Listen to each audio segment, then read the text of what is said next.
Okay, hello. Give me a sec. Hold on. Am I sourced on this game? Yep. Okay, cool.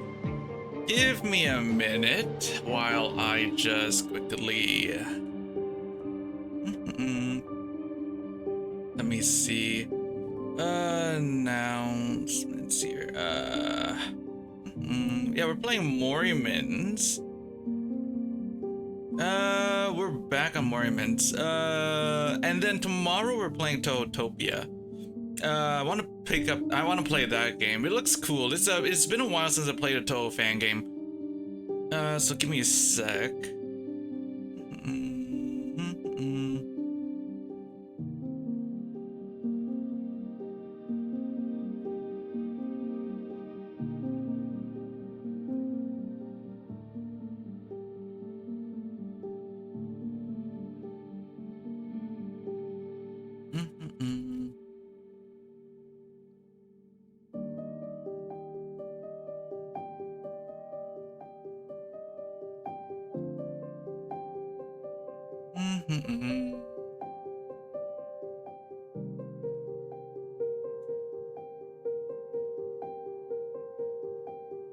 Give me a sec. Sorry, just gotta go bring this thing up. Okay, let me take a look here. Alright, so let me just quickly check if okay, hold on, let me check my audio, see if it's fine. Yeah, okay, yeah, nope. Mic audio's check.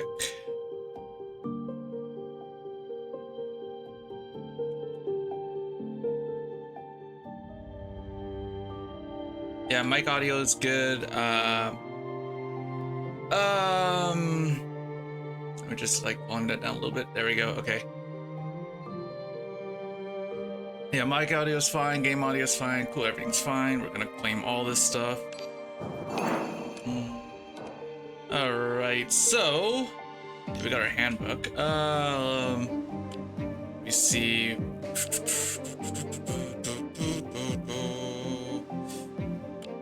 We got the handbook.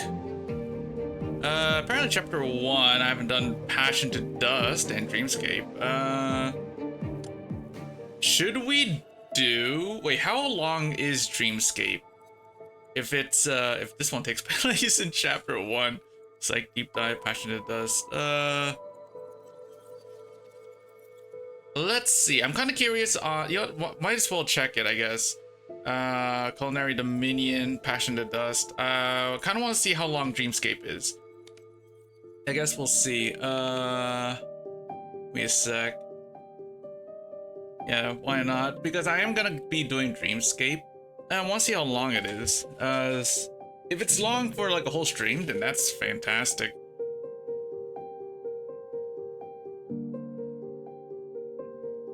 Let me see here. Dreamscape.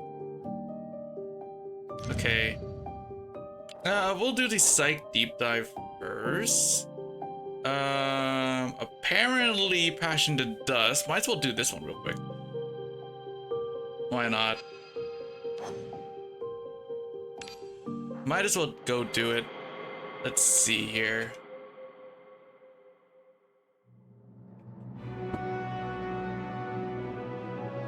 Un, deux, trois. Un, deux, trois.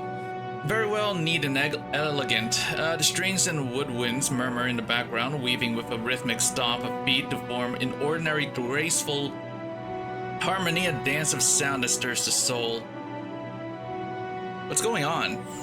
Stirred from a deep sleep by the heavy music, your limbs stretch instinctively through your eyes.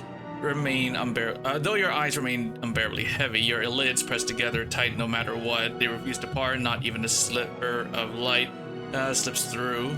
It's feeling someone else's dream again. Amid the deafening music, you gradually regain control of your body, but just as your eyes begin to sense the light and your limbs freeze. Great job, girls. Keep the rhythm steady. Hey, stay focused. The sharp-tongued man barks at you, dazed, flailing awkwardly beneath the spotlight. The girls around you spin like swans, every movement graceful and in sync. Their poise a dance in itself.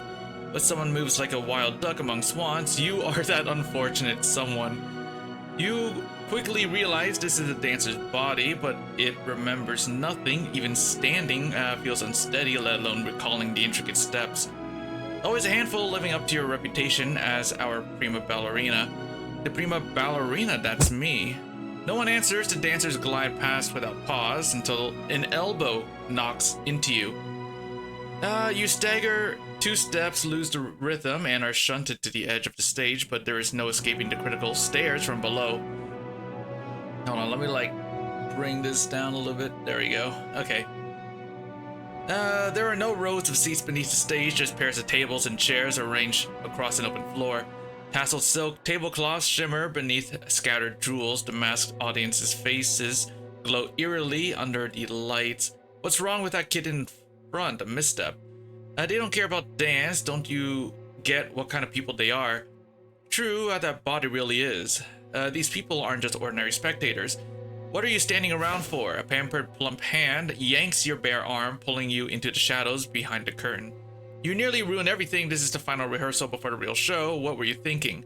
Sorry, The music crashes and waves against your ears, vision dimming with every beat. The dance steps vanish into fog. His tug gives you a chance. You try to leave the stage.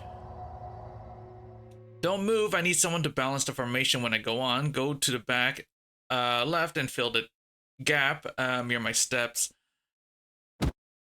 He shoved aside, replaced by a slender, pale hand pulling you forward. In his startled eyes, surprise and delight. The newcomer's steps are light and sure, gently parting the disjointed group, guiding you into formation. The dancers glance at each other, but say nothing. They merely scoff, lower their heads, and resume the dance. Quick, spotlight on her. Elizabeth has returned to the stage. First appearance in 3 months. Elizabeth. You mouth the familiar name, straining to catch a glimpse of the girl who dragged you into the light. You lift your eyes. You lift your eyes, and a burst of searing flash from the balcony blinds you. When your sight clears, she's already leapt to the front. The dancers part, leaving room for her sweeping gown. On the modest stage, she is the only star, a mesmerizing witch at the heart of it all. Yep. That's Elizabeth, the Yadri dance troupe star performer. She's stunning. Manager, I thought Miss Elizabeth was unwell. Wasn't she out of this show? Ladies and gentlemen, our beloved Elizabeth presents you a surprise performance. Yes, a surprise. Though ailing as the production's director, she won't let a single misstep mar the stage. The shoe manager puffs out his chest, his gaze scanning like a strutting rooster. The dancers point shoes, thud like drums. You look up, and cold green eyes meet yours. Your body reacts instantly, threat pulsing through every limb. Within 2 beats, you've rejoined the formation. You've got it, good. Be a leaf on the tree, hide from their gaze. Never let those filthy eyes find you again.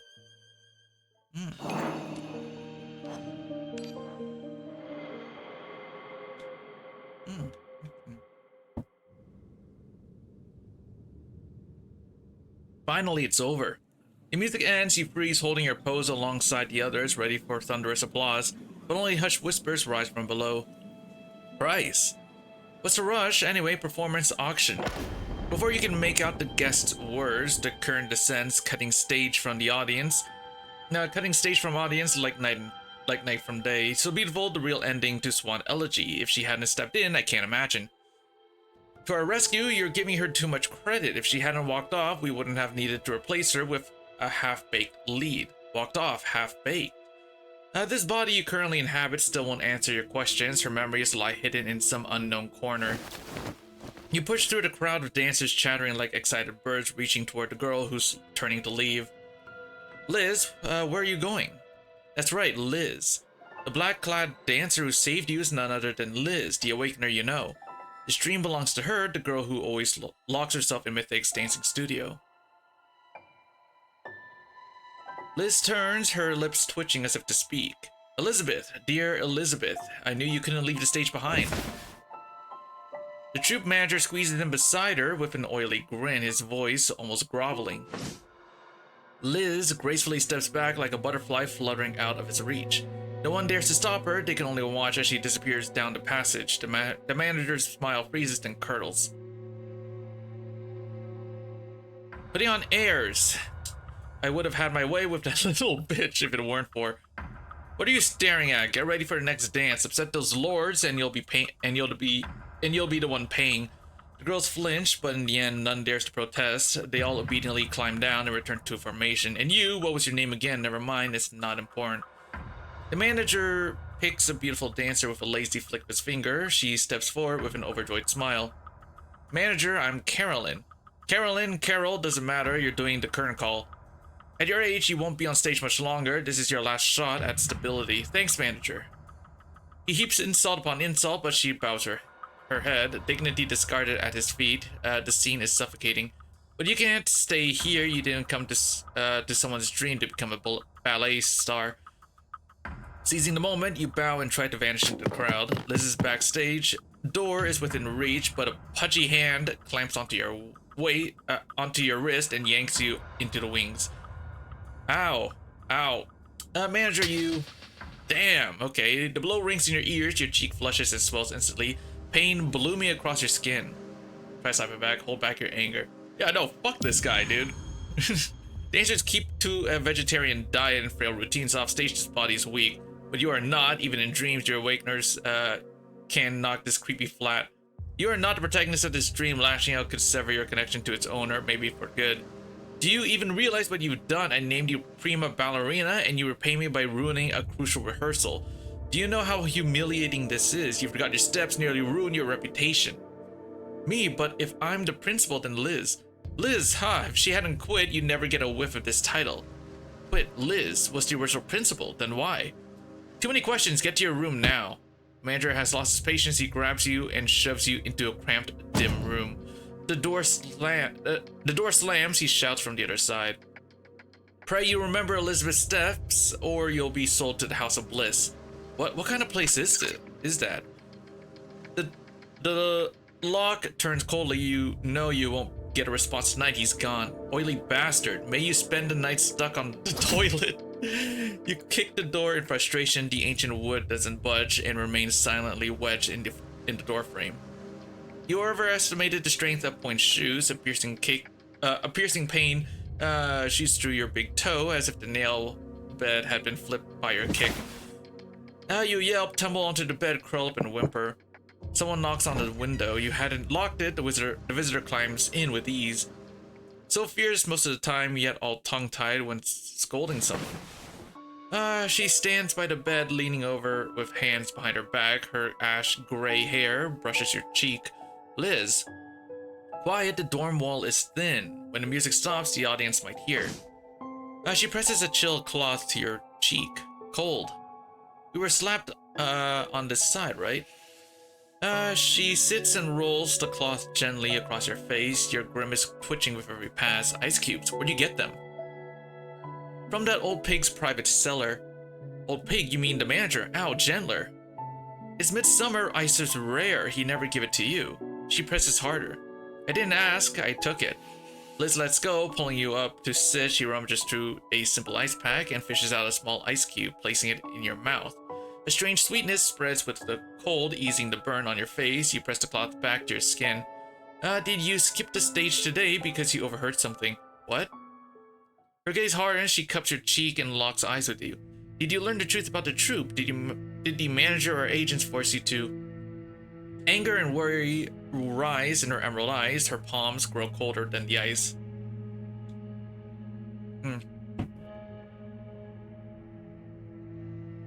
You set the pack down and meet her gaze. What about you, Liz? What did they force you to do? She looks away uneasily, her eyes drawn to the starlight beyond the window. The city sleeps, only the clatter of carriage wheels echoes in the streets. But those cruel laughing voices pierce the wall, still lingering from the stage.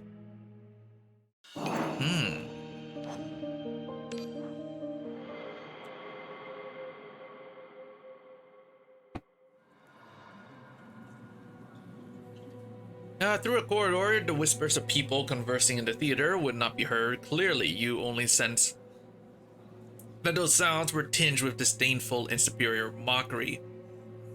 Don't listen to those voices. Liz moved her hands up and gently covered your ears. Weren't you always curious about the reason I quit the performance? Then, in a soft, measured tone, through her hands, the deep voice made its way into your ears. The Yadri dance troupe has a long history and is renowned throughout the Federation, often invited by nobles and even royal families. When I was very young, I had already heard of the troupe.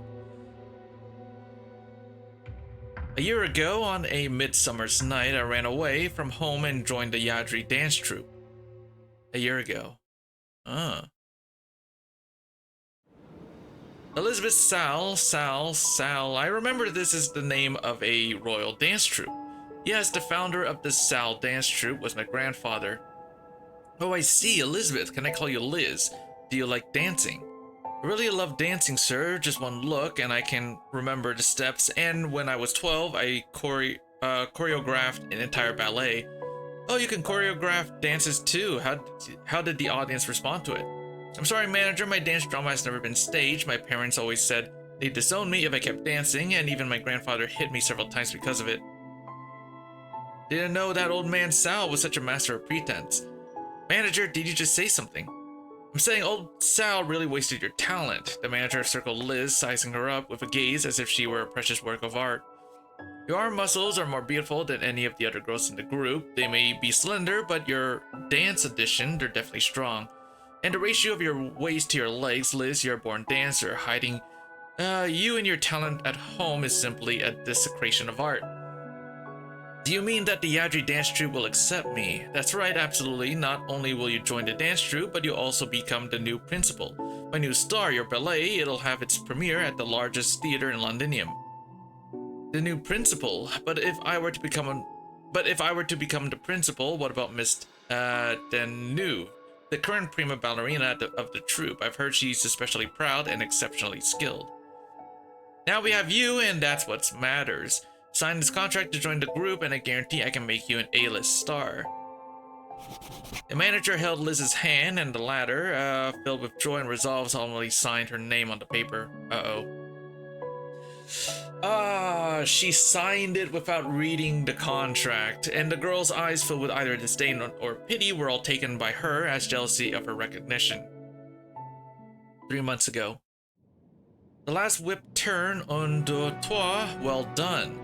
Liz's forehead broke out in a cold sweat from the tension. Only after the dancers accurately completed their moves did Liz finally let out a sigh of relief. Smiling at the performers she'd worked with day and night. Great, amazing, just half a scene left and my swan elegy will be complete. Liz wanted to hold the dancers' hands and hug the girls, but they sidestepped one by one to avoid her enthusiasm. Everyone, what's wrong? Just a bit more effort and we can bring Swan Elegy to the stage next month. Oh, sorry I got carried away. Thanks to everyone, Swan Elegy could be born is the collective creation of our Yadri dance troupe. Enough, Liz, we put up with it for so long, and that manager is just...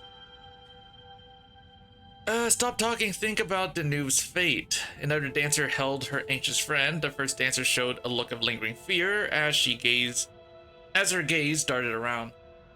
Miss Danube's fate? The manager said she retired to go home to take care of the elderly, didn't she? Taking care of the elderly, huh? The place the manager chose for her is indeed a good one. Count Jeffrey is very old after all. I guess he truly dotes on Danube, choosing only elderly gentlemen with one foot in the grave for her. Hey, Fairy, what's up? Perhaps it won't be long before she gets a huge inheritance and travels the world. Hey, didn't the manager explicitly tell us not to mention this to her? The old Count select inheritance. What are you talking about? For the sake of your genuine love for dance, leave the dance troupe. I can only say so much. Don't say anything. Quickly hide backstage. The manager's here. Not much broken. Okay. Yep, I'm doing this. Email's fine. Oh, really? Must be very busy today, huh? The sound of leather shoes echoed from the other side of the stage. The dancers with closer ties quickly pushed each other backstage, leaving Liz alone under the spotlight. She received a long and grand applause from the manager who brought her into the dance troupe. His eyes shone with what could only be described as fanatical light, making Liz feel a slight discomfort. Liz, you're a true genius. This ballet will elevate the company and your value to unparalleled heights. My value? Count Jeffrey is willing to cover the dance troupe's operating costs for 3 months just to meet you. This is fantastic news. Manager, I don't understand. Who is this Count? Why would he go to such lengths for me? Count Jeffrey is our troop's greatest benefactor. He highly values talented dancers. Listen to me, the Countess passed away unexpectedly 10 days ago. This is your perfect opportunity. More stuff. Yeah, we're doing some work. Some fairly big names. Ah, yep. At the moment, on 2 separate shows. Plus, my boss is doing another show on this. Okay, gotcha. Count Jeffrey. Stop talking, think about the news fate. Mr. News fate, the manager said she retired to go home and take care of the elderly, didn't she? Taking care of the elderly, huh? The place the manager chose for her is indeed a good one. Count Jeffrey is very old after all. I guess he truly dotes on the new, choosing only elderly gentlemen with 1 foot in the grave for her. Perhaps it won't be long before she gets a huge inheritance and travels the world. Late Count's wife was Miss Deneuve, the former principal, correct? Who told you that? Manager, please be honest with me. A meeting with the Count, is it really that simple? Coming from different countries, so there's... Oh, okay. Liz stared intently at the paunchy manager, her gaze intense, causing him to instinctively turn his head away from her eyes. Tell me, did you sell Miss Deneuve to Count Jeffrey? Sell? Seeming to have caught a loophole in Liz's words, the manager gained confidence, puffed out his chest, and spoke with certainty. Deneuve married the Count of her own free will. As for what happened after their marriage, that's not something a lowly dance group manager like me can casually comment on. They are nobles. I wouldn't dare post about it here, but if you are interested, I can post more about it in Discord chat. Oh, you don't have to if it is like sensitive. You don't have to.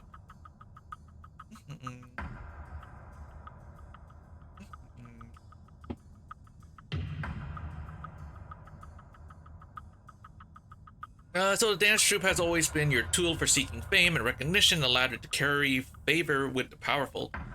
Yeah, right. Do you know how the audience sees us, how they see you? The poor look up to you, while the rich are all choosing you. Look around the continent, every troupe is the same. My family isn't, they're also members of the dance troupe. Old Sal really wove a beautiful dream for you. You know nothing of the dealings of the Sal dance troupe. Your grandfather was the most notorious pimp in the entire Constant Federation. Damn, dude, wow. Not just in case you were, okay. Oh yeah, I'm doing great. I'm leaving on the 24th, this Sunday, so I'll be gone for like a month. I'm kind of sad that I'm probably not gonna be able to like stream much. Yeah. So I'm gonna be gone for a month, so no, what do you mean, no? I'm kind of sad that I'm probably gonna end up missing some events though. I'm probably gonna end up missing the event for Star Savior. There's a event going on when I'm like on vacation, so I won't be able to stream that. So I'll probably like do that on a rerun. I get my gacha fix from my 65th favorite creator. It's only for a month. I'm not gone forever.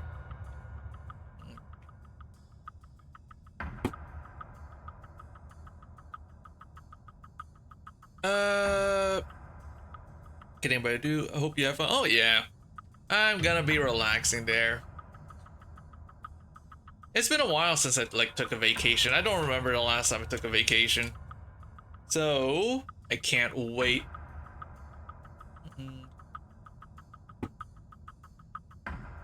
And I don't think I've ever like not streamed for like for a whole month. Like I've not streamed for at most 2 weeks, and that's because of Christmas holiday. But I don't think I've ever gone without streaming for like a whole month before.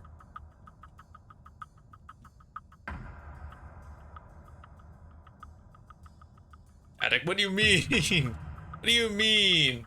I like streaming. Streaming's fun. Are you with me now? In this world, there's no such thing as pure art. The contract you sign when you join proves I have full control over you, so you can't go anywhere until you're willing to see the count. Also, it's gotten like pretty warm around here now. Yeah, I'm not sure what the temperature is outside right now, but it's not too bad right now. But yesterday, man, it was freaking scorching. Have you used new unit, coldish, new unit? Wait, which new unit?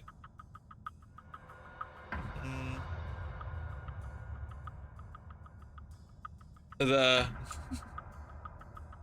Oh, her? She's not out, is she? I'll have to check. Well, she's a free unit, right? We're getting it for free. So I didn't see that where we can like claim her. Is she out yet? Don't know. Yeah. Ah. Yeah, we're getting for free, so I'm not entirely sure. She is a what archetype is she? She's Carol, right? I could always use another Carol character. Carol, yeah. The contract is signed when you join the proves I have full control over you, so you can't go anywhere until you're willing to see the count. Alright, I won't leave the theater. I'll give you credit for knowing when to back down as long as you... But as a result, I will not continue participating in the rehearsals of Swan Elegy. I won't teach you the steps of the final act. You... Haha. I won't let you continue to tarnish my work. It won't be your tool for dealing with the nobility. I want to quit the performance. Damn, Liz. Liz got some guts, dude. She's like stuck here, bro. It's insane. The harsh reality makes you sweat and makes your scalp tingle. The ice pack in your hand melts away unnoticed. The water running down your arm and soaking through your dance dress. Actually, the dance group manager is engaging such activities. Yep. Haven't you realized their weakness? There we go. You're new talent unearthed from the masses of that pig, just like me a year ago. I thought you'd discover something too, but that was why you... No, I was just really nervous. Everything Liz said is swirling around in your head, and you instinctively want to believe her, but you glance at the calendar by the bed. This dream was very close to your reality. Less than 30 years ago, Elizabeth Sal was alive. In your time, ballet performances were absolutely elegant occasions. Under Lord Dexter's patronage, you accompanied Ramona to several shows by different companies. If the dance troupes used to be so corrupt, what led to such a drastic change? But why did you go on stage to save the show tonight? I mean, since you've already walked off. Liz looked up at you like an elder looking at a silly child despite being technically still a minor. Because I can't bring myself to. Because I learned to walk, I already knew how to swing my arms in ballet motions while other children my age played hide and seeks. I secretly practiced walking on tiptoe in the warehouse, and I was so happy. I can't give up dancing, nor can I let go of my work. I can't bear to see the manager fill Swan Elegy with clumsy and vulgar steps. He's using this to humiliate me, to humiliate my art. Liz gripped your hands tighter and tighter with such force that you felt like you were about to dissolve into her palm. Oh, really? Oh, nice. Liz gripped your hands tighter and tighter with at this moment, your soul seemed to understand her anger and sorrow, so did its body. Yeah, I thought, why not? I'm probably gonna keep saving for the next limited. By the way, I saw the new character on CN, I think. Was it CN or was... Yeah, I think it was on CN, right? There's a new character being released exclusively for CN. Yeah, she looks pretty cool. She's going to be released globally, like at a later date, so I can't wait. So I might save my pulls for her. She looks pretty cool. Yep. So yeah, I'm probably gonna like save my pulls for until she's released. At the moment, your soul seemed to understand her anger and sorrow, so did his body. Yeah, I might skip her. Oh, really? Yeah, I might roll for her. She looks pretty cool, so. I need to skip to build my reserves back up. Well, she might be perma. I think she's a perma character, so you can like skip or pull or whatever. You can like get her at some point. Yeah. You blink uncontrollably, tears clinging to your lashes, making the world before your eyes blurry. You're crying. Liz abruptly moved closer to you, cupping your face with her hands and wiping away the fallen tears with her thumbs. This means you agree with me, right?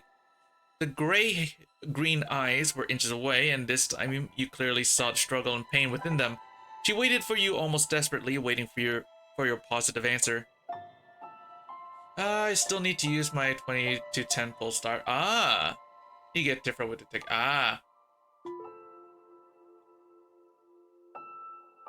Tifra's pretty cool. I like Tifra. She does a pretty good job at being support. He's a Luke. As he's awesome. Ah, yeah. Hmm.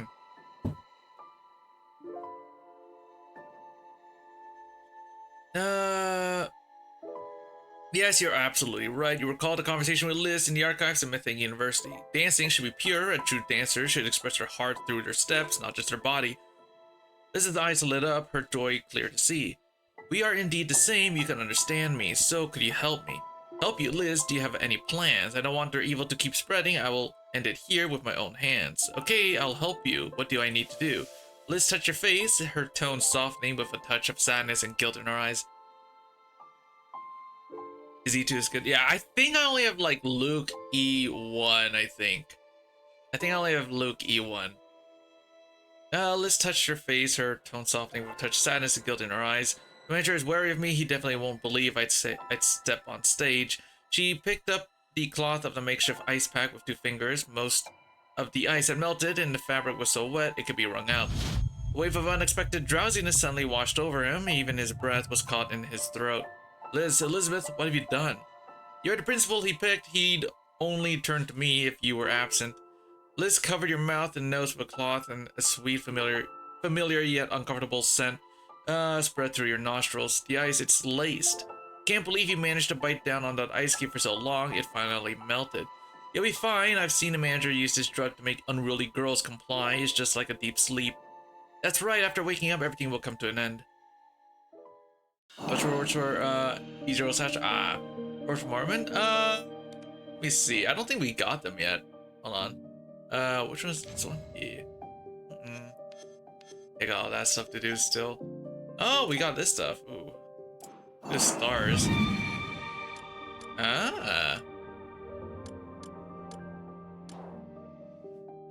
Dream of Rendezvous. Oh, there's this. Oh, there's the polls.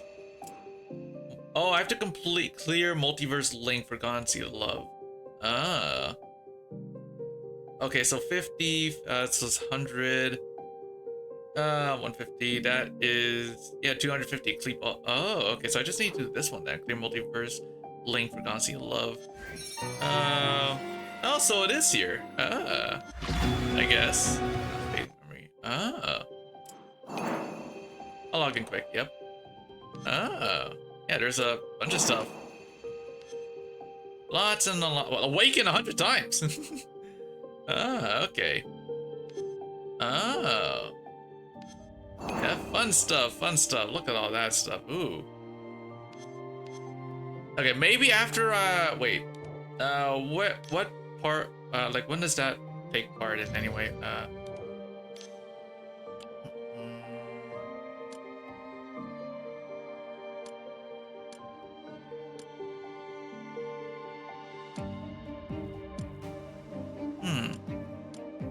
Let's say when it takes part.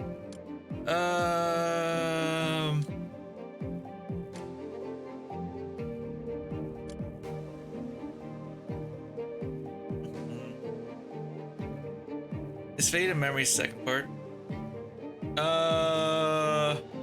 Hold on. Oh wait, chapter 5? Oh, I didn't realize chapter 5 was released. Okay, I thought it was only one up to chapter 4. Wait, Faded Memories? Let me see. Am I actual right? Yeah, okay. Okay, so wait, we get the character if we do, where is it? This one? Yeah, we get her here, we get this thing. So I gotta do this one, Forgotten Sea of Love. Where do I find that? It's here, right?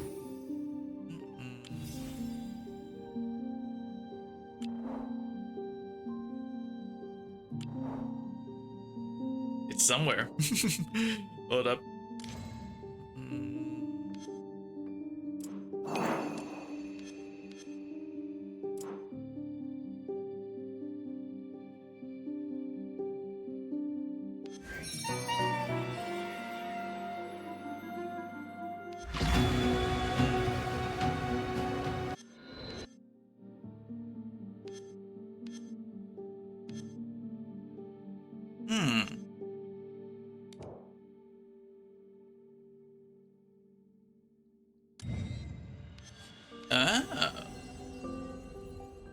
Okay, so I have 105. Oh boy, okay.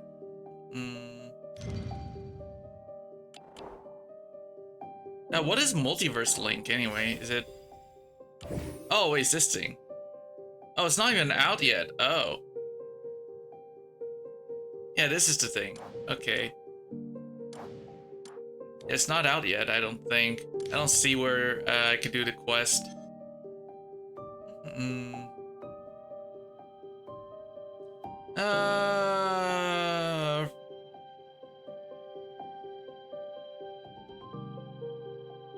There's premium arc. Oh, it's the stuff on the right side.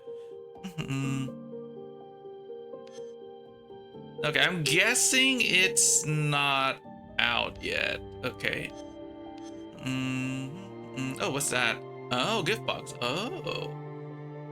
Oh, 20,000 silver. Damn, dude.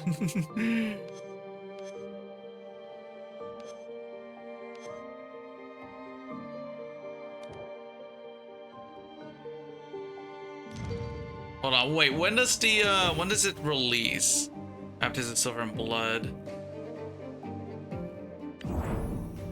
Nope.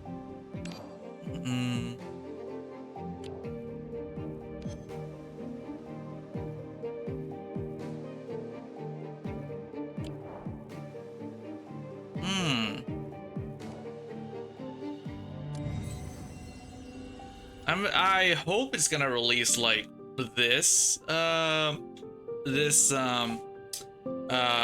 week. I'll probably like do it this week, I guess.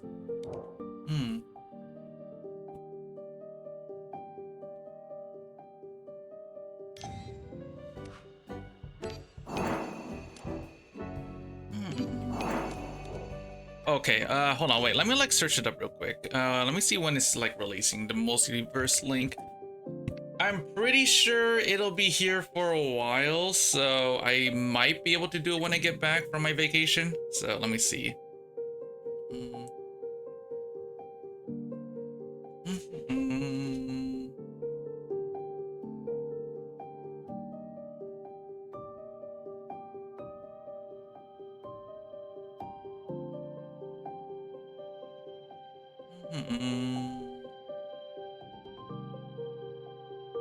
Okay.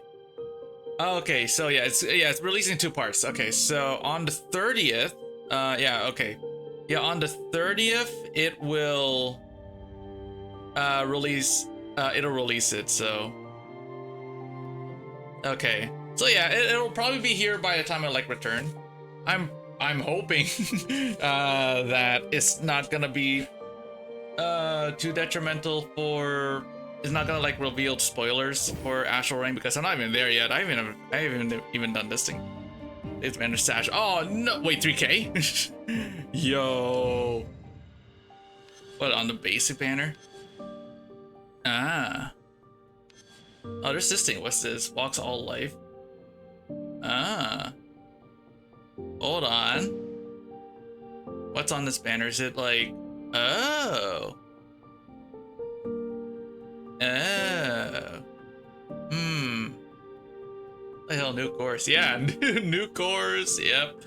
There's now like ethereal core, and now there's luminous core. This luminous core is what you can like get for this stuff. Tell you what, should we do? I'll do like some pulls on this one. Why not?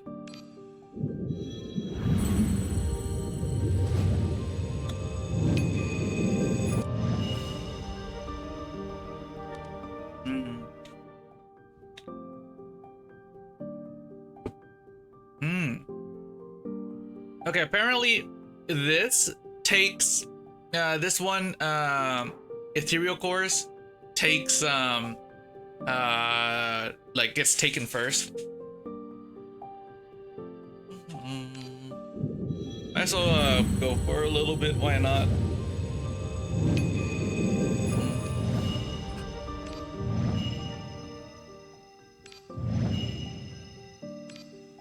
There we go. Let's see what we got. Who do we have? Oh, wait, what? Oh, we got this thing. Oh, okay. Okay, well, that's enough of that. I'm not pulling anymore. I was hoping for a new character, but oh well.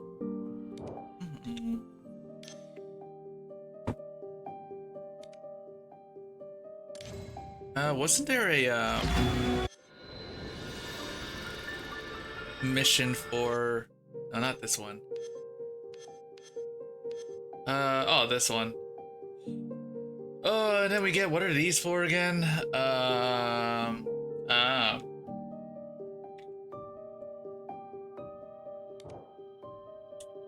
Oh well, let's head back. Let's continue with our story.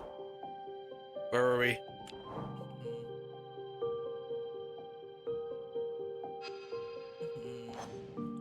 Oh.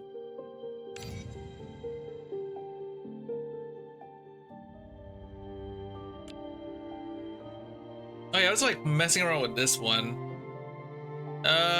Sure, why not? I guess this one's fine. Down to 35 to get Tulu. Oh, really? Did you get Tulu? Did you get Tulu?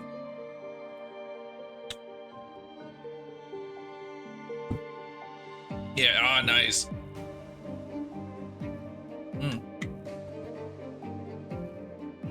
Hmm. Nice. Yeah, the car's pretty good. Oh yeah, by the way, dailies is easier in Morimens now, by the way, if you haven't noticed. You don't have to play 50 cards. You could just do like these ones: log in, perform 3 assignments, consume Menofin, and then like an alum, and then you get like the entire thing here. So yeah, you don't have to like play 50 cards in the match to like get it all this time now. So nice, yeah. Let me think. Oh right. What's it doing here? That was like, yeah. Yeah, but it was kind of annoying. So glad that you don't have to do that anymore.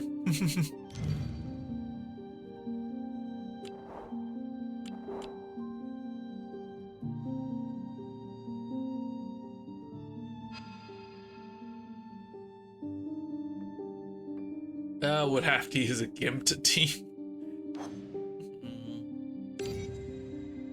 Oh yeah, Ragni's pretty cool. I forgot what she does. I only played her a few times, I think. Oh, and yes, Arachne is like an E2. This one would like to kinda gain from infinite threats and stuff. I would like to have this one. Nice. Hold on, let me see. Let me go check store real quick. Store. Shop here. Exchange, sediment. 323. I need 500, man. I need 500. I have an idea. Hold on. I have an idea. Do I have any? Oh, I have this. Okay. Standard pull.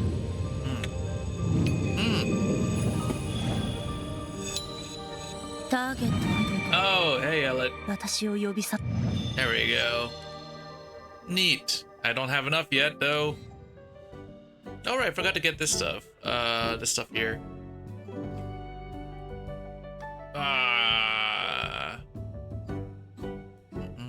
Wait, there's ways to get more sediment, right? Yeah, I want this.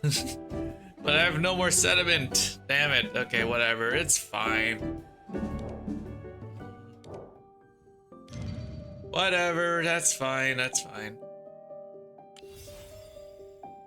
Oh, yeah, I also want to do like one dreamscape, so I'll like see how long this is. I could do culinary domain. So I'm gonna try that out.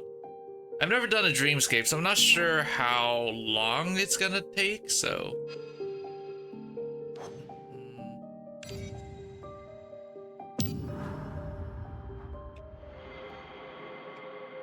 Oh, fuck. Hold on. I spilled my drink on me. Oh, God. uh...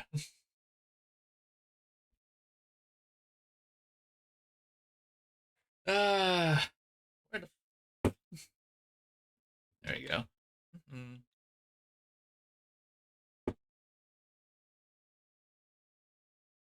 Yep. Not sure how it's. I'm not drinking from a cup. I'm drinking from one of these like. Well, technically it is a cup, but it's also used for like blending. It's all used for like you like attach a blender attachment to it, and then you put it into the blender, and then it'll like blend whatever, and then you have a cup. It has its own lid. So that's what I'm drinking out of. um, it has a lid, so I'm not sure how the fuck it spilled something on me. What? Epic. Yep.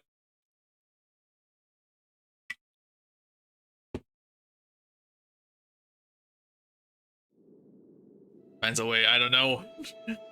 Holding your head, you wake slowly. You don't know how much time has passed. It's still night outside the window. It might have been just half an hour, or it could have been an entire day. It's the smell of highly concentrated ether. The manager actually froze such a dangerous substance in ice blocks. Liz fed me ice cubes as soon as they came in, so no matter how I ended up answering her, she had already decided to spike my drink from the very beginning. Elizabeth Sal, Liz, what do you really want to do? The primitive charred natural aroma invades your nostrils, rushing into the depths of your brain and forcefully displacing the lingering effects of the medication. What does it smell? It's so familiar. Oh, and apparently OG Arknights is having an event this week, so that is perfect timing because I wanted to do the event that's coming. And I think there's a new Tricalchi We Go event this Friday, so that's good timing. Make sure you use up those cores before end of Annie.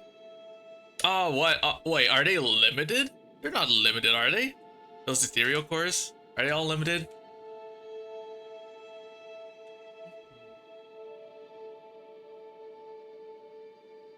Ah, damn. Oh. Alright, I'll probably like use them on the next banner, I guess. What does it smell? It's so familiar. The moment your hand touches the door, you feel the heat permeating the backstage corridor and wisps of smoke seep into the room through the cracks. Is it fire? Common sense tells you that the room's door won't hold for long. If the structure of this theater is just simple wood, the entire building will soon be engulfed in flames. To leave the room, but not through the door, your gaze shifts to the only window. If Liz could have climbed in through the window, then so can you. Sure enough, a carriage is parked below the window. You climb out and step onto the carriage roof, easily leaving the second-story room. You follow the sound of the front square of the theater. The theater is filled with the chaos of voices and guests dressed in fine attire jostle one another in their rush to escape the theater. Get out of my way, I'm the butler of Count Jeffrey. Let me through first. She's gone mad, she's lost her mind. You quickly grab the noble lady whose bun had come undone from running so fast. Excuse me, what happened to in the theater? You're a dancer, don't touch me. You're with that lunatic from the second theater, aren't you? Second theater, is it Liz? Could it be Elizabeth, the girl in the black dance dress? That's where, that's why there was a bit of hubbub a few months ago. Huh?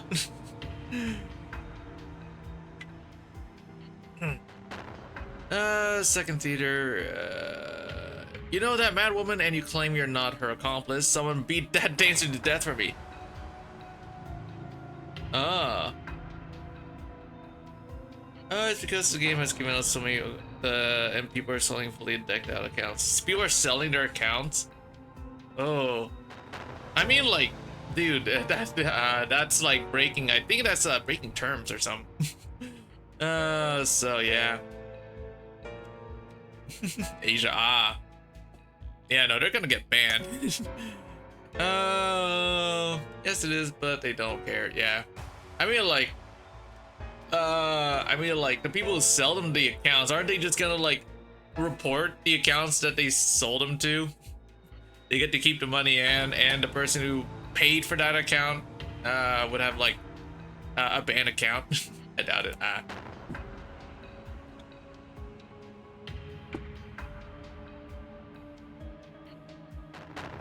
The lackeys and some onlookers exchange glances, clearly unwilling to break the law for the noble's sake. I'll give 100 Leonian florin to the first person who cuts off a head. No, make it 300. A large sum of money is flung at the trembling laborers, driving them to raise their tools and charge at you. Oh. Those are the question. Ah, okay. Alright, let me see. Oh, wait, what's this? Why is it red? Oh, burn. Okay. Oh, let me like volume it down a little. Actually, I can volume down the game. Audio in here, I think. One sec. Sound. It's like music. Yeah, hold on. Sound effects. Hold on. That's way too loud. Voice. There we go. There we go. That's better. So anyway, they will be relying more on those than the others. Ah. Hell yeah. Hey, Epic. Numerous games you should play cares. I want to get that game, but I don't have the money. It's expensive in Canadian dollars, just so you know.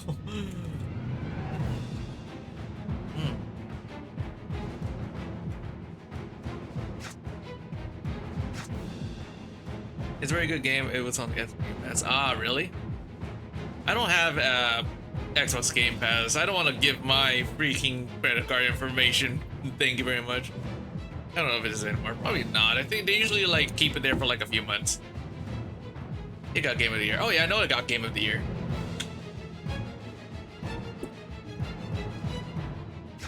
Yeah, I want that game, but it's like pretty pricey right now, so I'll probably like wait until there's a big discount on it. Oh, did they take it back? Ah, because they use AI. I mean, like they used AI for the newspaper clippings, and I think that was it. What wasn't it? Just the newspaper clippings?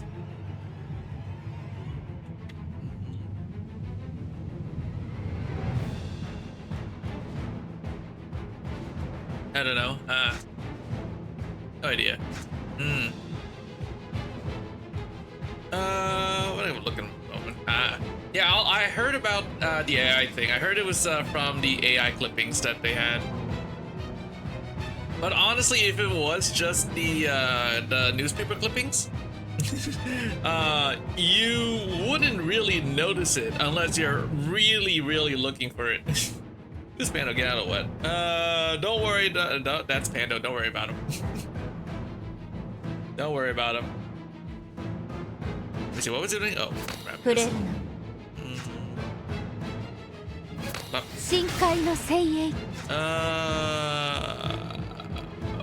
Eternal Loom. What's this do again? That'll.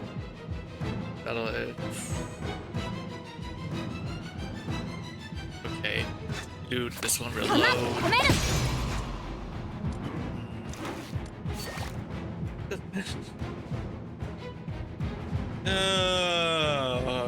Why so mean to Pando?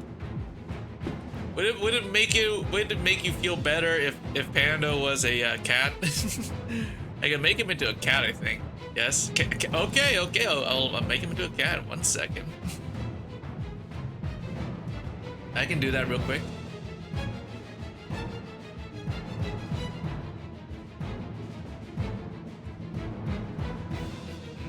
Where's my extensions? There it is. Okay. Give me a minute while I go to my extensions.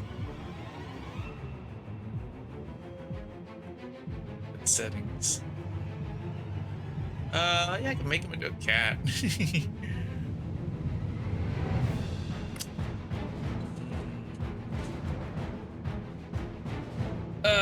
Give me a sec. Okay, what name should I give? What name should the cat be?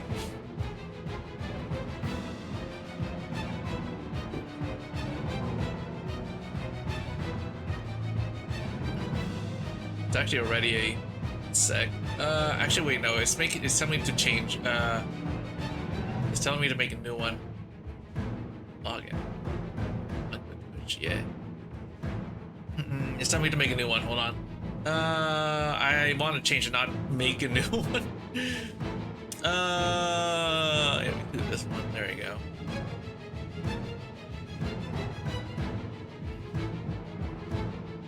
Sammy has now become a cat. There you go.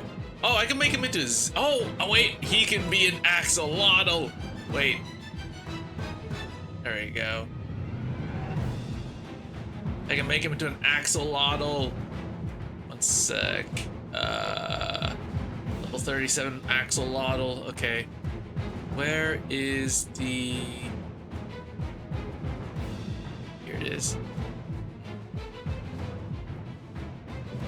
Okay, so here is... Oh shit, wait, it's already changed. Ooh, yo. There we go, Sam. Wait towards it. There we go, there's the axolotl. Check it out.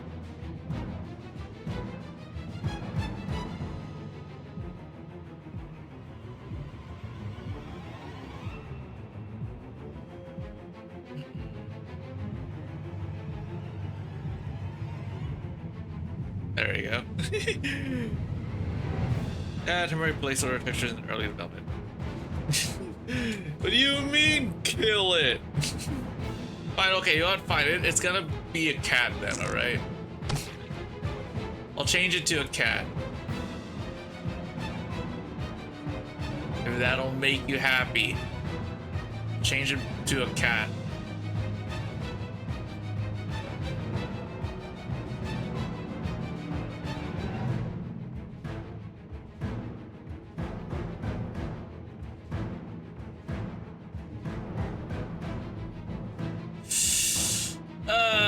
Okay, tell you what, we can do this one. Make it pink. There we go. There we go. Check it out. Look at that, dude. It's a pink xenomorph, man. Oh, I like that. Oh, what, the pink xenomorph? That's pretty cool.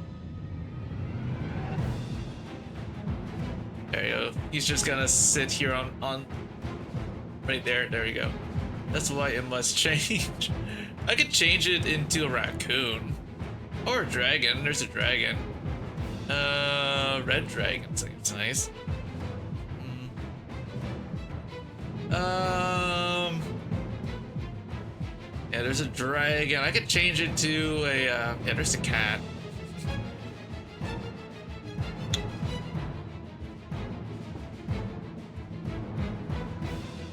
Yeah, everyone likes cats, right? Everyone likes cats.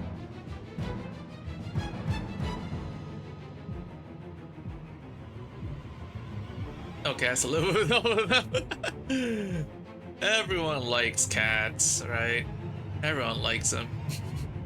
Hold on a minute. Okay, you know what? No, that's too big. Okay, let's shrink him down. This is my escape. Hey, Sammy the cat is a very, very good boy, alright?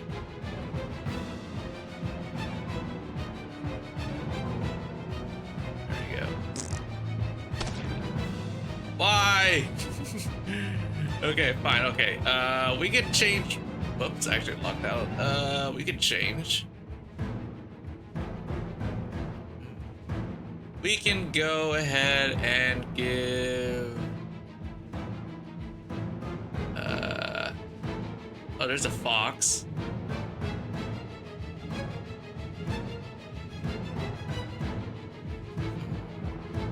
There you go. You want a fox fairy? There's a fox right there. We get, oh, pink fox.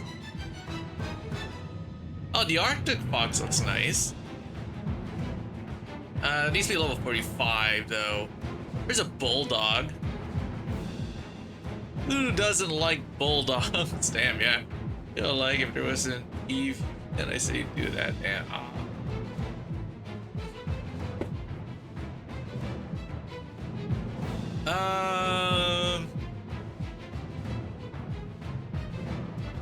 Yep, and then there's the raccoon. And fox for the win. Yep, yep. Needs to be level 45. Sammy's only level 37.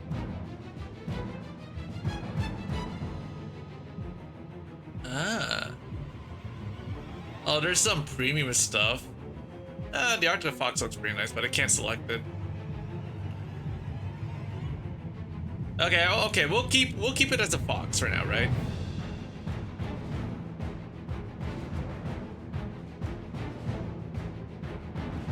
How do I boost your level? Oh, you just gotta like beat him. Beat him pretty much. Treating Sammy that can boost his, that can like give him XP.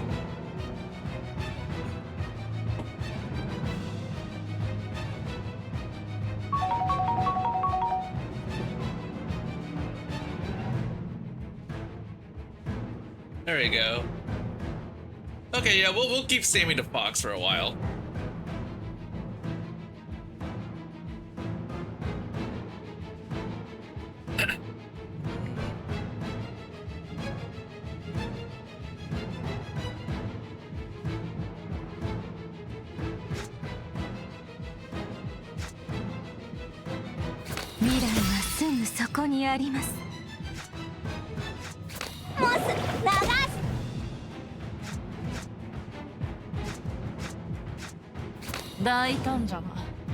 Yeah, keeping Sammy the fox for a while. Oh, I may have to change his dialogue. I may have to change his dialogue though, because he's using the same dialogue as Ghost Sammy, so I gotta change the dialogue. Actually, I can do that right now real quick. Yeah, I can do that right now, so let's see. Where is the personality? Here it is. Oh.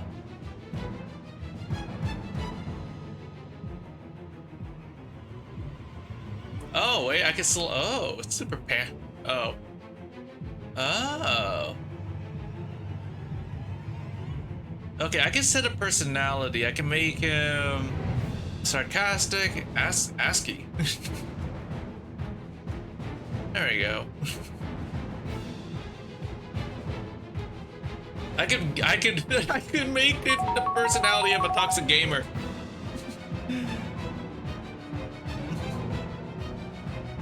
Bro, I can make it a toxic gamer, bro.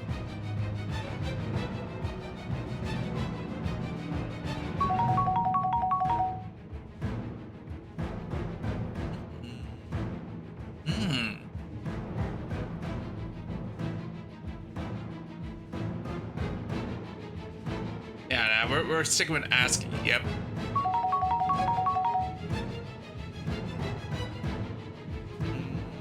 Hold on a sec. So yeah. When does the personalization work? Wait, when does it work? Chat interaction. Ah, here. Okay.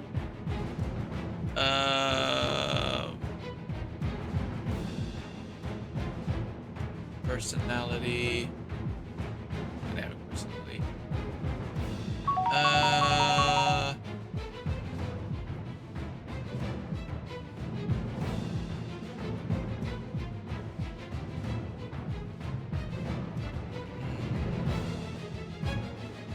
Oh, do I have to refresh him? 1 sec. Refresh. He's still talking the same way, so feeder. Hold on a sec. Customize. Ah.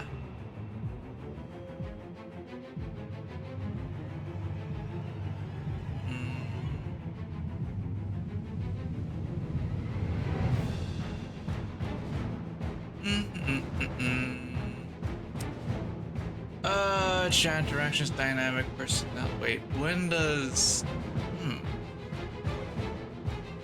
Trying to figure out how personalize here. Oh.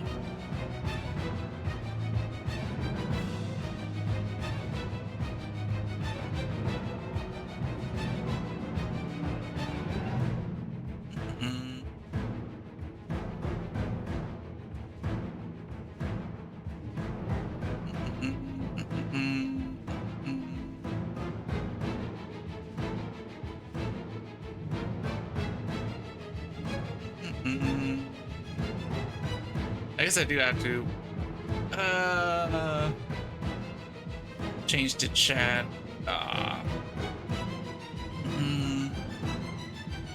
Need a little more skin, more points back. Hey man, he's already high in the, he's already a high level, man.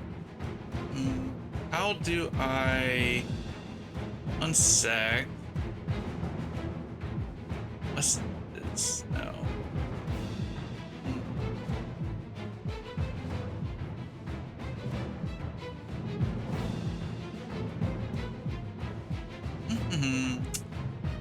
What's this? Oh.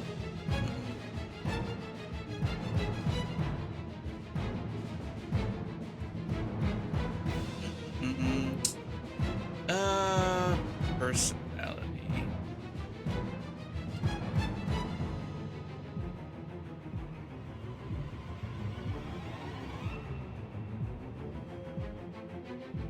Okay, I guess I do have to do it manually. Oh well. Well, I'll do this one. This shouldn't take too long.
There we go. This one.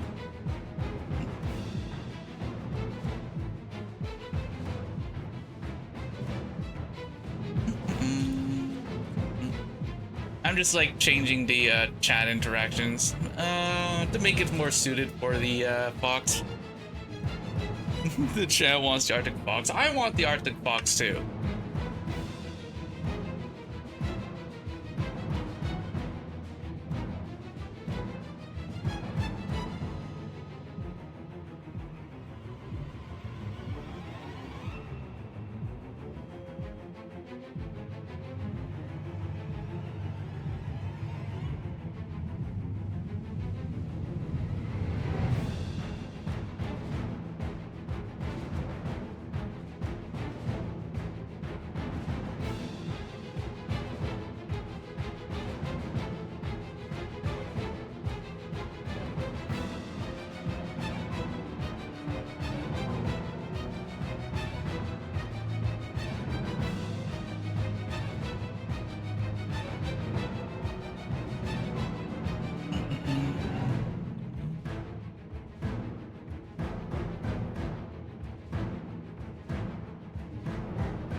This one.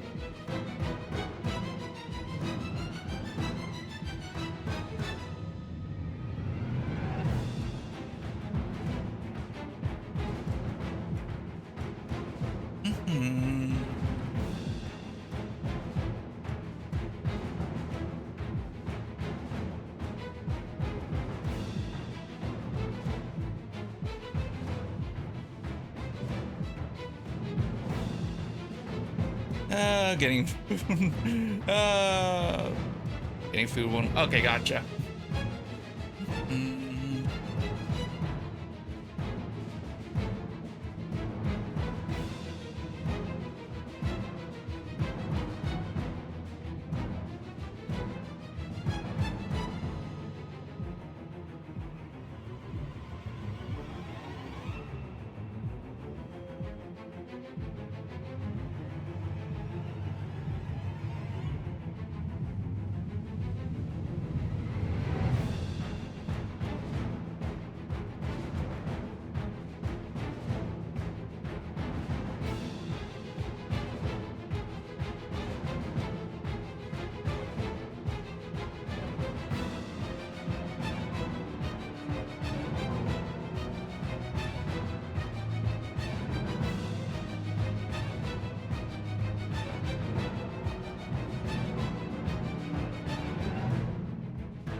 Alright, I think that's all.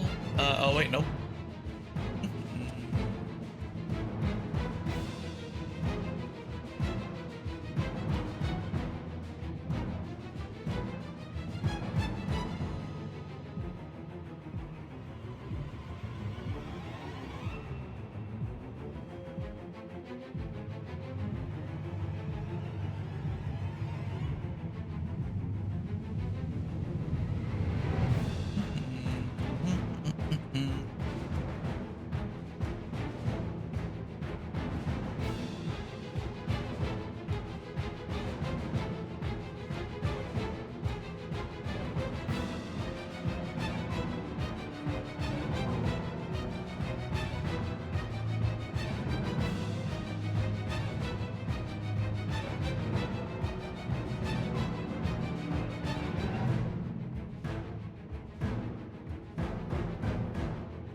Okay, finally, there we go. I had to change all the, freaking, yeah. There we go. That took way too long. Okay, let me see. Let me, like, refresh this thing. Okay, there we go. I thought it wouldn't take too long, but yeah, there we go, I guess. Yep. Let me see. Yep. Okay, good. Okay, everything's working just fine. There we go. Now we got Sammy the Fox. Sammy the Fox is here to stay, I guess.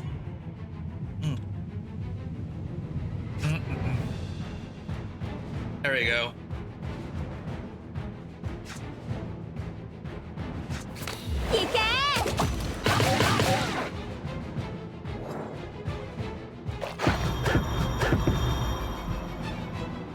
Okay, let's see. We got this.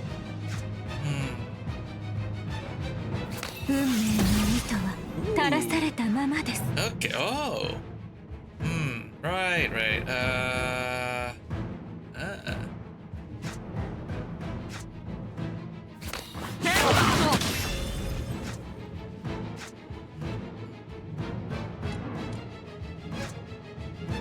Bleeding, exhaust. Phase possible.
Oh wait, what did Weaver do again? Oh,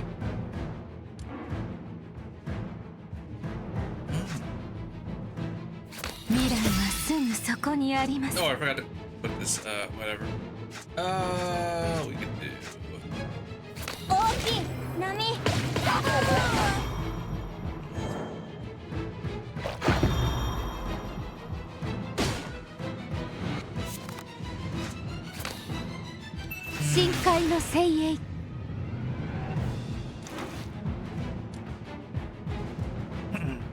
It isn't fine. Oh.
I guess I don't know how that thing works. Okay, wait, what's this? Oh, okay. Oh. 無礼者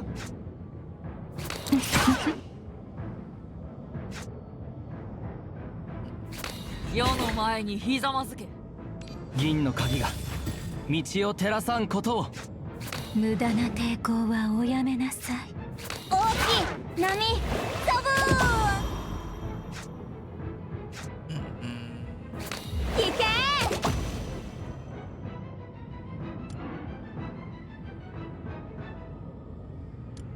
Oh.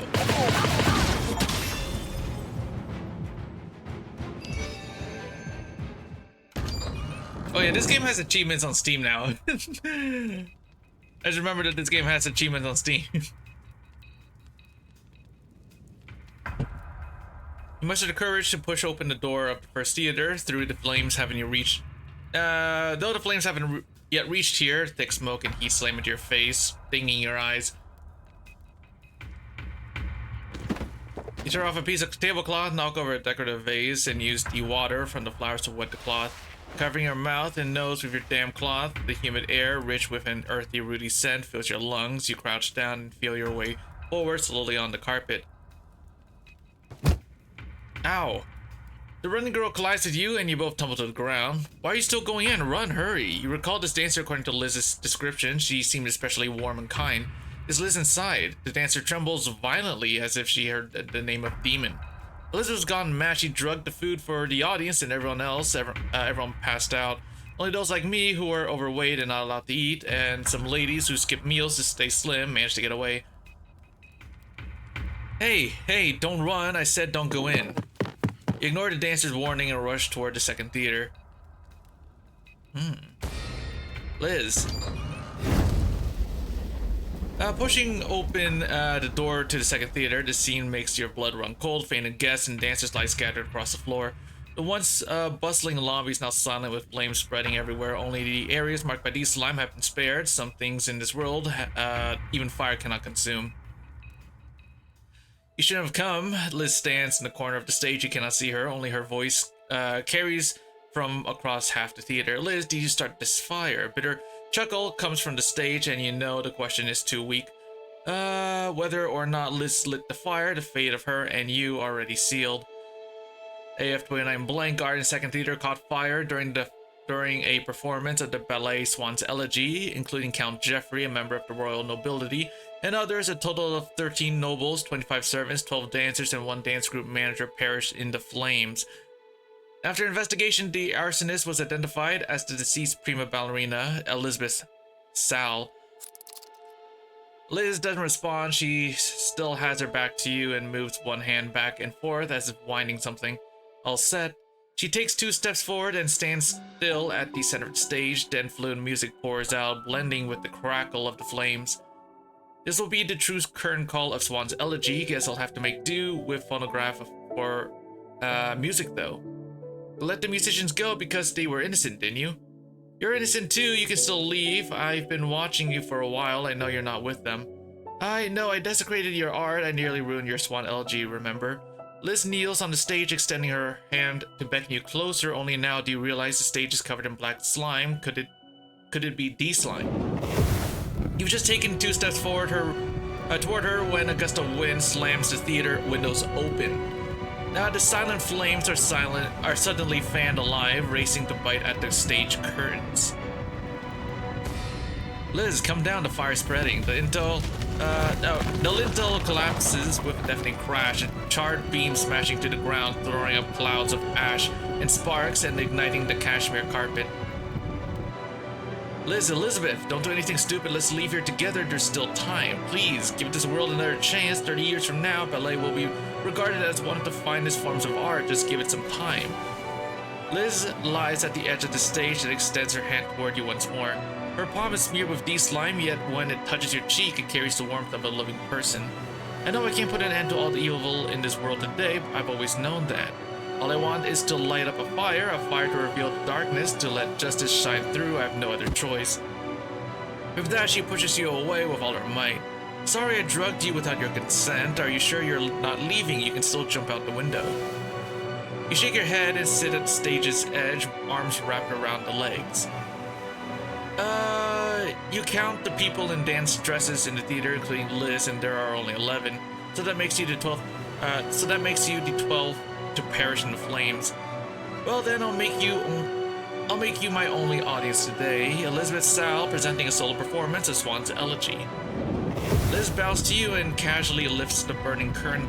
The D-slime on her hands and body ignites instantly. No, it is tar. Crimson fireworks bloom silently along the hem, like trembling swan wings rising from the ashes. Liz spins gracefully, each turn drawing her closer to the fire, meteors streaking across the night sky. The daughter of art cries out her final chapter, the flames rolling over the stage, yet there is no fear in her eyes. The phonograph is consumed, reduced to cinders as the final note fades into the firelight. Her silhouette melts into the blaze. In her final leap through the flames, some found closure, while others glimpse a new era. Ah, Case closed. Ah.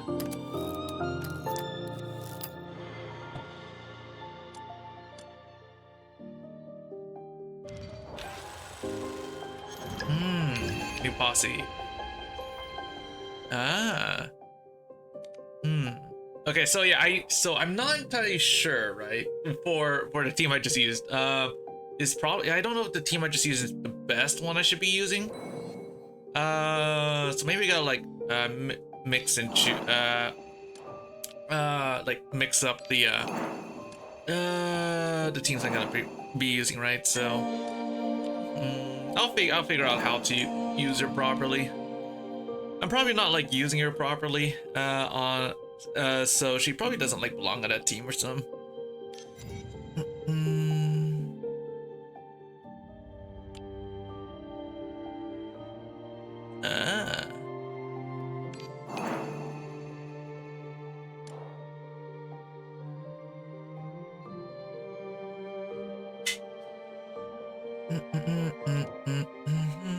Okay, let's see.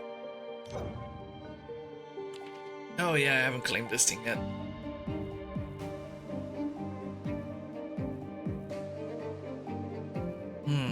Okay, let's see. Claim.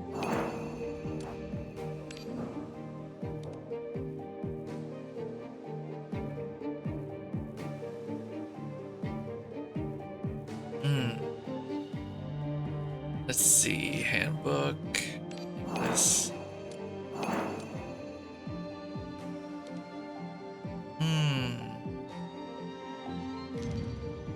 Okay, so I gotta try out Dreamscape, right? So we're gonna do this. We're gonna see how long this one is. Slave and Master. Okay. Due to the physical properties of silver cores, investigators should pay attention while using silver core products in the following aspects. Agrippa's head nods forward as she dozes off until it slams down onto the desk, leaving an angry red mark on her forehead. Ouch! Why do I have to transcribe these stupid books here? She jerks awake, hand presses a hand to the throbbing spot, and grimaces at her notebook, slanted, ink smudged mistakes. Those misspelled words reminds her of the disdain in Doll's eyes and those annoying punishment assignments. Once again, Agrippa scored single digits on the exam. So what if I'm failing the class? I don't give a flying. Agrippa snatches up her notebook, fingers itching to rip it to shreds. The memory of Doll's punishment flashes to her mind, and she freezes with a growl. She jams the notebook's corner between her teeth and bites down hard. A growl, she jams up with, yep. He shouldn't die. The homework can burn and take this garbage school with it. Yet the gnawing doesn't lessen her unfinished homework by a bit. It even makes her feel slightly hungry after being locked in a dorm for so long. Yesterday she raided Agus's dormitory after thrashing her own supplies yet again, only to end up in a fistfight with Jenkin, who came to investigate the noise.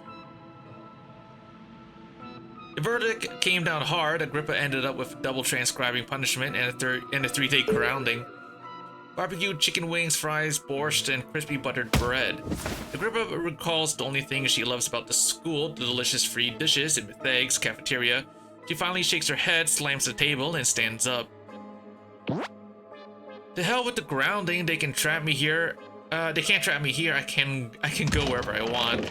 Under cover of darkness, Agrippa pries open the door with practice ease. A quick scan confirms the coast is clear. She bolts for the kitchen.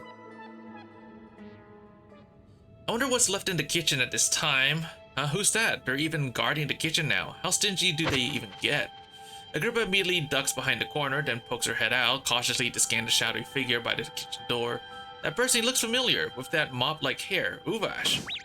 The fear of being discovered fades. Agrippa jumps out of the corner, shoulders squared and hands locked on her lips, her voice sharp with domineering confidence. And here I was wondering who it was. Turns out it's my slave. What, sneaking around at night just to steal scraps? What's your, that's your lowly slave nature. Huh? Uvash doesn't flinch. He sensed her minutes ago. His hands never paused, stubbornly fiddling with something. What do you got a new side gig at the cafeteria? Slave, how dare you speak to your master like that? Don't you think you can disrespect me just because I allowed you to kill me? That was my noble choice.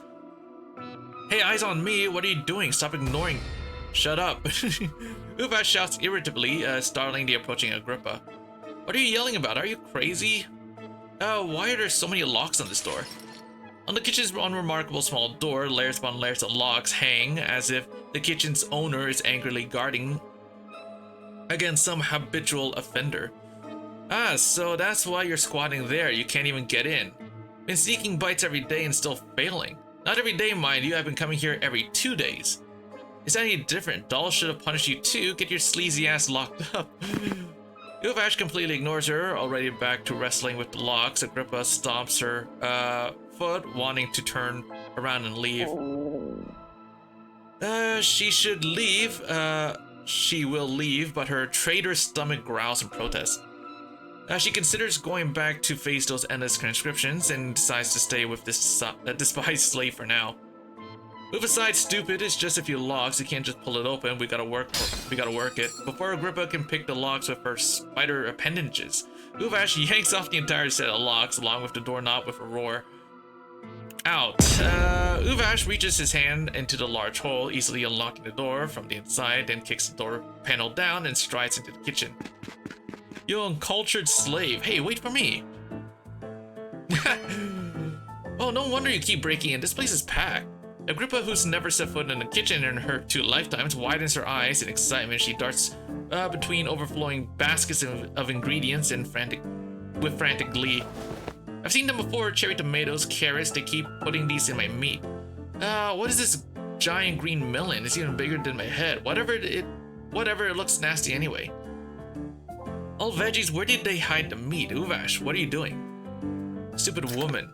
After breaking through the kitchen blockade once again, Uvash is in a great mood.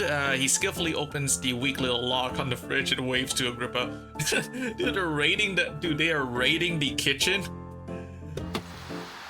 Their heads crowd around the fridge. Uvash yanks it open with pride, like revealing the entrance to a brave new world.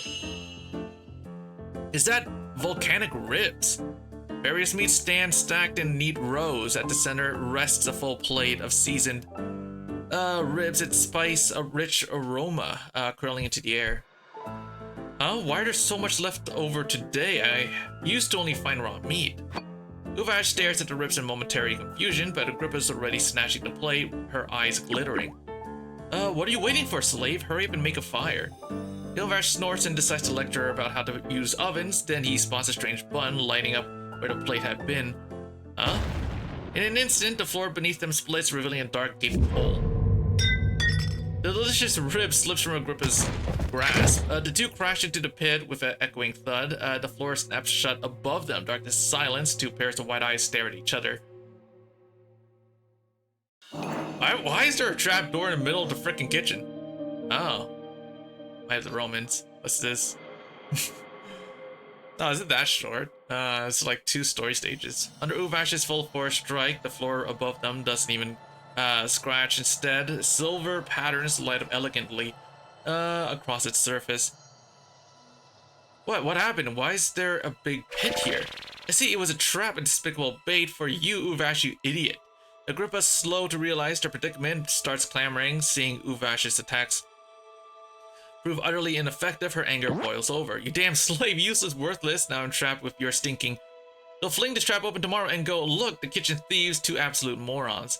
Then our names will end up on the bulletin board for all of Mythic to laugh at. My honor, my dignity, everything was ruined. You'll probably chain me to a desk with mounts of homework. And they didn't even get to eat, not one stupid carrot. Amid Agrippa's incessant complaints, Uvash tries every possible method to attack. Yet the 2 floorboards that had pressed together now seem reforged. Not even a hairline gap remains. Agrippa recalls her life since arriving at Mythic, those incomprehensible tomes filled with celestial knowledge. The transformed buildings, the alien customs, and strange inventions, the disappearance of slavery and forced independence of life. Everything once taken for granted has become a cycle of trouble, punishment, and even more trouble. And more trouble met with others, sighs, disdain, and hostility. The world has completely changed overnight. She barely clings to her dignity as a slave owner while feeling increasingly out of place. Like a fish stranded on a beach, unable to ride the new tides. Now the long absent phantom hunger envelops her again. This emptiness isn't from survival's pain, but the vast grievances, the grievance of having lost everything. I just wanted some meat. Her exploring offspring return empty-handed. Agrippa collapses, hugging her knees, curling to despair. Rome is finished, and so am I. Not even dust remains of our world, all devoured by this wretched new age. I've had enough. I'm tired of all this life, tired of this damn place. I don't belong here, neither do you. Uvash, we're never going back to Rome, that golden place with its flames and flowers and roaring crowds. It's all gone.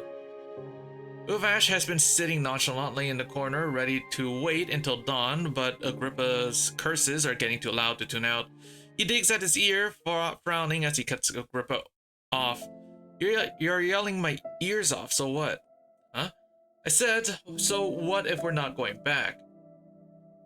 Agrippa lifts her head incredulously and unleashes a torrent of curses. You were supposed to be a warrior, Uvash. Where's that bloodthirsty killer who lived for battle? Where is he? What, don't tell me you like this, being scolded, obeying, groveling like some tamed animal. Stop grinning, you spineless. Say something. Yeah, of course I still love killing, but here I get what Rome never gave me. She glares wide-eyed, staring at him with eyes full of betrayal. In Rome, we all drowned in desires, kings, slaves, you and I. I slaughtered armies for greedy kings, and what did I get? 1,000 years chained on the ground. 1,000 years later, they unleashed me. I had a feast only to die again from that thirst. These people here worship something called reason, weak, always hesitating, always obedient. I'll never understand them, why cage themselves with rules. But they can't cage me. If I want blood tonight, I'll take it. Mythic, they give me endless fights, enemies who don't run, a hunt that never ends.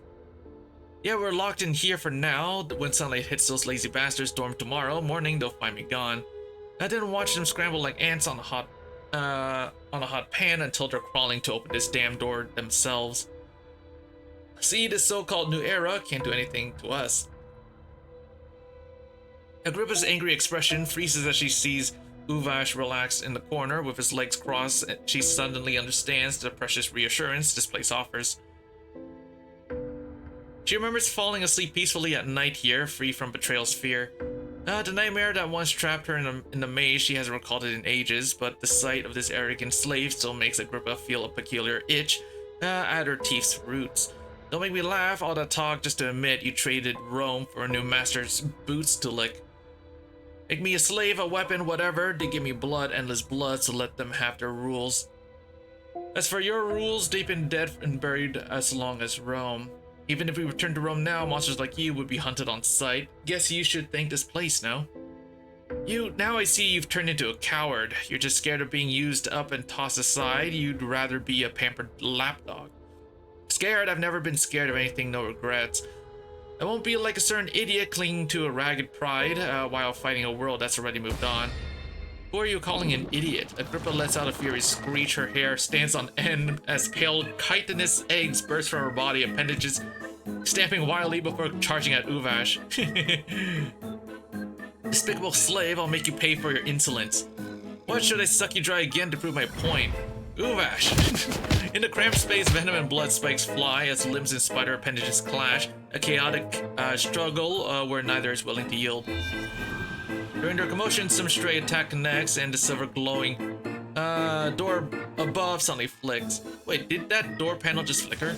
Agrippa stops abruptly. She looks up as Uvash crashes headfirst into the still unmoved door panel with a thud. Huh? Agrippa pushes Uvash aside like a stack of potatoes. She then presses against the door, studying it until she spots something familiar in these silver patterns. These lines, it looks like the silver core mechanism circuit in that textbook. What corn? Some kind of snack. Wait, what? Core. He thought she said corn. The homework's contents flood her mind before an even dumber student. Her barren knowledge finally has its moments. Your tiny brain won't understand anyway. Look, this mechanism is made from silver core, and because of these something special properties, its core is never far from the mechanism itself. These constructs are ridiculously precise. You must have hit the exact sweet spot to make the door react in the first place. If we deliver enough concentrated force to the course position, we can overload the whole mechanism. I'm not listening to all that, we just need to hit that thing hard, right? Where is it? Let's see, judging by the circuit flow... Wait, no, that can't be right, unless... Does it loop back here? It's probably embedded in this wall section. Never mind, I've never passed those exams, I'm probably wrong anyway. Agrippa hangs her head in despair, shocked when the slave doesn't mock her. Instead, Uvash simply nods in approval. You've learned a lot in this place, I can tell. Uvash turns, staring into the invisible spot on the wall like it's his greatest foe. Like a battle god, Return blood-crafted spears manifest one by one around them, glowing crimson in the darkness. This kitchen shall witness the power of Rome's greatest warrior. With manic laughter, his all-out strike hits true. A faint click sounds as the invisible door finally dims. The silver light flickers out. Agrippa looks up in surprise and laughs uproariously at. Who cares about silvercore nonsense? This kitchen is mine to conquer. They exchange a glance, snort simultaneously, and together smash through the now powerless door panel. Grateful slave, as your master, I claim first right to everything here. Try, see if you could open that door without me. First, the breach keeps the spoils. In their fighting frenzy, the long and restrained pair quickly clear the kitchen of meat before swaggering off. Their names will not appear on the campus bulletin board. Rome's glory remains intact this night. Lo and behold, another kitchen falls to Roman might. Only the head chef confidently walking into the kitchen the next day let out a roar that echoed across the campus.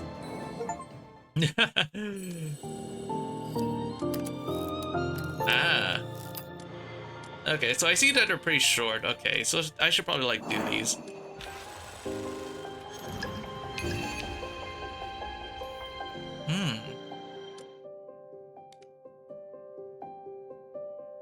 Okay, let's see. What's next? Handbook. They did that.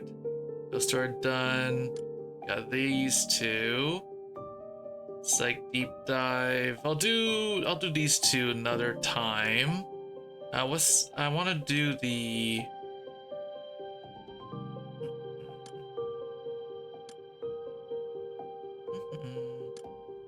Do Dreamscape. Oh yeah, we could do the special ops here then. Okay.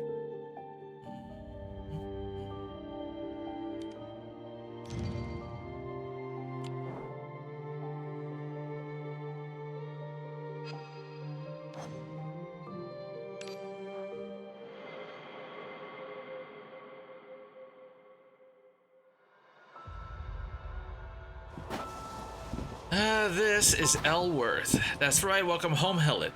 The mountain you want to reach, the person you want to see, they're all here.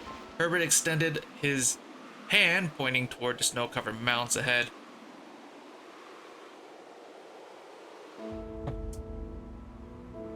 Are you sure she will appear? Just as surely as you appeared here, it is the summon of fate. No one can refuse fate, can they? Hearing this, the maiden grinned, revealing two sharp fangs. That's right, no one can refuse fate. Then our deal?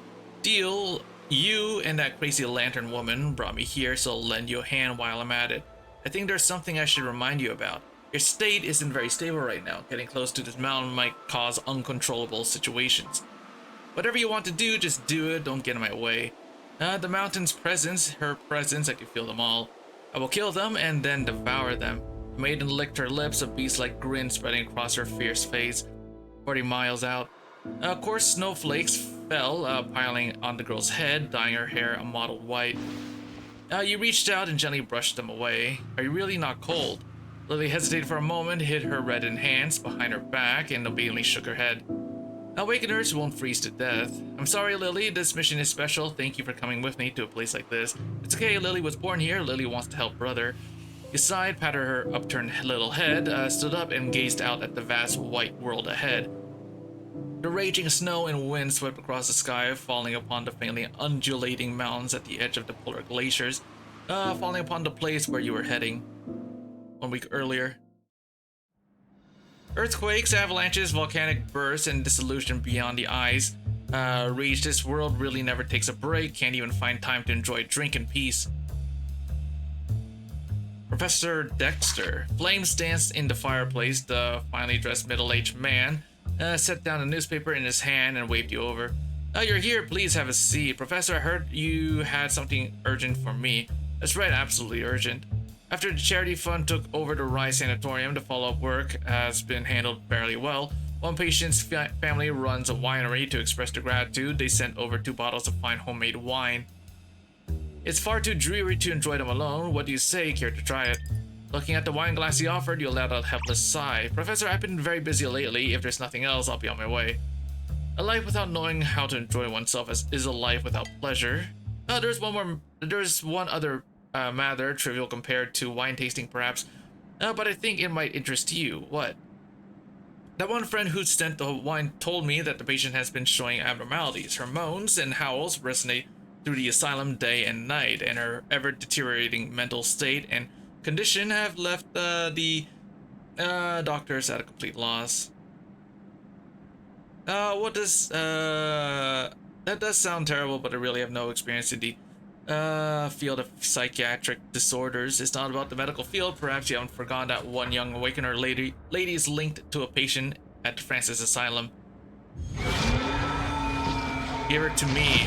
Pathetic, just losing a silver link reduces you to this. Francis is linked to Lily, to Hellet's linker. Dahl once mentioned in her Awakener Crafting and Link Fundamentals course that, setting aside the side effects of being unable to command and control them, the ideal link subjects for Awakeners are patients of this very sanatorium. The sanatorium patients, because their minds are unstable, they're not afraid of losing control. Hallett stands alone at the dock, her long hair dancing in the wind. Ship's leaving, you boarding. Hallett waves, signaling the ferry to leave without her. She hasn't decided on her next stop. Ella, she disappeared after leaving the sanatorium. Has something happened? Look at this.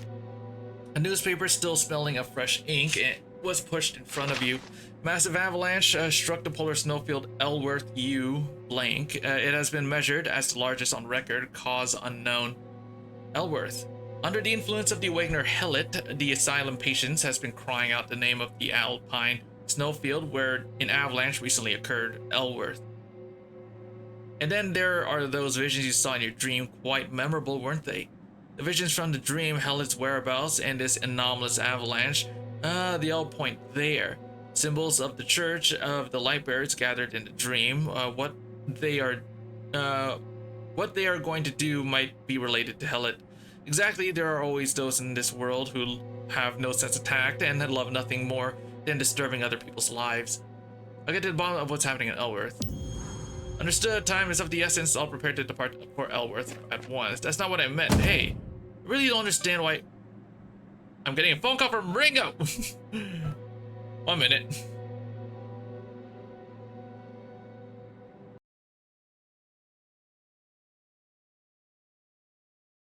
Give me a minute. I'm opening up my Discord. Phone takes ages. I'm getting a freaking Discord call from Ringo. Give me a minute. I'm gonna see what he wants.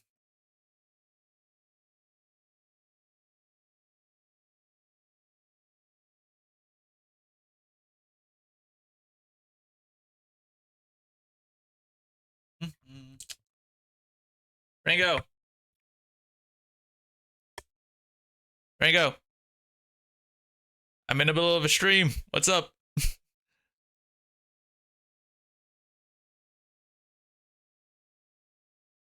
Ah, fuck you. I muted the fucking audio. What do you want? Is it something about what's up?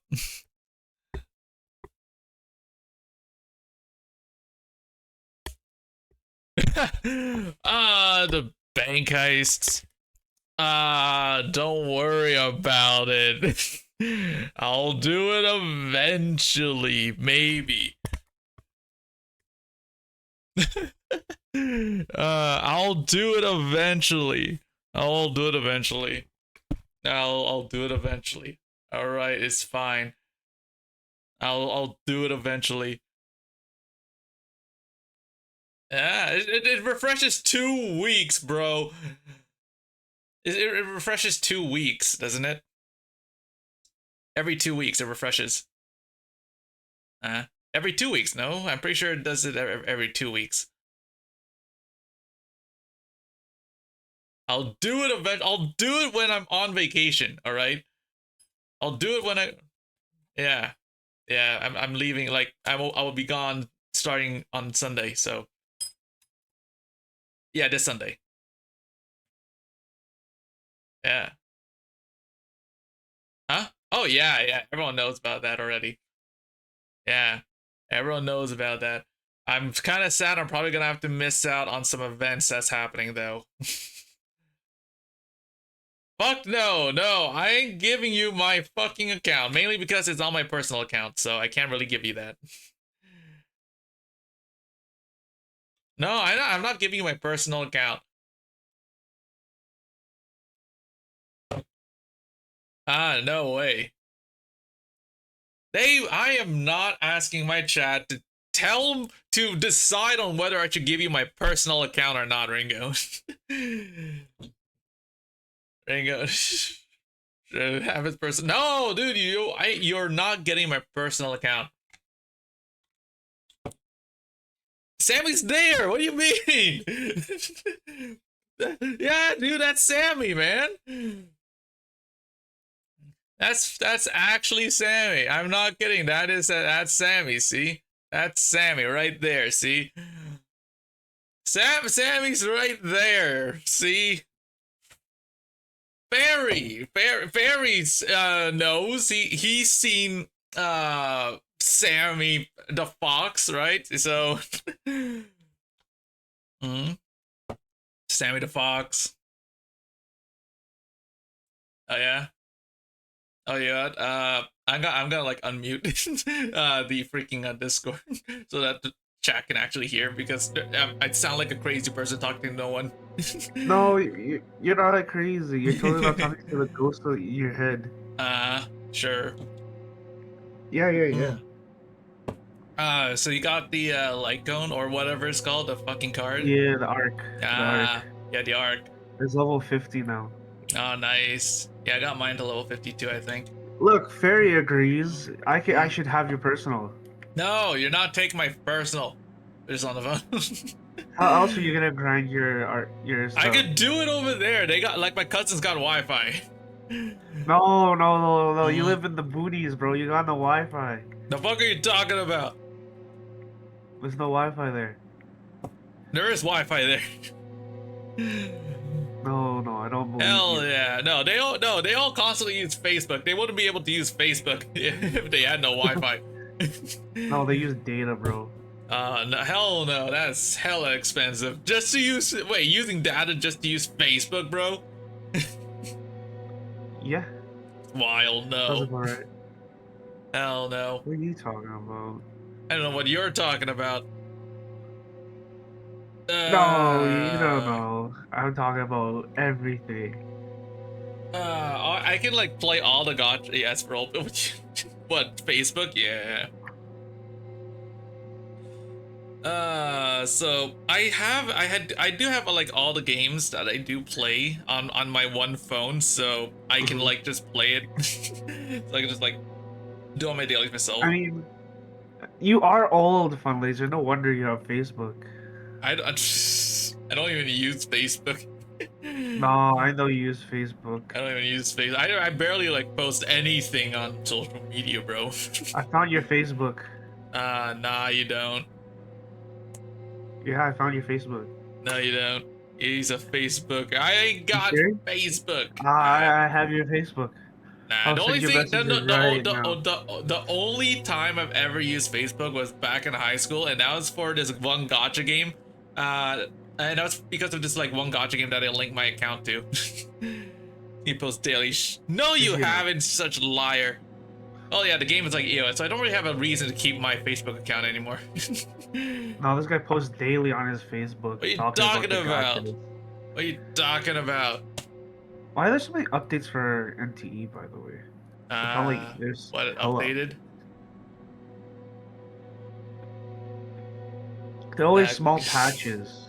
I mean, it's probably to remove all the AI billboards and scenes, I guess. Honestly, people are bitching over that is kind of crazy. To be honest, you don't really see the billboards every day. You don't really like see the billboards like constantly. They did remove the AI generated video for the pause bank heist though. I saw that. People were also complaining about that, but at the same time, you only see that once and then you just like skip it. Bring on more truth. No, he's not Barry. Exactly. No, you're not. He's lied to me constantly. No. How did I lie to you constantly? Yep. He's lied to me constantly, man. How? How did I lie I to mean, you? how? Well, Ringo, I remember me and Daisuke played Don't Starve Together alone. Yeah, you weren't there. You said that I you were woke up gonna late. I woke up late. I called you, bro. Did you I have woke your, up late. did you have your phone on silent? Because I called you like several times. My Discord. You called the wrong account, bro. I called your main account or this like Yes. Ringo account. Yeah, this account. My main account is not on my phone. Yeah. You have it's my not other phone account. How are you forgetful? What do you mean? That's life. Fair. You don't know what you're talking about. You're so forgetful. I don't know what you're talking about. You gave me 2 accounts. I wasn't sure if you kept both of them on the same phone.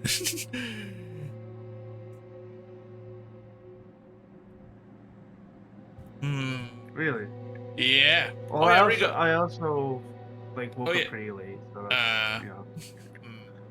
Oh yeah, Ringo. By the way, new Arc Knights of OG Arc Knights event is OG Arc Knights. Yeah, OG Arc Knights event. Yeah. I don't Oh, really what like is it go on. called? It's what is it called? It's like this Thursday, I think. I'm gonna be streaming that this Thursday. Yo, So, what is it called? Yeah, let me find it. It's post on my Discord. Where is it?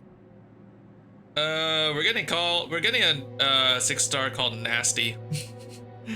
McNasty? No, Nasty, Nasti. That's her name, dude. That's her literal name. Stop lying. I'm not lying. Hold on. Guys, he's lying to us now. I ain't lying, man. It's called Unrealized Realities. That's the event name. Yeah. Yeah. The 6-star Nasty is Limited? is a support. No, it's not limited. She's a support character. Really? Yeah, I'll like It's send a you. girl? Yeah, sure.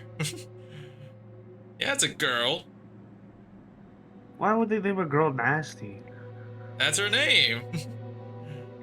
I bet you There. fucking.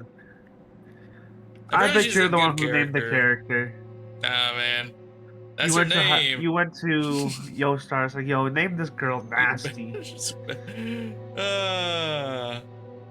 I feel like that's what you did, right, guys? Yeah, I sent you the DM, right? Yeah, I saw. That's her. It's very low quality. Thank Yeah. you for that. Yeah, I got it from Twitter. Twitter? Yeah. Why Twitter? Twitter. Look at every other location. Hell yeah. You pick Twitter. Yeah.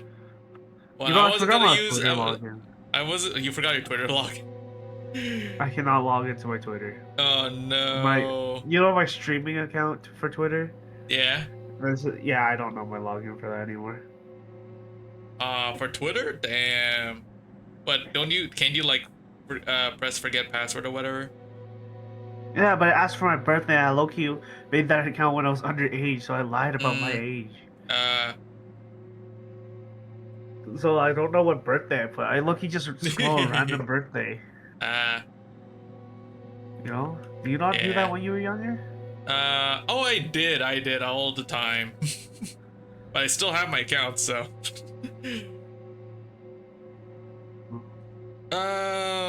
Yeah, there's like some serious Enfield glaze happening on Twitter right now. Why? What's fucking Enfield doing right now? No, it's like people posting about Enfield. Really? I thought it was kind of. I felt like the game was kind of shitty. I can't lie. Like I hyped that shit up too, and I was like, I'm like fine with everything in the game. I just like can't deal with the gacha in that game. it's really heavy on my GPU as well, so I can't even stream it. Oh really? So maybe I need to get a new It runs fine on my computer. Oh yeah, on your computer. Bro, your What's computer's your better than graphics mine. card? What do you mean? It's What's your graphics it's an card? RTX 3050, 6 gigabytes, and it I runs have a fine. 1660. Ah. Yeah, it runs just fine. Yeah, because you have a 3070. No, 3050. 3050. That's still Yeah. better than my 1660. Oh really? I thought you have a better computer than mine. Like my I have GPU's only better like parts. like I my just like don't have my a good GPU. yeah, like my GPU's like only 6 gigabytes of yeah. I don't have a good GPU. I don't have a good GPU. That's all. uh I have everything else is good about my computer. uh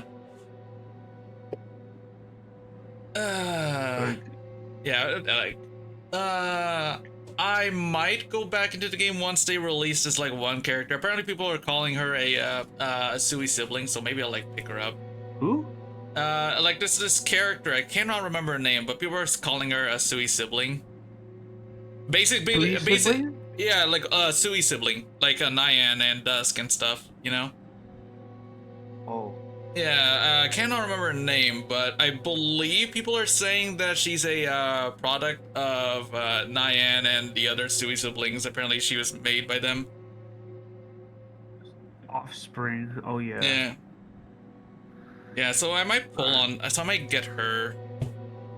Like, the only characters I'm pulling in that game are Reconveners and I guess Sui siblings, so. I don't really care. I don't really like care about all the other characters that's released for Enfield, dude. With the gacha, hell no, man. I only want exercise related characters, or like maybe the angel. What do you call the? Sancta. Yeah. Yeah, I'd roll on a Sancta character. But holy. That's the only reason I'd come back yeah. for if I get Yeah. hint that one of my favorite characters is gonna be there. Luminatic. Yeah, very. I only Fake only gotcha hate addict right there. yeah, Fake gotcha addict. I only hate limited banners in every patch, dude. That's why he quit. Fake. That's why he quit Honkai. Yeah, I actually quit all the Poyo games. Honkai's pretty good still, though. I can't lie. Man, if I were to go back now, there's like all the recent characters power creep my characters. I don't really feel like going through that. I don't think it's that bad. Yeah. I believe the new character in Zenless power crept everyone. Which one? What's his name? Pyrosis or something? Pyrosis or something PY. The new S rank. Apparently he power creeps everyone in damage, so. Huh. Yeah. Apparently he's had something to do with the main characters. Or some MCs. Yeah. He didn't even. That's the main character fucking thing. Yeah. Apparently. I don't think it's. I don't think you have to roll for him. I think they're just gonna give it to us. Oh yeah. The main character. Oh yeah. Oh. Yeah. I can't. My character's gonna get princess carried by my stand, bro. Ah. I'm still not gonna come back though. I mean, the story's pretty good. I can't lie. What are you uploaded? Huh? I just sent you a close-up of the new character in Arc Knight's coming this week. I might do like one temporal. Oh. Yeah. Azzy's a pretty cool character. Apparently she's like a pretty good character to have around.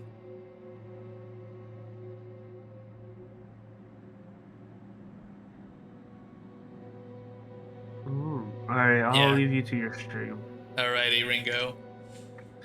I'll catch you later. You smell fun, laser. I can smell you from here. Well, Ringo, I have one thing to say to that. And I'm gone. I'm gone. Okay.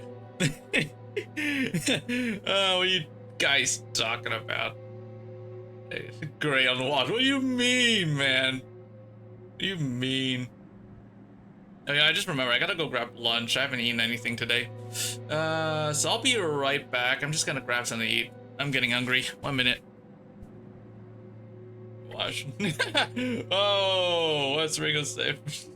Oh, yo. Automod censored you. Fuck you. That's right. Okay, I'll be right back. I'm gonna grab like lunch.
Okay, I'm back.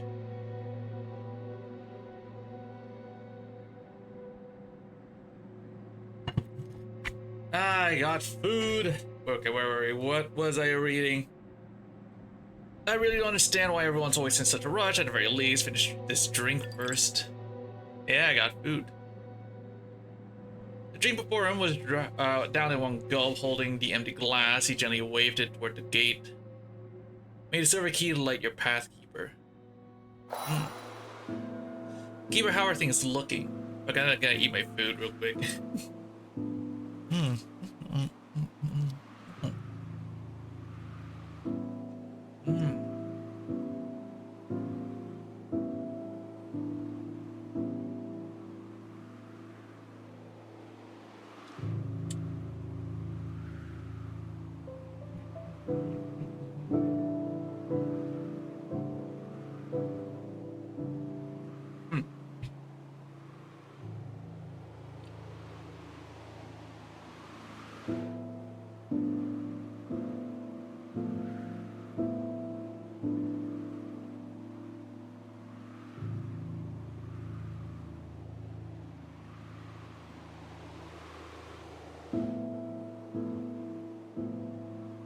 Oops.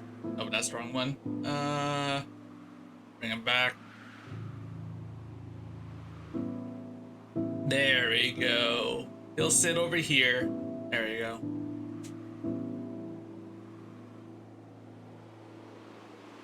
We've arrived at the Elworth ice field. Situation is stable. As you suspected, Lily can vaguely sense the fluctuations of the same origin strength and find the right direction. Has anything unusual happened during the journey? No abnormalities, just navigating through the seas filled with broken ice, praying daily that the roaring winds don't capsize the ship, unsure why both the Church of the Lightbearers and the Helot have their eyes on this place. However, the locals nearby don't seem too welcoming of our arrival. They keep shouting incoherent things about mountain gods, monsters, and the like. There's something I need to inform you about. The approval of this trip was extremely rushed, and there wasn't enough time to conduct a detailed preliminary investigation beforehand. I've been in the archives these past few days and found a document about Elworth. It mentions that above. We were talking with Doll when you noticed Lily walking up to a hole. Lily, be careful, don't fall in. Lily walked a few steps toward the distance and crouched down curiously. There's a sound. He stepped closer. The seawater was being churned by something unknown, emitting a muffled rumble through a translucent layer of ice. Blurry dark figures suddenly appeared beneath the ice, growing larger at an alarming speed. Danger! He swiftly pulled the maiden back from the edge of the abyss. The ice shattered beneath her feet as several polar creatures, grotesquely oversized, burst through the ice layer, writhing in disproportionate bodies as they clambered out. Heavy black pustules oozed from beneath their fur, something churning inside them, emanating the stench of decay. Hoarse-piercing shrieks rang out. The monsters stared at you with eyes coated with pustules, brimming with primal hostility. Mutations caused by dissolution. Lily, watch out. The silver key in hand emitted a gentle glow. A black sphere blocked in front of Lily, crushing the monsters of unknown origin. Dodging the monster's desperate attack in their final moments, you exhaled a heavy breath. All enemies eliminated. Doll, what were those unknown monsters? Suddenly found out after pulling up the archives. Metheg once dispatched a team of scientists and investigators to conduct a secret expedition to Elworth. They also encountered the documented these mutated creatures. In the records sent back by the expedition, was there any mention of the mountain god? I keep suspecting this has something to do with Helot. Unfortunately, the secret expedition's archives are as clean as certain people's brains. They didn't manage to produce any findings. I have some questions I'd like to ask them. Can I speak with them directly? The other end of the line fell silent for a moment. If those investigators' mental strength had been enough to leave behind a silver core, perhaps you could awaken them right now to answer that question. But sadly, those fragile folks left nothing behind. They were just devoured by Elworth. With snow and wind this fierce, perhaps they met with an accident and were buried here. Either way, the danger of Elworth has exceeded our predetermined standards. The expedition's demise on the snow mountain was sealed away as a top secret file for a long time. Not only Professor Dexter, I too am only learning of this now. This was an oversight by the school. Regardless of whether you choose to continue this mission, the Academy will compensate you properly. I need to find out what the lantern cult is after. I can't stop worrying about Hellet. Given circumstances, out of the concern of your safety, the school urgently contacted a professional Professor Elvis, a researcher from Mythic University. He's currently with an external expedition team conducting a scientific survey in Elworth. The peak they're preparing to survey also matches the one Lily indicated, which will be a great help in finding Hellet. Those team members have extensive XP and supplies. Traveling with them will greatly improve your chances of survival, and having you and Lily join as combat assets would be a good thing for them as well. You knew I wouldn't choose to give up. It's not the first time. I won't try to change your mind, but Mythic cannot afford to lose its keeper. Take care of yourself and come back alive. Ah. Ally or foe. Okay. Gonna eat my food before it gets cold.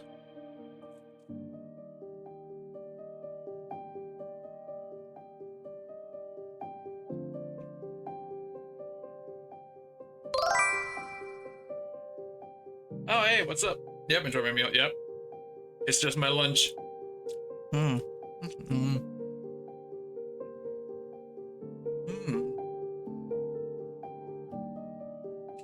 Yep, I'm just kind of hungry, so I don't want to eat. So I don't want to like let my food go cold. I've done that way too many times. When I stream, I grab food, and then when I'm too into like reading something, I forget to finish it. So, oh yeah, I'm streaming this whole thing here. Elworth Returnee. So I'm gonna be here for a while. Oh, you know, I totally forgot to do resonance.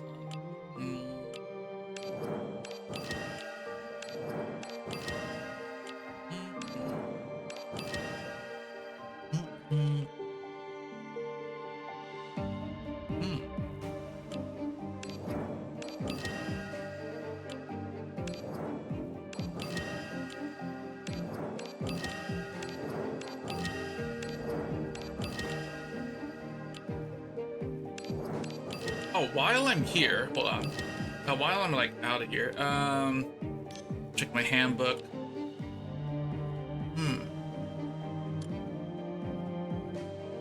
Dreamscape. Okay, I'm not sure how long Multiverse Link is gonna be. Is it a long one? Like, I saw that I did my first Dreamscape. I've done this one, and it was pretty short. So I'm guessing all the other Dreamscape ones are pretty short too.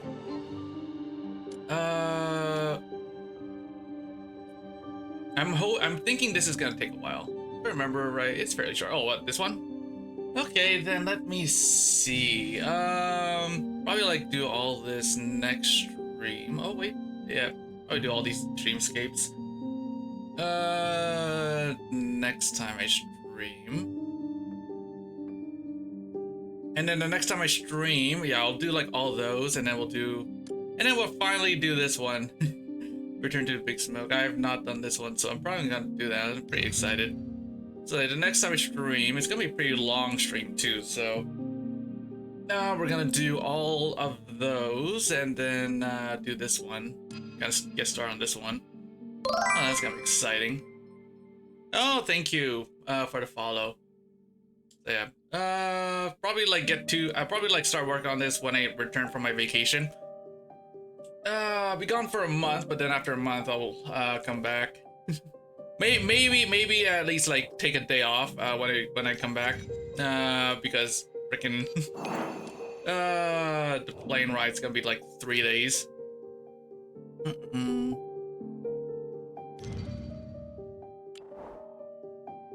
Let's see. Let's get back.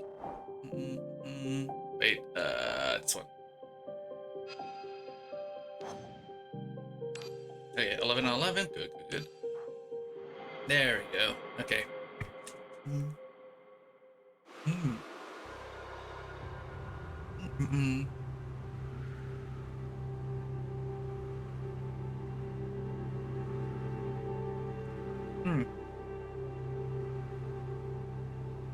Okay, I'm trying to think of what my agenda is. What the agenda is gonna be this week. Tomorrow I'm playing this game called Tootopia. I picked it up. It's a Toho fan game. It's been so long since I played a Toho fan game. It looks pretty cool. It reminds me, the way that it's played reminds me of Civ, Civilization, the game. Wednesday, what are we doing on Wednesday? Is there anything happening in Gotchas on Wednesday? I don't think there is, right? Thursday, I think it's gonna be Arknights, and then Friday's probably gonna be Trick Out, Chibico. Probably. I sure this is the place. Lily can feel it. Sister Hella is right here. Lily also heard another voice. That mountain is calling Lily. A mountain range stretches out before you, its peaks perpetually eroded by snow. Bathed in golden light, standing solemnly upon the freezing plains. Like, at least on season you have like a week. Yeah, I'm probably gonna, I might be able to play that when I return from my vacation, so I should be able to have some time for that. I think a week from Tuesday. Yeah, I'll probably like do the CCN stuff like when I return. The CCN stuff lasts a while, right? How many more days? It's like 50 days. So that lasts a while. You miss a character. It's fine. It's fine. I can still play my gotcha, man. I can still pull for characters.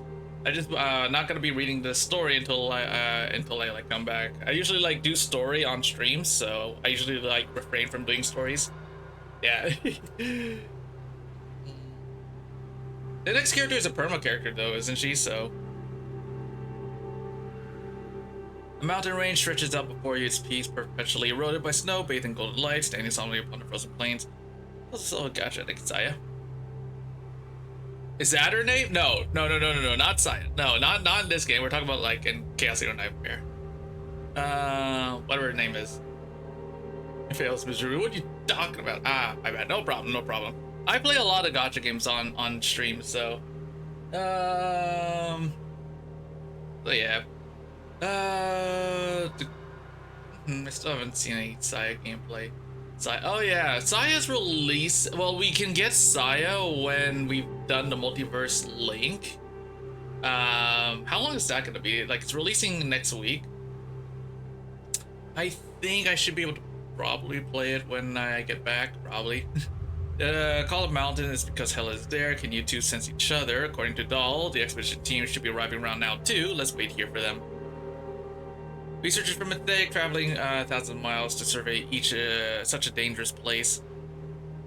Perhaps it's because people like them exist that this world can hold on to a sliver of peace amidst of all this madness. Mr. Fun Laser, what do you mean? Lily doesn't understand. Lily tugged at the corner of your clothes again. You crouched down and smiled at her. What I mean is, it's in a little while, a whole group of big brothers and sisters will come to play with Lily, but this place is very dangerous, and they don't have the ability to protect themselves. But we can. Lily, can you? Of course, Lily is really strong, and Lily will protect them, right? Sure. Monsters. The sounds of commotion carried over from afar, interrupting your conversation. You and Lily exchange a glance. Taking her hand, you ran toward the source of the sounds. You swiftly dealt with the approaching monsters, then turned back toward the camp. Is everyone alright? The group at the camp numbered about a dozen people, mostly frail non-combatants. They stared at the terrifying creatures in panic, putting up only limited resistance. Thank you so much, sir. We wouldn't have made it without you. Judging by your attire, you don't like professional surveyors. What brings you to a place like this? Oh, I received a message from Dahl saying she'd be sending a student over. Fun Laser, that would be you, right? His voice sounded calm and steady. He wore a school badge communicator on his chest. By the looks of it, he was a professor conducting field research that Dahl had mentioned Elvis. Running into a student from our own university while surveying in Elworth. What a pleasant surprise. Hello, nice to meet you. I'm professor of paleontology at Mythic University and also a professional mountaineer. Nice to meet you, Professor. Just call me Elvis. I didn't notice before. There's such a little child hiding by your side. This place is covered in ice and snow, and she's wearing such thin clothes. Aren't you worried she'll freeze? Lily isn't cold. Lily is here to protect everyone. What an adorable little one. Well then, thanks to Fun Laser, we didn't expend too much energy dealing with those creatures. Everyone's had quite a scare. Let's rest at the camp for a while. Lily was held in the arms of the medic, while the sun-tanned Elvis made funny faces at her to cheer her up. A crowd of team members huddled around her, shielding her from the snow and wind while stuffing her tiny palms full of chocolates and nuts. For those people who constantly faced the threat of death, a child's smile was their only remaining solace. There's too much to finish. Lily's cheeks were stuffed with nuts as her little teeth gnawed on the frozen hard chocolate. Her eyes curved into happy crescents. Noticing your gaze, Lily hopped down from the medic's lap and pattered over to your side. That lady smells a lot like Mommy. Lily often smelled that scent during surgeries. It's very familiar, so Lily is willing to play with them now. Now Lily looked at you very earnestly. Mr. Funlaser is very important, but these brothers and sisters are all very nice to Lily, and Lily likes being with them too. He patted Lily on the head and surveyed the surroundings. Why do I get the feeling the survey people are all gonna die? Why do I feel like they're all gonna die? Passing by a pit, a nauseating stench wafted from within. How strange in this frozen landscape of ice and snow, why would such a smell come from this pit? Elvis leaned in closer. Dormant volcanoes exist beneath Elworth's ice fields. It's probably toxic gas from a magma reaction. I don't think it's anything serious. You looked around, it was just you and Elvis. You walked over to his side and lowered your voice. Professor, is it really okay for the ordinary members of the expedition to see those monsters?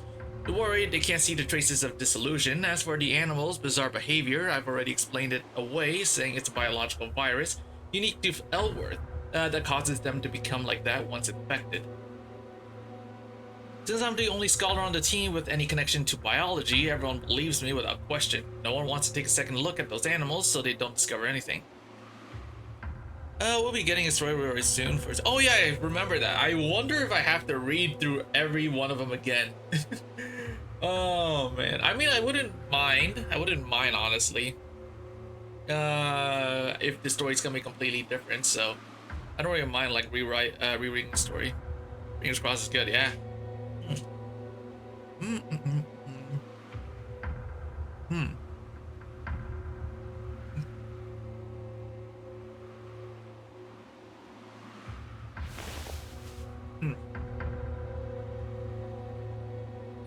You nodded. The guy's deep voice came from far away. Everyone's rested enough. While it's still early, let's pack up camp and start climbing as soon as possible. Soon you packed up the camp and followed the guide's lead upward. Along the way, the gnawed remains of horses were scattered by the roadside, bleached bones buried beneath the snow. These colorful scraps of cloth. They're mountaineers who died on the path years ago. The way they died were all sorts of bizarre. Some froze to death. Some were buried alive by avalanches. Some fell from the summit. Too many people have died on this mountain. Where are we? Mount Everest? Yo. Horses can serve as mounts and can also be slaughtered for food. Just further up, horses can't go any higher. The guy gestured with his chin, motioning you to look at the corpse lying by the path. Average Everest climb, yeah. It was largely covered by ice and snow, its skin showing a dark purplish blue hue, frozen in the posture of crawling out of the sleeping bag, wearing an eerie, bitter smile. Paradoxical undressing and bitter smile, classic signs of death by freezing. The remains of mountaineers who died on the snowy peaks typically serve as landmarks for those who come later to find their way. I have friends who stayed behind on this mountain. May I go check this one mountaineer's name tag? Of course. Elvis stepped through the soft snow, walking step by step toward the rigid corpse. He tried to move it aside to reveal the name tag on the sleeping bag. The next instant, at the moment he was completely off guard, a purplish blue human body covered in ice and snow lunged out from the sleeping bag. The nameless corpse, smiling eerily, reached its hand smeared with pitch black sticky fluid toward Elvis, who had fallen to the ground. Monster. Everyone watch out, Lily. Sure. Black orbs appeared beside Lily, hurtling towards the grotesquely contorted corpses. Soon the black pustules within the corpses were purged by your group. It's the mountain god. Those who desecrate the divine shall suffer divine punishment. Irrelevant outsiders trespassing upon the sanctuary where the gods dwell. You are not welcome here. Leave. This was the Elworth local hired by the survey team. He had worn a sullen expression the entire journey, but now displayed a sickly fervor. The entire team fell silent. The corpse that had suddenly sprung to life moments ago, and the locals' mad murmurs cast a cloud of fear over the whole survey team. Aside from the few of you from Maida, no one had ever encountered a situation like this. What was that just now? I'm not sure. You couldn't answer. Under the terms of the Mystidia Accord, you were obligated to keep the secret from outsiders and not reveal the existence of the dissolution phenomenon to ordinary people. The local's face was ashen, his lips squirming as they spat out repulsive murmurs like maggots struggling to crawl from his mouth. Could it really be a god? The guide, having regained his composure, furrowed his brow but still shook his head resolutely. The professor explained earlier that those strange animals were suspected of attacking people after being infected by a virus, so it's possible that humans could also exhibit aggressive behavior after infection. This is something explainable within the realm of science. We shouldn't let our imagination run wild. The guy's voice was steady and strong, seemingly quite reliable, yet his fists behind his back were trembling slightly. He tried to fabricate a credible, reassuring explanation for the others and for himself.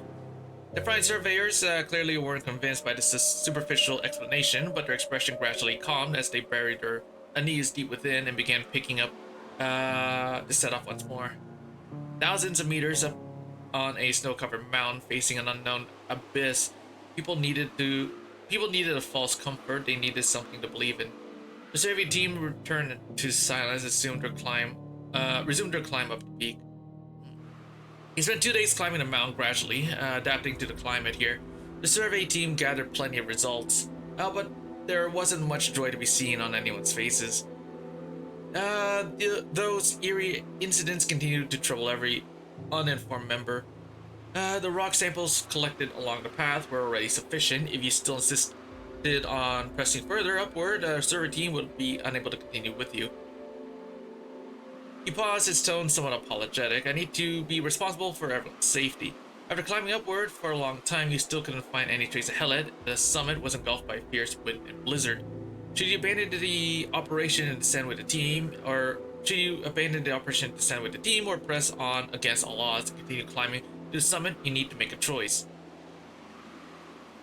This front laser, there's a familiar scent here. Lily can sense it. Up ahead, there are monsters. Hellet is just ahead. Her might be in danger. Oh, God, I love the translation. They're working on it, right? But it's still iffy here and there. Following Lily's guidance, you turned along the winding path and spotted a figure slowly approaching you. That's Hellet. You rushed forward with long strides. The maiden was thinly dressed. Hearing your shout, she stopped in the snow. Indeed, that was unmistakably Hellet's face. But you couldn't be certain right away. Her aura was completely different from the last time you saw her. Startled by a commotion, that wary expression of hers was like a beast cornered on all sides, ready to unleash a lethal strike at any moment. The beast's entire body was taut, holding her breath in a fixed gaze. The next moment, she bared her teeth in a grin, and the brief confusion in her eyes gave way entirely to hostility and killing intent. Hellet took a step forward and struck without warning. A massive flail materialized in her hand and came howling towards you. A dull thud, the guide was violently grazed and sent flying by the pitch-black flail. The scalding blood that burst forth melted at the perennially frozen snow and ice, staining the tips of the climbing boots, frozen stiff near by a vivid red. Everyone fall back. Before all eyes, Hellet charged toward the crowd like a beast driven mad, her hair wild. Ball Laser thinks of something. This mad woman is really trying to kill everyone. She's completely lost her mind. We have to stop her by force. You drew out the silver key from your chest. Focus your mind and channel spiritual energy. A layer of gentle silver radiance rippled around you. The silver radiance gently invaded Hellet's consciousness. Her frenzied spirit realm howled with raging winds, resisting your link with all its might. A roar closed in before your eyes. Hellet, stop this. Hellet let out a heart-rending roar. She hurled her chain ball into frenzy, smashing everything on the snow mountain to pieces. All that commotion, this maniac, not only is she hurting people indiscriminately, does she want to trigger an avalanche too? She doesn't seem to remember anything at all. What on earth happened to her? All is her think of something get this maniac under control. Hellet, try to remember, it's me. At last, a gentle silver radiance struggled through the surging consciousness and shone into Hellet's eyes, wide with madness. Hellet felt as if she were floating in a silver river, overflowing with radiance, letting the water gently cradle her spirit. She struggled to break free, yet the flowing water wrapped around her ever more tenderly, pulling her deeper and deeper. Only barely suppressed your tendency toward madness, your consciousness is still trying to break free of the link. You don't want to stay here, do you? Madness in Hellet's eyes was gone, but her gaze was still scorching, locked onto yours like a predator eyeing a piece of meat. I don't belong here. She enunciated each word deliberately, making a simple confess sound like a threat. Then do you remember where do you belong? Hellet fell silent. I don't know what happened to you. Perhaps until you return to normal we could work together. Elworth is far too strange and unpredictable. Now that you found Hellet, leaving as soon as possible is your highest priority mission. You need her to be controllable. Seeing that Hellet remained silent, yet her mind kept trying to break free from your link, your expression darkened. Your mental state is extremely unstable. Without a link on you, there's a high chance you'll mutate again into a monster that's lost its human form and sanity. You don't want that either, do you? A fierce fire ignited in Hellet's eyes. She bared her teeth, her sharp teeth, grinning at you. The gaze she fixed on you was like a beast eyeing its prey. Threats and coercion, what a bastard. Once I'm stabilized, I'll tear you apart, devour you, pick you clean. You met her gaze without a shred of fear. I'll be waiting, but for now, you have to listen to me.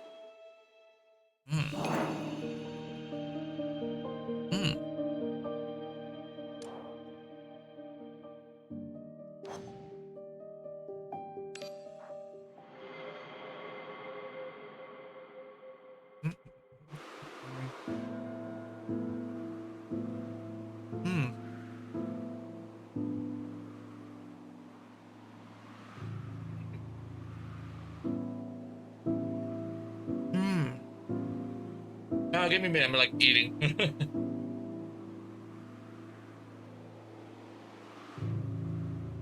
Hold on. I got a DM'd. 1 sec.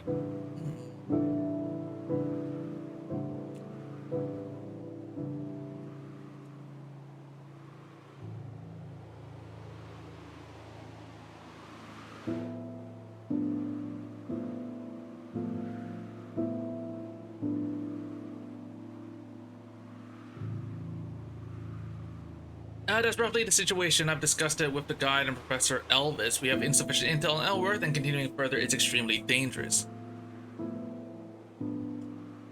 Hello will come down the mountain with us. She needs treatment, and once she's calmed down, we'll need to ask her about Elworth as well. In the dreadful silence, gazes filled with resentment, fear, and contempt all fell upon you and Hellet. You felt her stares piercing your back. The guy who had been injured by her was an easygoing man. He hastily wrapped a bandage around himself, said nothing more, reassured the expedition team with a few words, and began arranging the descent. The expedition team had been collecting samples during the ascent, and they'd gathered both specimens and fossils, yet not a trace of joy could be seen on everyone's faces. You recalled Dahl's words. After that communication, the entire expedition team lost contact. If those investigators' mental strength had been enough to leave behind a silver core, perhaps he could awaken them right now to answer that question. But a pity those fragile folks left nothing behind. It was as if they were devoured by Elworth. Even if they were buried by snow, given the level of equipment they carried, it shouldn't be impossible to find any trace at all. Ouch, Hellet, why did you stop? Did you see something? She turned and stared intently in the opposite direction of their march. Pray. She didn't say much more, just kept turning her head back, gazing towards some place amidst a vast snow, white expanse, her eyes brimming with elation and longing. You follow her gaze and catch a glimpse of a fleeting dark figure. When you look again, there is nothing behind you but endless wind and snow.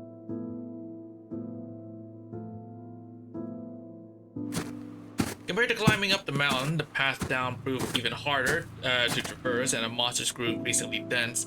After sweeping this area clean of monsters, you found a sheltered You found a sheltered, easily defensible spot to set up camp and arrange your watch rotation for the night. Having experienced an entire day of excessive exertion, you couldn't resist the heavy drowsiness and fell into a deep sleep.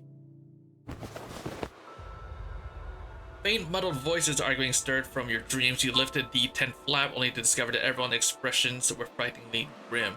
Wasn't agreed that you'd take over the watch at midnight. Now look what happened. Someone's gone missing. Tell me whose fault this is. Last night was indeed supposed to be my shift, but the geology assistant was who was on watch before me told me to sleep a while longer and that he'd come wake me when it was time. But for the entire rest of the night, he never came.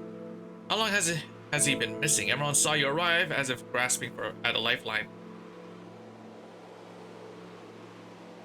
He didn't wake the next person when it was time to switch shifts at midnight, and now he's completely vanished. I'm a bit worried. Could he have gone scared and abandoned us, fleeing on his own during the night? In a place like Elworth, solo operations are pure suicide. No one would gamble with their own life. Perhaps he's only taken a walk nearby. It's still early. While we can still find traces of him, let's go look for him. I've been in this line of work for a long time. If you want to survive on a mountain, you can never easily give up on any companion. Now, putting on a show of composure, you all followed the guide's arrangements and carefully searched along the path. Clinging to unrealistic hopes, you preferred to believe this one geology system was still alive. What was that? The expedition team all turned their gazes toward in unison. There, on the snowy ground along the downhill path, lay a large pool of bright red, congealed blood. The body wrapped in cloth was shattered like a heap of mud. Torn fabric swayed in the wind and snow. From the broken nameplate, you barely made out the words geology assistant. Everyone fell into a dreadful silence. Once more, Lily felt uneasy around the grim-faced surveyors and unconsciously grabbed your hand. I told you so. I warned you all. The resting place of the mountain god will not tolerate filthy outsiders disturbing it. The defiled sacred mountain can only be cleansed with your blood. He cursed at you all in a near-manic frenzy, crawling and kowtowing on the ground in a bizarre posture, desperately trying to beg forgiveness for his sins. The expedition members were all terrified by the gruesome state of the body. The guide tried to calm everyone down, but screams and fear continued to spread through the group. While everyone's eyes were fixed on the horrific state of the corpse, you noticed several strange traces. The snow-covered ground bore remnants of blood stains and dark marks left from a fierce battle. Strange, there are signs of a struggle near the body. It looks like the fight went back and forth. Miss Medic, could I trouble you to do a simple examination of the deceased? She glanced around at the members who had fallen into extreme anxiety, nodded, and stepped forward. At this stage, only a basic external examination can be performed.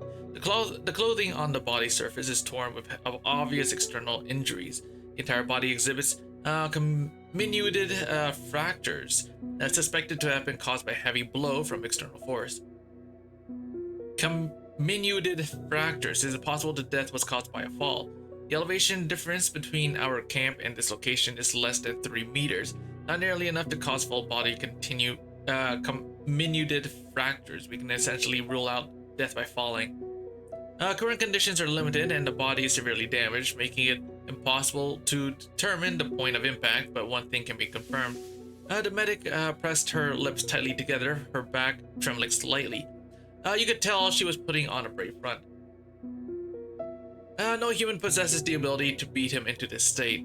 The moment these words were spoken, an uproar erupted. All eyes turned to Hillet. No one could forget the massive iron ball she had casually hurled, nor could they forget the sight of her injuring someone.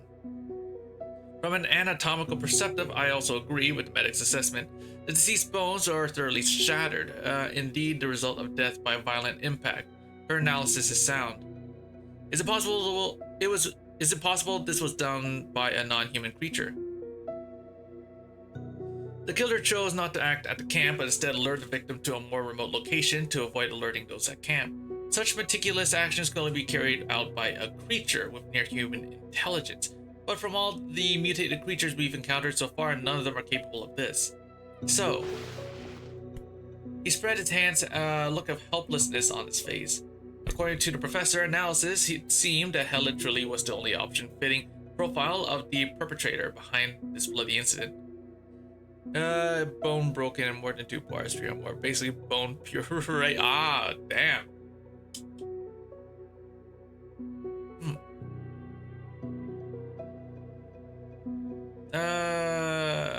Yep. From the look on your face, it seems you have some reservations. Helen has been turning her head back frequently as if something has been following us the whole time. Last night, I didn't sense anything abnormal from the other end of the link. I believe Helen is not the real culprit. I trust your judgment, but convincing the others won't be so simple. He glanced around at the expressions on the faces of the nearby team members and lowered his voice. It's getting dark, but the outdoor temperature is no longer suitable for moving forward. Let's set up camp and rest for now. As for Hellet, tonight I'll watch over her. Outside the tent, only the campfire remained, with occasional muffled voices of conversation and the sound of tools being used.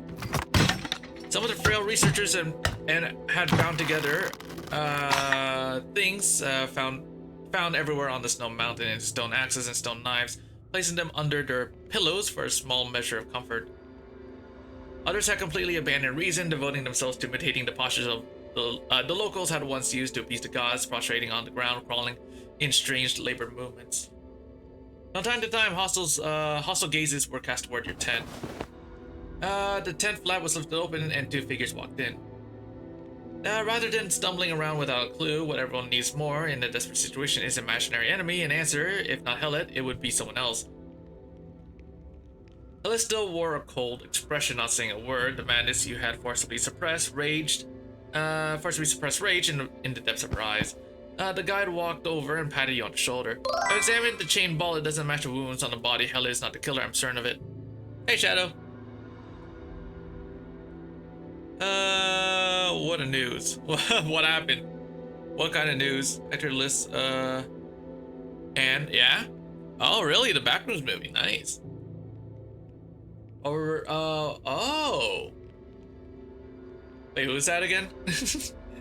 I'm not too familiar with, like, actors' names, so... I can never, like, remember them. Dude that has too much... Oh, wait, hold on. Let me, like, search him up. I might have seen something about this guy, Robert. It's Fatal. Oh. Oh, it's this guy. Oh. Oh, yeah, no, it's this guy. Ah. Yeah, I remember. Yeah, I remember watching this guy. Ah.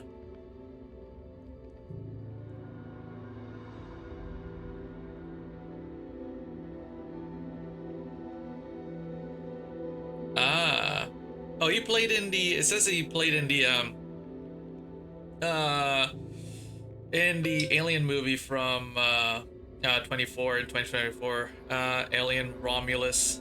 I haven't seen that movie yet. I wanted to see that, but I haven't had a chance to watch that yet.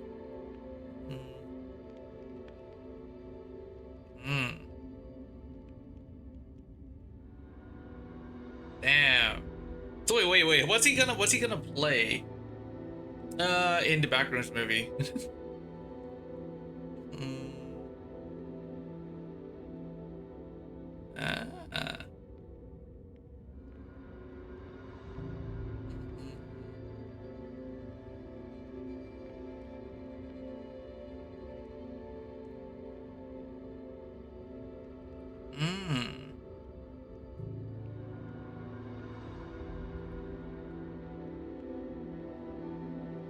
If he's playing like one of the life form entities, dude, he in the Backrooms movie, that's gonna be so crazy.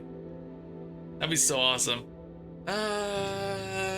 Thank you very much. Even though you were hurt by Hellet, you still speak kindly of her. Years of experience have taught me that in an environment like this, nothing is more important than trust.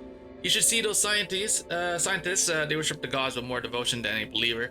They don't trust science. They don't trust their companions. Don't trust themselves. The fear of the unknown ground their will to dust. In the face of despair, what dignity does science have left? He let out a few cold laughs, his shoulders trembling violently from amusement, cold, or perhaps fear. Sinner, murderer, demon. In the few seconds of the tent flap was open, those words bored into your ears, impossible to ignore even if you tried. You weren't wrong. A dangerous, bloodthirsty monster stood right before you. Hesitation is not a quality a warrior should possess. I know it wasn't you. Helen paused for a moment and suddenly closed in on you, meeting your gaze. Her lips parted in your direction, baring sharp teeth in an expression that was half smile, half snarl. Try to control a beast and be careful you don't get eaten by it. I'm not trying to control you, just... She let out a soft hum, turned her head away, and stared at snow and wind outside the tent. I have my own things to do. You help me, so before I leave, I'll help you once. This mountain is also a beast. It's hunting us, but soon I will devour it. You stopped paying attention to her mad ramblings. You watched over Hellet through the entire night without hearing any unusual sounds. Perhaps the surveyor's gruesome death yesterday really was just an accident. Monster is a monster. It has appeared again. Where are they? Where did they go? Outside the tent, where the sentries should have been standing, only a few pools of nearly congealed blood remained. You felt as if plunged into an ice cellar. Accidents kept occurring one after another. Every morning was diffused with the stench of blood. Survey team members disappeared and died one after another. As if sensing something, you suddenly turned around. A dark figure vanished from the wind and snow.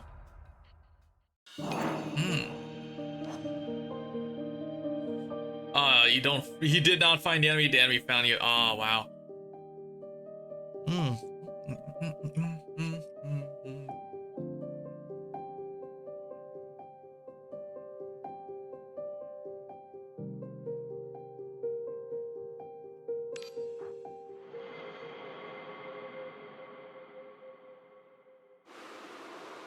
Over there, I saw it. It's this woman did it. Kill her. Ella was with me the entire night yesterday, I swear.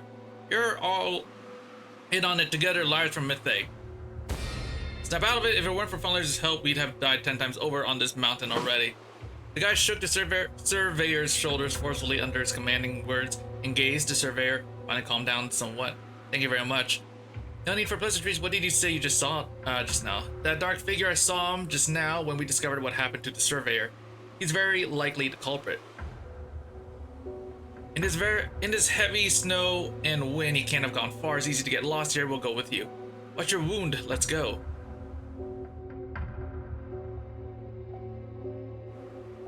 The wind and snow are too heavy. The footprints have been covered up. Looks like we need to head back to camp first.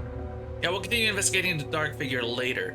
But there's something strange. Many monsters started to escape mid-fight as if something had frightened them.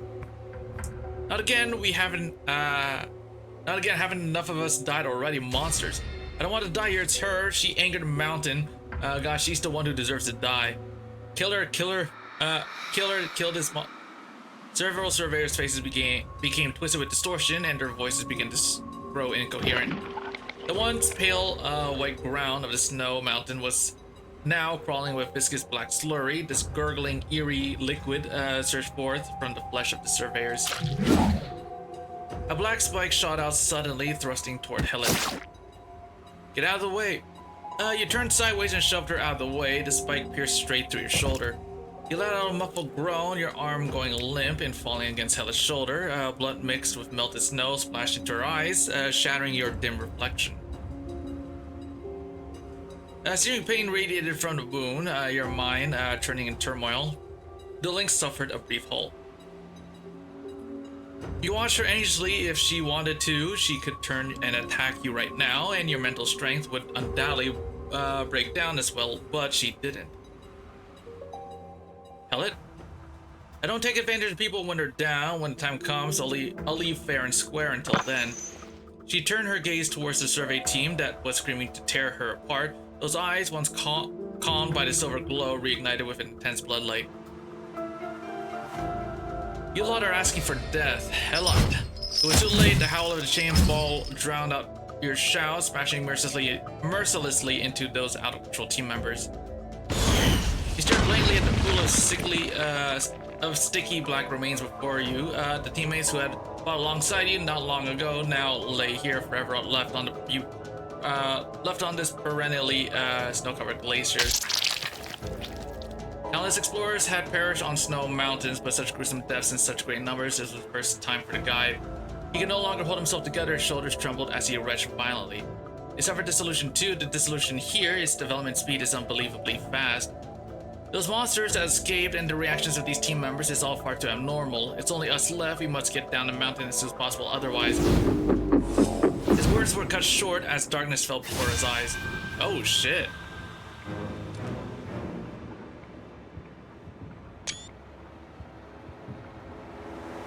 You all looked up like a sun blotting storm cloud. A massive dark figure arose from one side of the cliff, looming above you.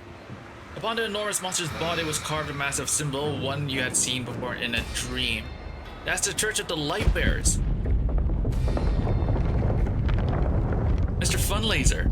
The colossal thing hovering in the air came crashing down with a rending roar that split the peak. It shattered the rock beneath your feet. You stepped into the empty air and plummeted into the deep valley together with Hellet. Amid your terrified screams, Hellet broke into a wide grin and burst into laughter for the first time. Bro, I freaking knew it. All the friggin' surveying people died. Except for the guide, the professor, and us too, and Hellet, so I freaking called it. Alright.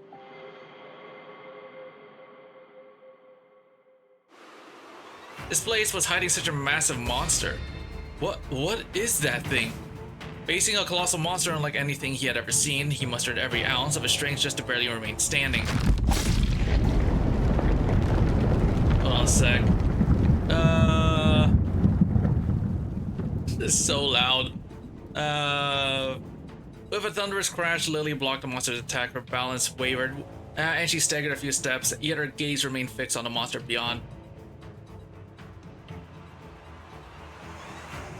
Blank's offspring, Blank is here, Blank. The monster hovering in the air trembled and let out a piercing howl. As Lily prepared to conjure another dark sphere, a figure stepped in front of her. Lily, run, it's dangerous here. The guy's voice was trembling, facing a fear he had never experienced in his entire life. This ordinary man summoned every last ounce of courage he had and stood before Lily. He tried to shield her from the bone-chilling cold of death. He tried to stand against the irresistible fate. Lily walked a few steps forward and stood in front of the guide. Mr. Funlaser said Lily is really strong, so Lily will protect you all. Lily. The rapidly surging chill brought paralysis to his tongue as if submerged in liquid nitrogen hundreds of degrees below zero and frozen solid. Not a single cell in his brain could move an inch.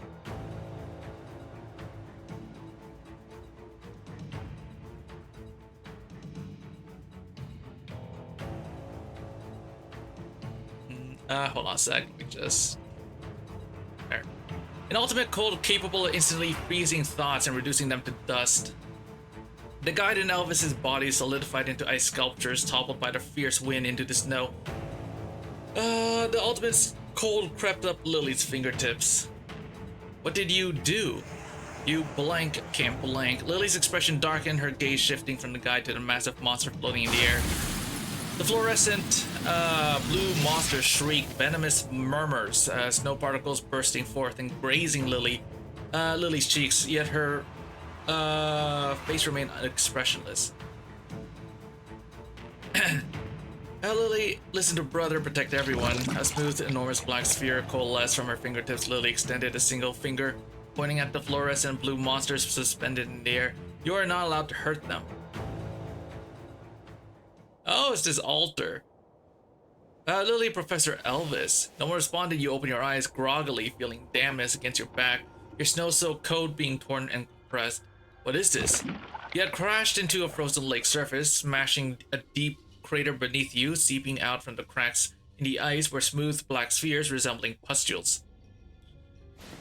Startled, you immediately distance yourself from the crater. Without you blocking the way, the black pustules searching beneath the ice burst out all at once, rapidly spreading to the edges of the frozen lake. Wait, this doesn't seem like disillusion. Black pustules clung all over Hella's body as if in some kind of resonance. His body trembled with increasingly violent tremors in sync with the madness surged by the pustules. She madly swung her massive flail, smashing apart the black murky substance surging from the cracks, then charged toward you. Hella, calm down. Black mist emanated from Hella's pupils, while the silver key on your chest blazed with intense light. You could clearly feel the link being attacked with madness and merely maintaining it was proving incredibly difficult. Yeah. Yeah, the translation's kind of off. Believe the translation is still like work in progress, I think. This is an older one, right? This is an older one, so the translation hasn't been like revised yet in this one, I don't think. A grotesque smile surfaced on her face, smeared with black sticky fluid. The massive flail was like a toy in her hands as she swung it, closing in on you, step by step. I could feel it, the call of the mountain. Most of the human games should be human translation, yeah. Yeah, but isn't this like an older one though? Like some of the older ones aren't really like properly translated yet.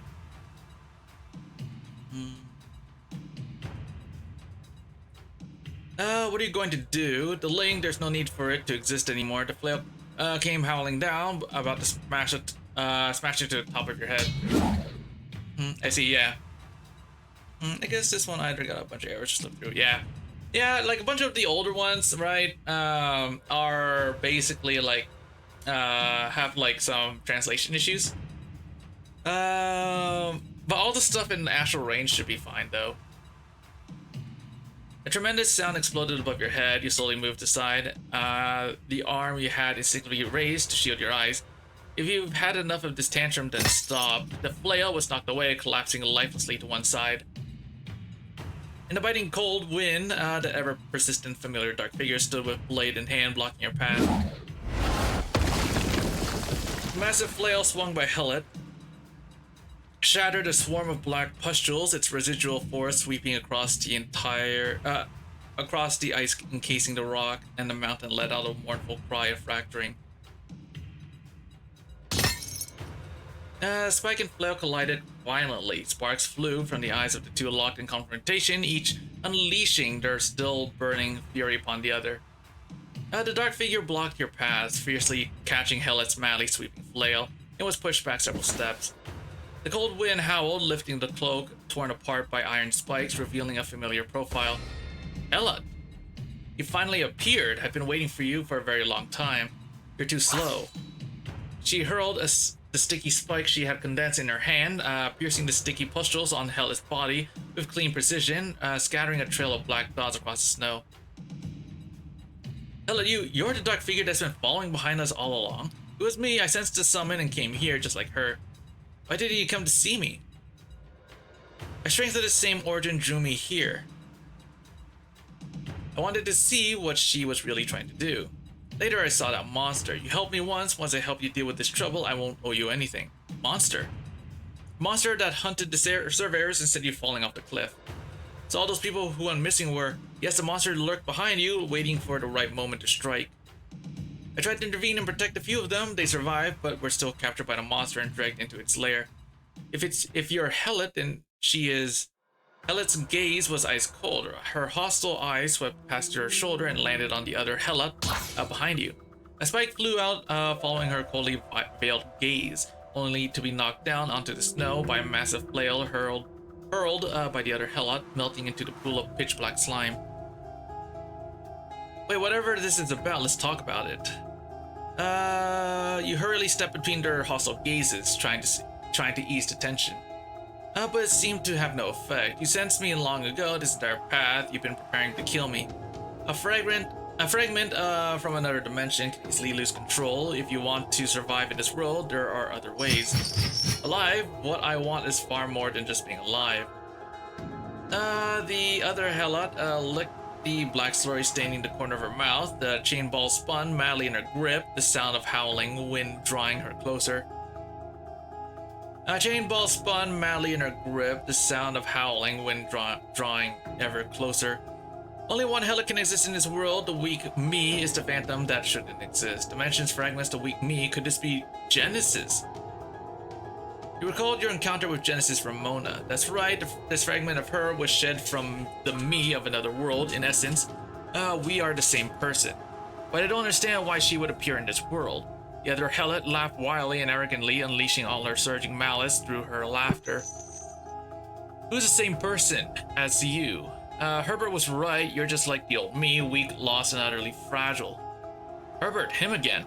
I don't know what Herbert and the Lantern promised you, but he is a traitor. A traitor's words are not worth trusting. You don't understand at all, Helot. I haven't trusted anyone. My coming here has nothing to do with anyone. Only absolute strength can let me complete my revenge. The chain ball driven by immense bronze swung in her hands as she slowly closed in on Helot. Devouring you is what will make Helot stronger. The howling iron ball drowned out her words, hurtling towards you.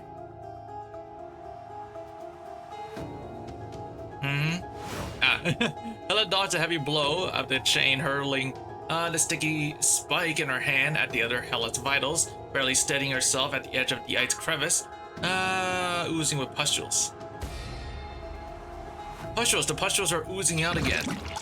Both of them stopped at the same time, looking toward the massive hole in the center of the frozen lake from which dark, sticky substance was slowly seeping out. You can only be one. Oh man, who will be the one true Helot?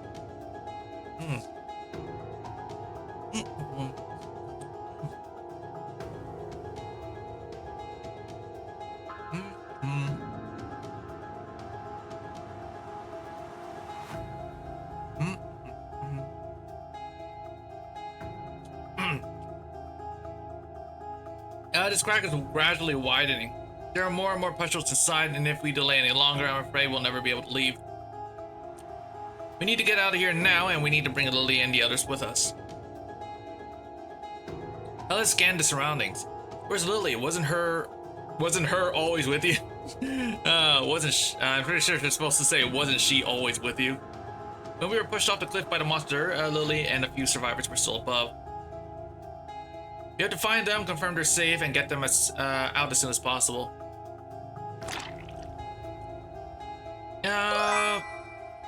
Hey, Buck. Did I Cinder Parvos? Just have to kill her and get the weapon. Oh, nice. Okay. Wait, which weapon does the Sister Parvos have?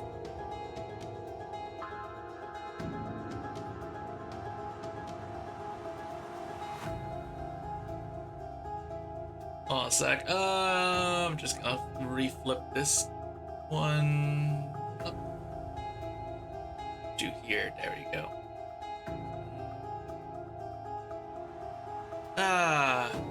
So yeah, which Sister Parvos weapon is it anyway?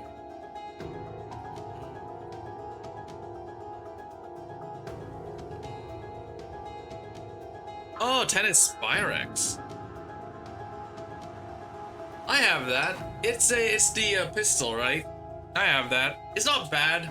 Gotta have like a reload mod on it because it reloads pretty slowly, and you have to get headshots on it. So you have to put like a multi-shot on it to make it have better chance of hitting a headshot.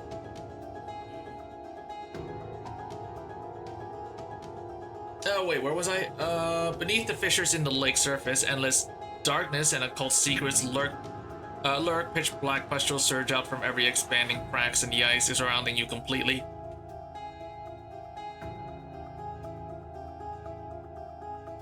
If I recall right, yeah. If you know that you could have like re-rolled the weapon, right? You could like after you take down the Sister Parvos, it'll like display what weapon she will have.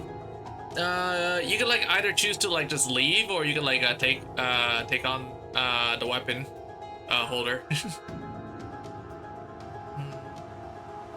Lurk, pitch black pustules surge out from ever expanding cracks in the ice surrounding you completely. Lily and Elvis are still in danger, and we can't break free here. Both Helots shuddered in simultaneously, hearing urgent cries from the depths of their souls. Just need MR points anyway. Ah, okay.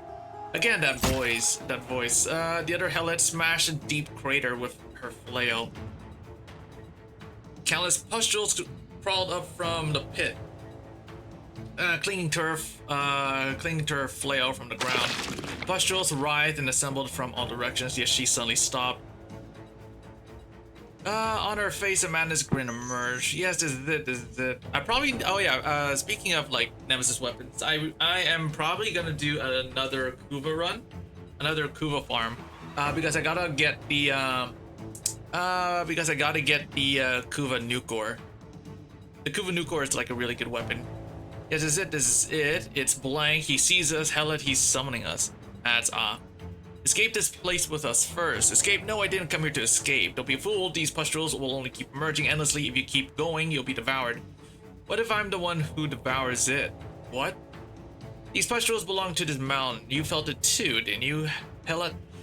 It has always been calling for our return. This is our fate. Come, Hela, join me, merge with this mountain. Join me and face our shared fate. It wants to devour us to drain our strength. Then conversely, we can devour it too. Hela stands beside you, her expression cold. Even an entity like me cannot resist a madness brought by such immense strength, let alone the fragment from another dimension like you. If you're scared, then run along, coward. Don't you still have someone to find? Don't worry, once I've devoured them, I'll come find you. I'll come find you when that time comes. I'll devour you all. I'll devour you all as well. Come on, all of you, give me more. Let's go. Hela? No idea what that man woman is trying to do. Rather than staying here to indulge her madness, we have more important things to do. I'll help you find Lily.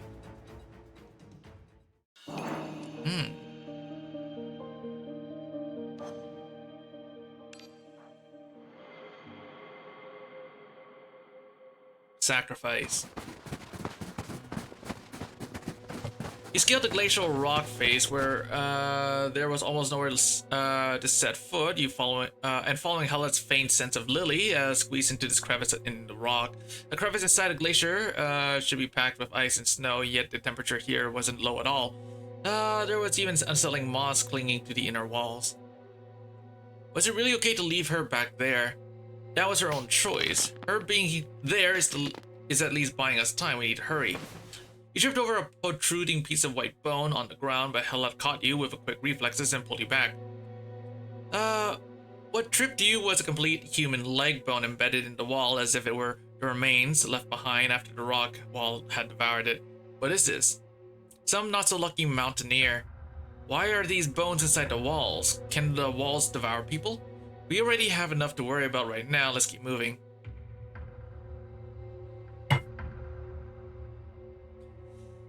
The smell here is a bit strange. It's similar to the stench we noticed before, but much stronger. Perhaps it's related to volcanic activity.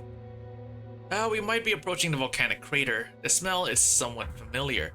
The walls are giving off heat. This cavern is quite unusual. Is that so? Let me feel it. Ellet, what did you just take off me? Some filthy thing that fell on you. She flicked the small black pustules from her hand onto the wall and pierced it with her sword. Let's go.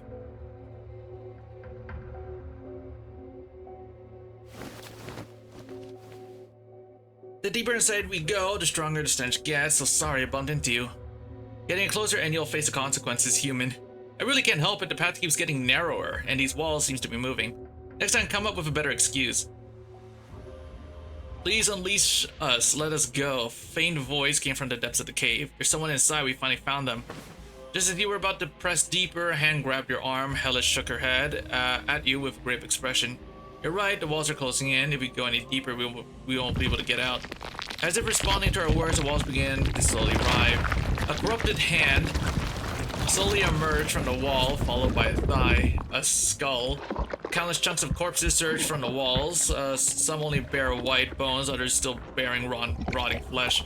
Mottled severed limbs from different mountaineers bloomed slowly before you, like a cruel flower of decay. What is this? So this is the source of that stench. If we both go in, we might not make it out. Hela, wait out here for me. Hey. Before her words were finished, she broke free of her hand and plunged headlong into this foul-smelling dark corridor.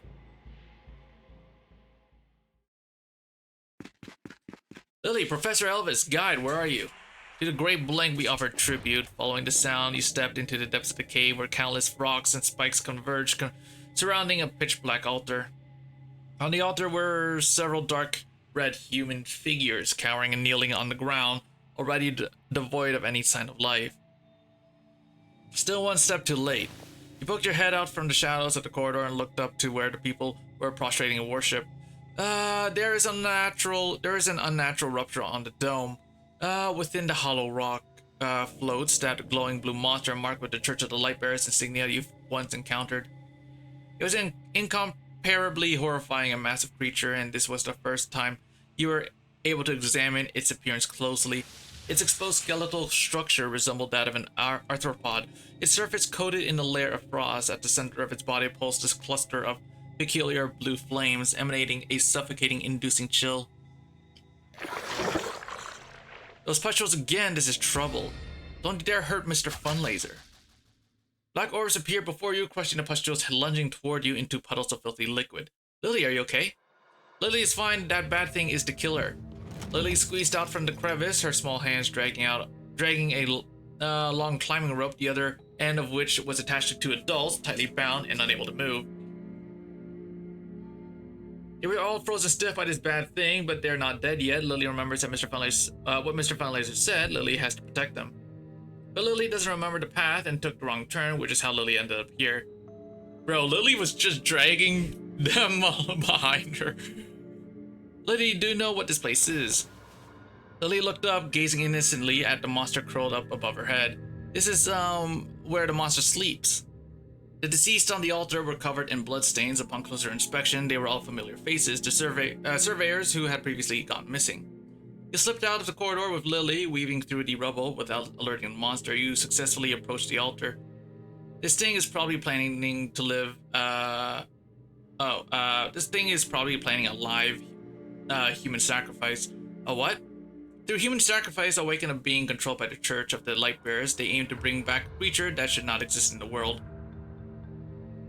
That thing, what is it exactly? Not sure. They only mentioned this kind of live ritual in class. It seems that once the monster, the monster makes offerings to, is very picky about the sacrifices. Which is why there are only a few people here. Surveyors who were killed before, the multiple wounds on their bodies and the full body minuted fractures, they were all just unwanted sacrifices, so they could be disposed of at will. When facing creatures that could crush with ease, they couldn't even spare a shred of pitiful mercy. You clenched your teeth, trying not to let anger and sorrow cloud your judgment. Lily sensed your emotions and pressed closer, trying to offer you some comfort. After a moment of silence, you pat Lily's head. A warm sensation spreads through your skin, such a vibrant life. Alright now, Lily, now we need to bring the living ones home. Alrighty, alright, I'll catch you later, Buck. Drag them away, yes, just like that. Wait, careful. Lily used too much force, dragging the body, and the ice sculpture, like human form, slammed hard against the rubble. Fluorescent blue flames suddenly flared up behind you. No good, it spotted us. The frigid wind cut across your cheeks like a blade. The monster spewed icy mist, then turned its gaze upon you in the shadows, stretching its bones as it closed in. Get back. Lily manipulated a massive orb, smashing the enormous monster into the wall. It let out a howl of anger. You dragged the two barely alive surveyors and rushed into the corridor. Hurry, this way. You were almost running for your lives, your steps growing heavier with each stride, but the monster would soon regain its ability to move. You absolutely could not stop. As if exhaling a foul breath, the mountain let out a deep, thunderous rumble, then began to violently shake and contract, knocking you off your feet. What's happening? There was no time to think. The instinct to survive drove you forward, crawling on all fours through the mucus secreted by the cave, scrambling toward the slowly tightening exit. Almost there, just up ahead.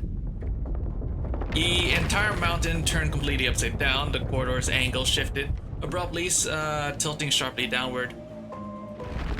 The mucus beneath you was impossibly slick. You struggled to inch closer to the light as the opening, but the corridor's contractions grew even more violent. The warm rock slabs kept contracting, crushing your chest. You felt the air growing thinner and thinner. Even Lily's body was wedged into the crevices, unable to move. The only exit was gradually devoured by pitch black rock. The path so close at hand was severed, and your vision plunged into a darkness of utter despair. Can't, not here. Smoke and dust mingled with snow particles, scattering in this dissipation before your eyes. The pitch black corridor was forcibly split open. The snow bright white light fell upon your shoulders. Hold on tight, I'm getting you out. She shattered the cave's rock and pulled you out from the rubble.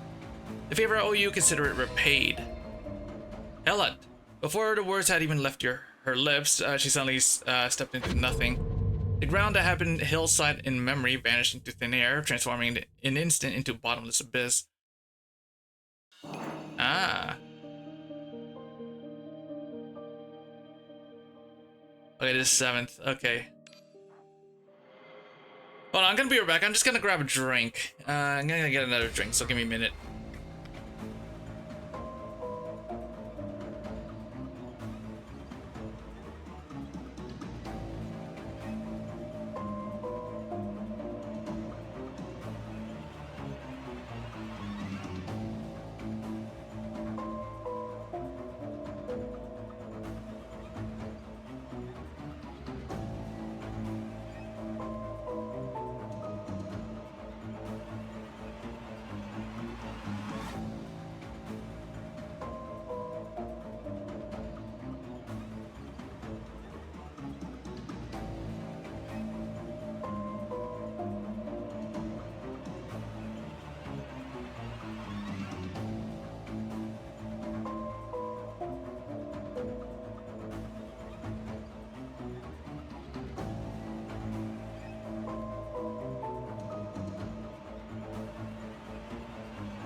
Okay, I'm back.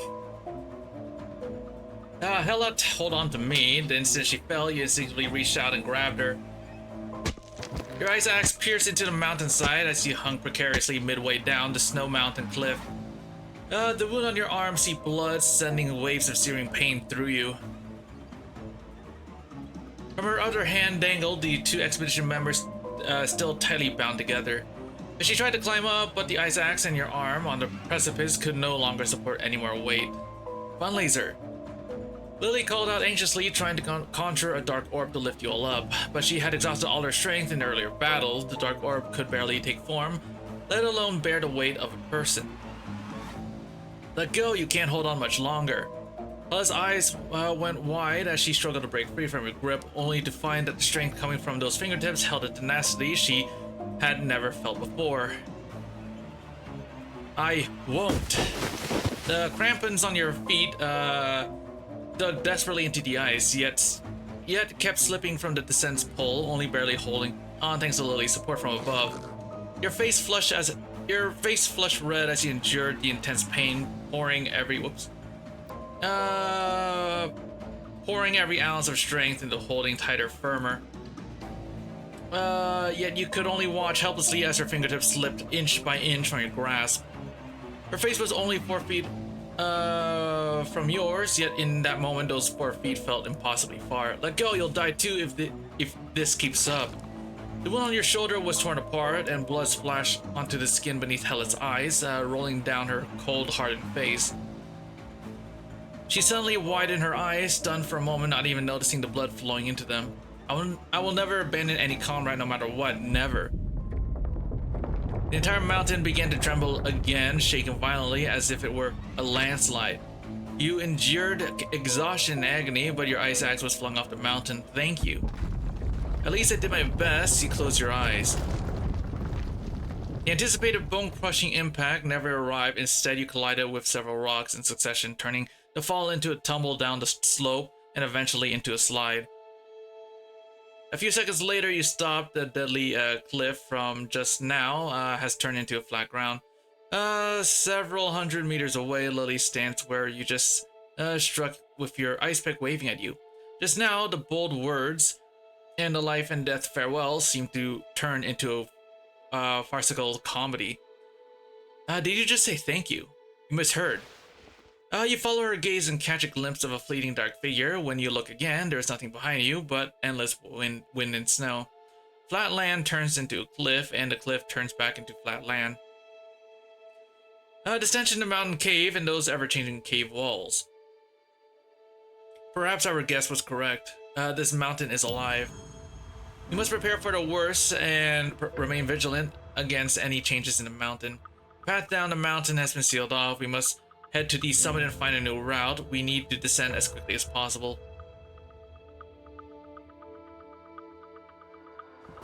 Watch out, there's another snow crevasse here. Almost fell in it again. Mr. Funlaser, do you need to rest? Holding on to several people on the broken wall earlier had already drained all your strength. Your arms were so severely strained that you could barely lift them, and your stamina had reached its limit.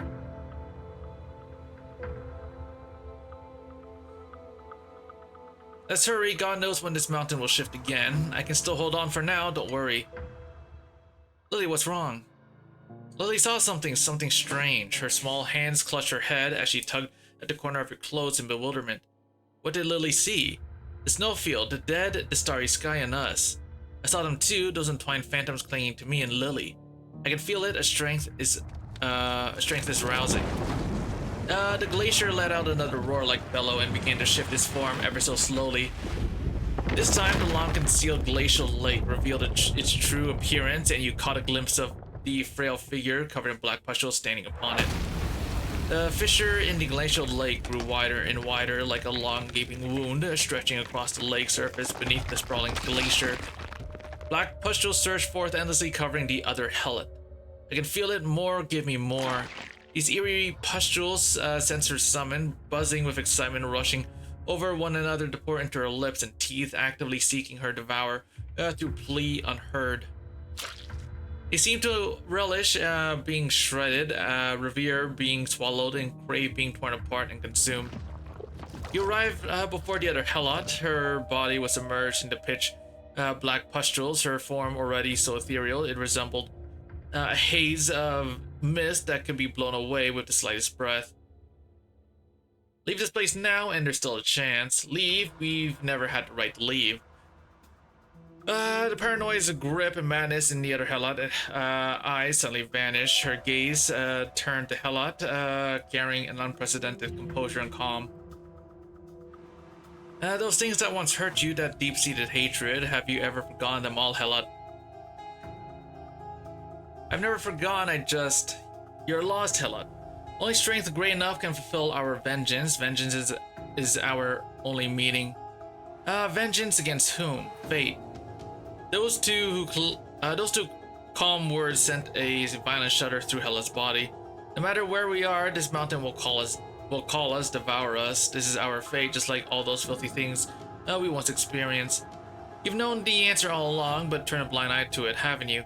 Compared to the people and things you despise, fate is such a horror of a rival. Yeah. You don't deserve to be called a warrior, you coward. Your body can no longer hold together, you'll die here. Even so, what of it? She turned her face towards you all and split her lips into a grin, revealing a pair of cutting fangs. Lantern tricked me into coming here, wanting to use me to revive Blank. This mountain summoned me, wanting to devour me. I knew all along, but I came anyway. The mountain wished to see me, so I came to see him. I should thank Lantern for giving me the chance to face him directly. You're so cowardly, yet you came too, didn't you? I am your future, helot. When you have the courage to raise your sword against fate, you will become me. Damn.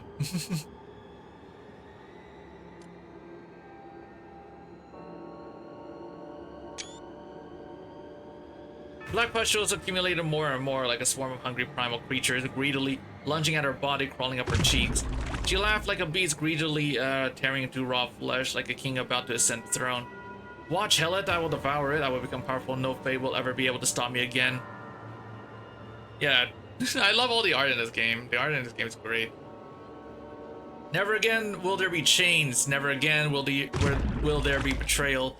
Black pustules kept spreading and piling up on her body, burrowing into her already overburdened form, covering her calm yet mad face.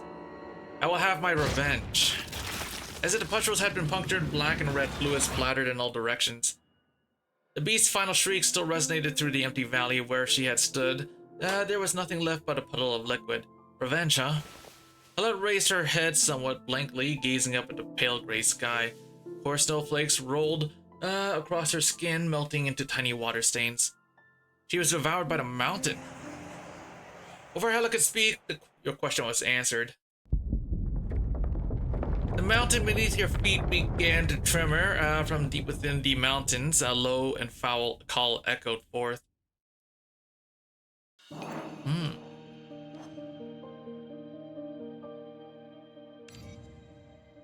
Okay, let's roll with... we can roll with this team. Or actually, no, roll with...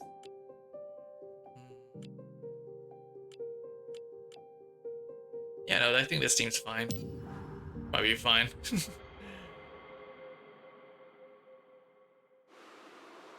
Lily hurt so much. Lily crawled up, clutching her head in agony. Lily!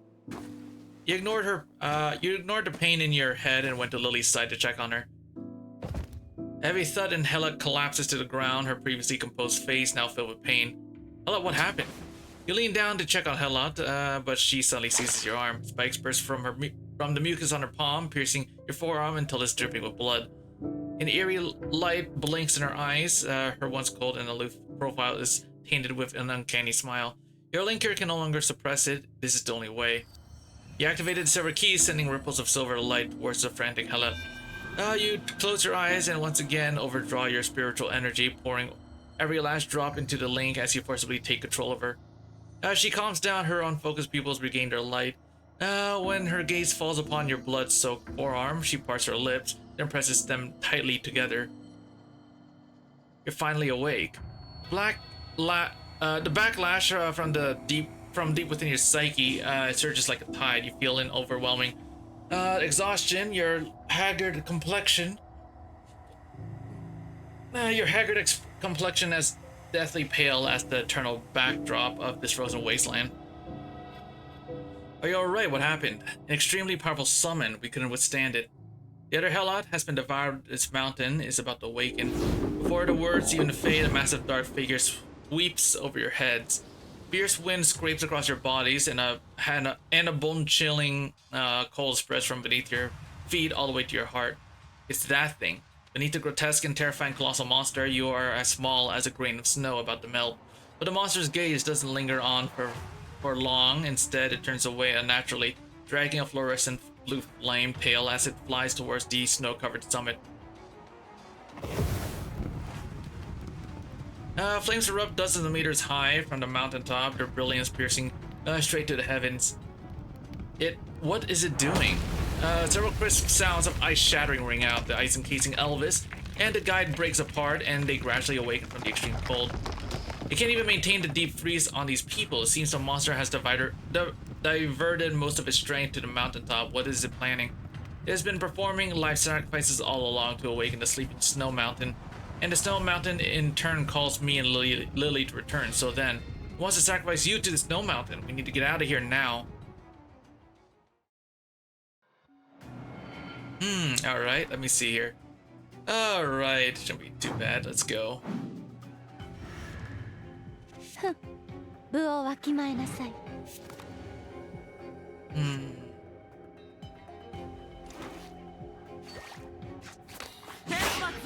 There you go.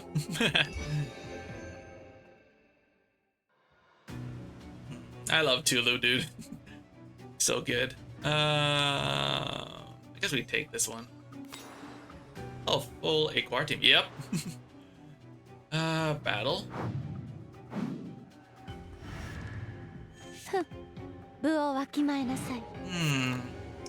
Let's see. Reload.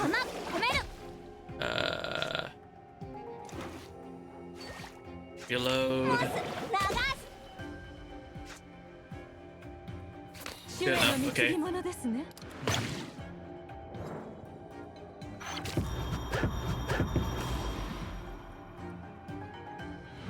But I don't use her. Is she any good? Oh yeah, she's pretty good. She's a pretty good I guess support. Yeah, I guess I usually mostly use her for support. Miriam's pretty good. Tulu's also pretty good as well. I like Tulu. I got G Murphy. G Murphy's really good in my opinion. And then we got her. She's basically a glass cannon, I guess. So let's see. Yeah, so wait, we already reload, right? What's this? Ooh.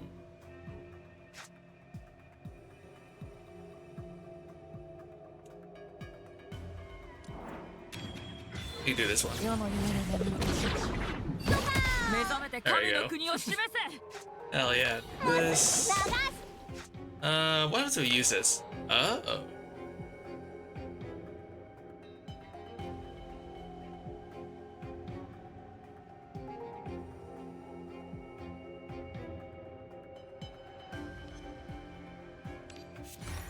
Oh, okay. I see.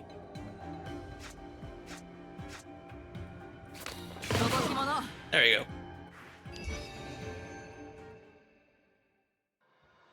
Let's see.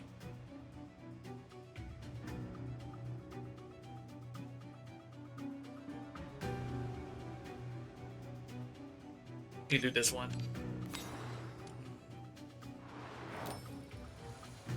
Rouse. We'll do this one.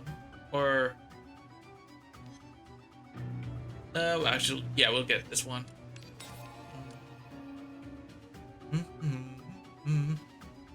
Ooh. Sure. Ah. Okay.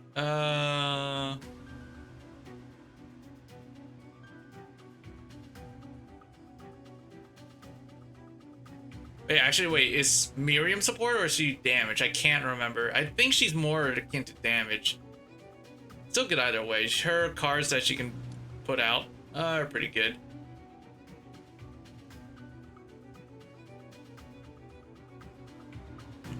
Oh, she does poison, right? Yeah.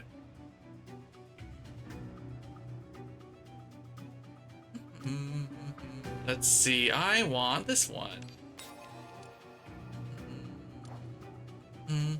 Nope. Let's get rid of this one. What's this? Ah.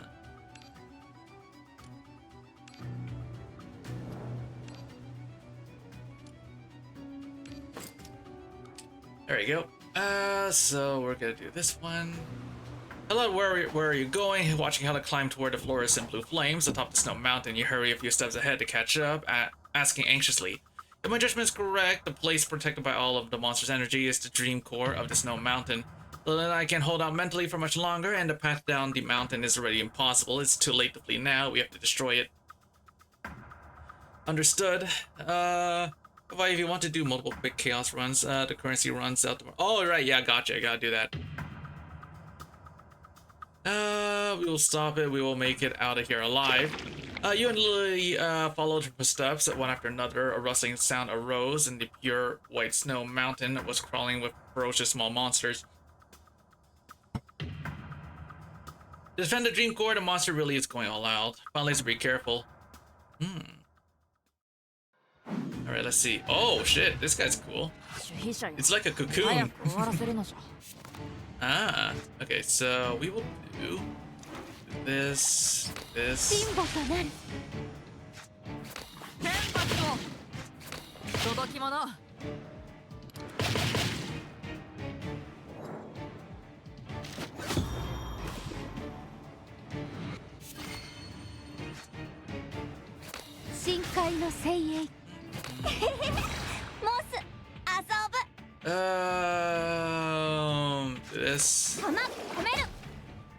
Do this. Wait, how many reloads I got? I got one reload, two. Reload. Then we can do this. Yep.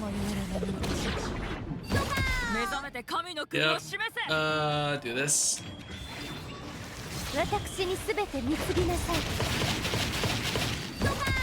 There we go. I like this character. She hits pretty hard. What's going on? The climbing difficulty has increased drastically compared to before. It's never been this hard. The snow mountain is beginning to arouse. The terrain is shifting at any moment. Grab my hand. Damn, yeah. You grasp Hella's hand and struggle to climb out from a crack between the rock blocks, only to see Lily opening her arms towards you. Yeah, Vortex goes crazy, yeah. Lily hurts, wants hugs just for a little while. You pick her up as she asks. Lily has been very well behaved and obedient the whole way, but now her state seems a bit off. Lily, hold on just a little longer, just a bit more. There's some snow that still lingers on the dark rock blocks on the ground. You stomp your feet and discover the ground has become somewhat viscous. Softening the mountains is to slow us down. We won't let it have its way. Let's see, we can grab... Why not? Okay. And then, yeah, just grab all the gold ones. Okay. Let me go here. It's here. Ooh.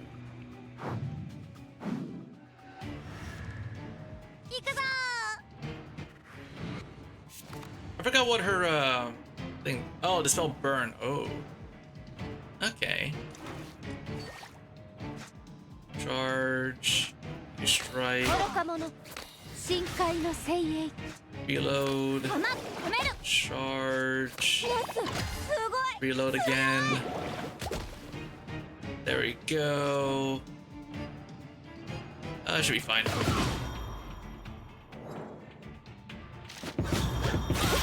Ow. Okay, this is fine. Fine. Well, that's frozen. Ooh. Okay, tell you what, we're gonna do this.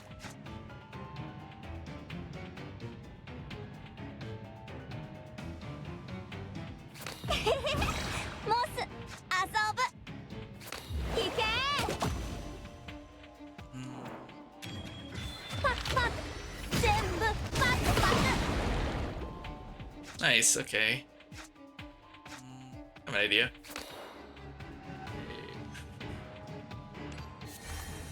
This.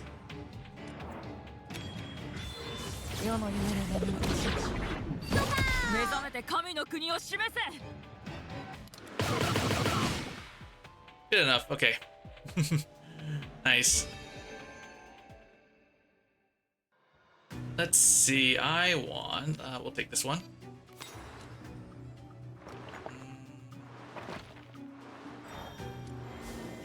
Ooh, oh, there was a thingy there. Damn, okay.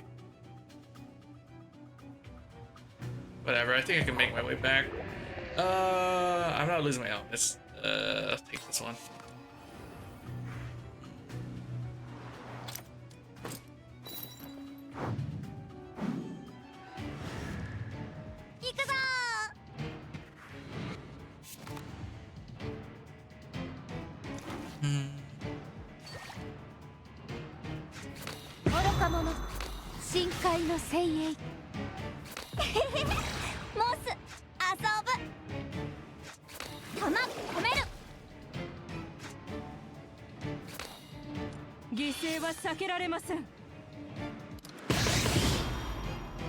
Okay.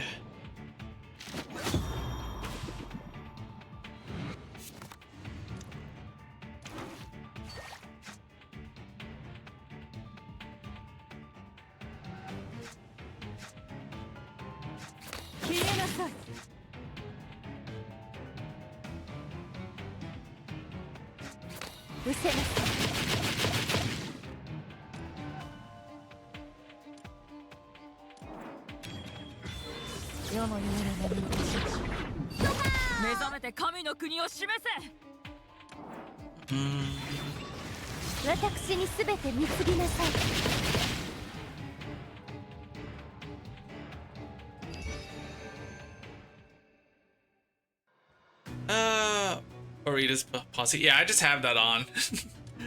I have that one on. If I recall, wait, what does it do again? It, hold on a sec. Draw 3 cards to lowest for every cost from the draw pile. If the realm includes acquire, increase, technical damage. Yep, that's pretty much what I got, yeah. I don't think it's not that bad. I got, I usually like run the mouse one, the one that gives me a 3 arithmetic, I think it was called, or something.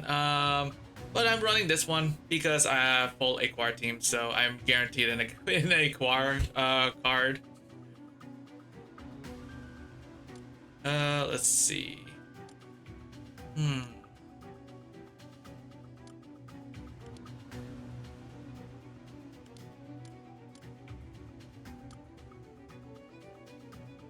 I see, yep. Oh, yeah, I'll take that one, yeah. There we go. Nice. Okay, now we're over here. This one. It's fine. We could go here. Oh, whoops. Ooh.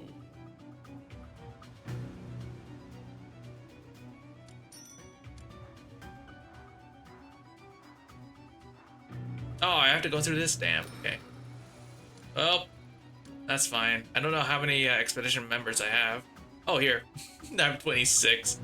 Oh boy, okay.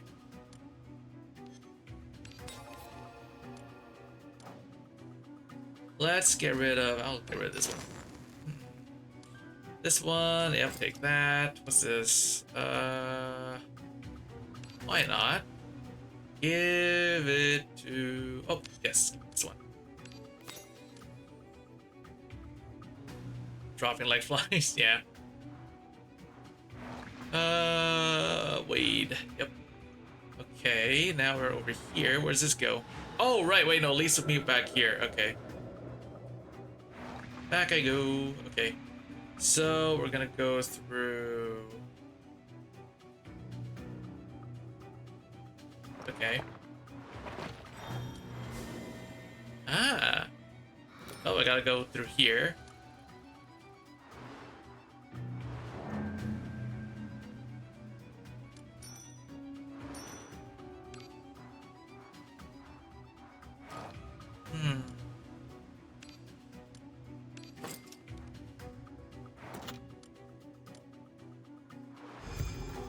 Oh, evacuation point. Ah.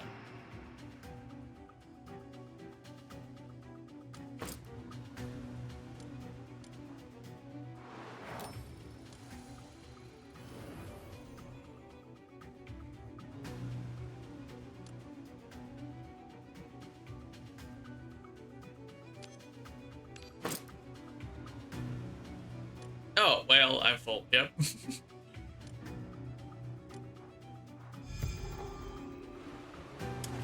At last, I found you. You fought your way through with great difficulty, finally reaching the summit guarded by the fluorescent blue monster atop the snow mountain, sunken into deathly silence. A blazing blue flame flickered and swayed like the beating heart of the snow mountain. You can't stop us. Her voice resonated across the desolate snow mountain. The blue monster floating in the air gazed at her. The giant beast hovering in the sky have no response whatsoever. My legs, I can't move them. You look down towards Lily's direction. The pitch black rocks have melted into slurry. And Lily's legs were already half devoured by the black mire. You pulled with all your strength, but Lily's legs remain covered by the flowing black sludge, sinking deeper and deeper. Lily's heels were also seized by the viscous fluid. The mountain beneath the dark crimson light blinked with an eerie sheen, as if to drag them both into the abyss. The snow mountain has already started to devour you. We must defeat the monster and destroy the dream core as soon as possible. Ella nodded, drew the black spike, and charged toward the monster. Damn, that's oh, 60k? That's not too bad. Oh, what the? Oh, I see. Oh my, really? Okay, hold up.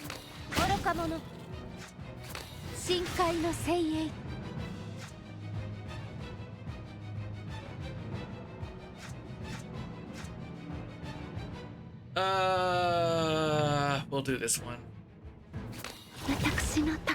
Gives me shields. Well, I can't use that anymore.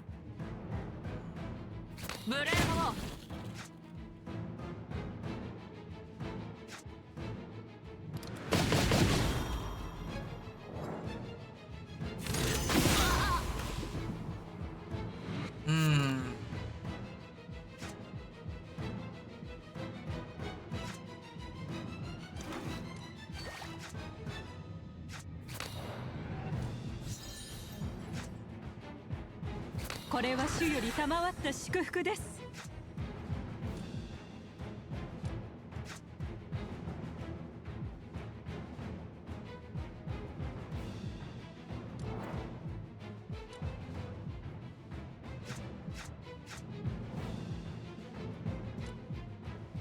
銀の鍵が道を照らさんことを。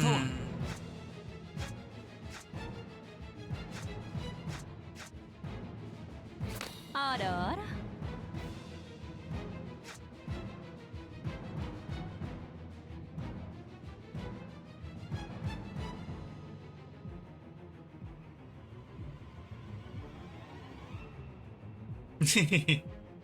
Oh man, I don't have reload. Damn, hold on, wait. Can I get...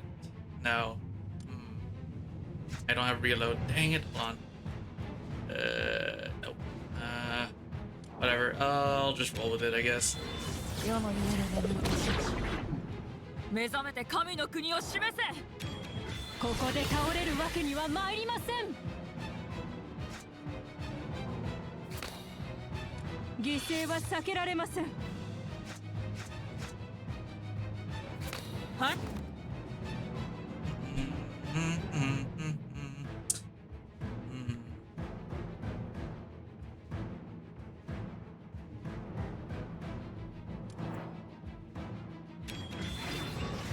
私にすべて貢ぎなさい。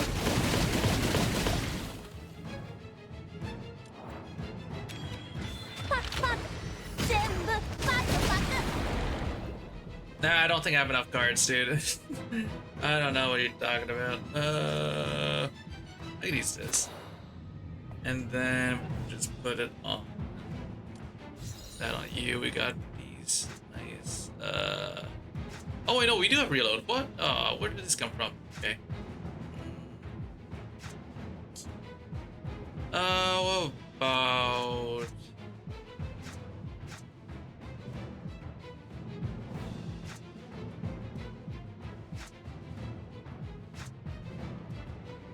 Oh, I have an idea. Hold on.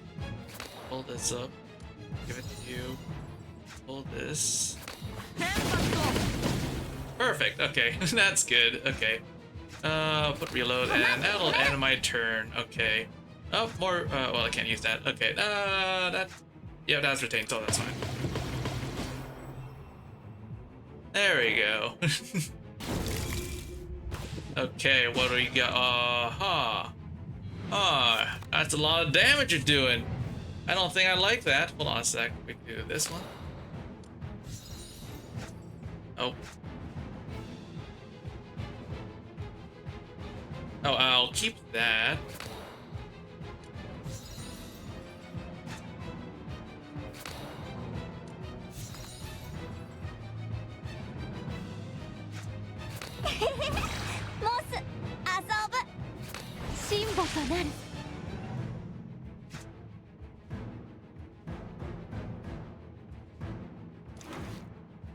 Hmm. 世の一歩を解くと見るがよい。従順たる。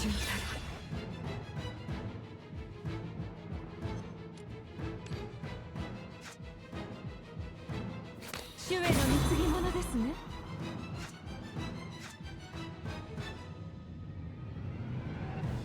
Alright, it's fine. We'll use this one.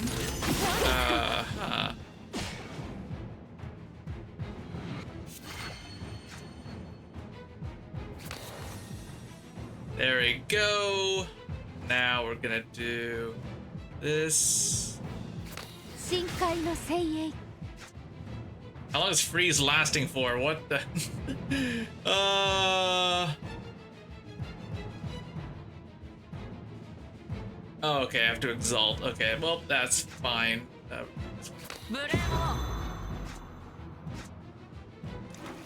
Okay.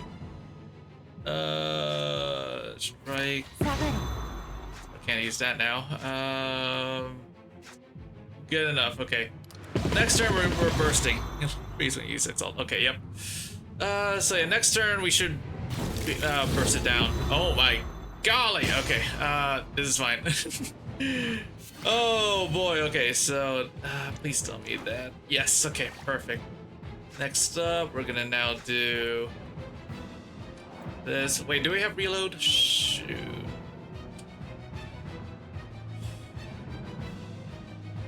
Okay, now we will. Okay, so... Oh shit, we can just do this. Nice. And then do this. Yep, that seems about right. Then we're gonna hit reload. Hit this. Charge. Shock. This.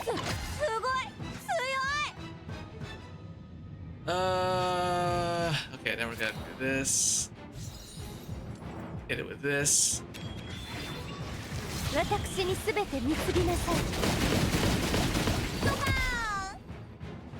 Okay, may be in trouble. No worries.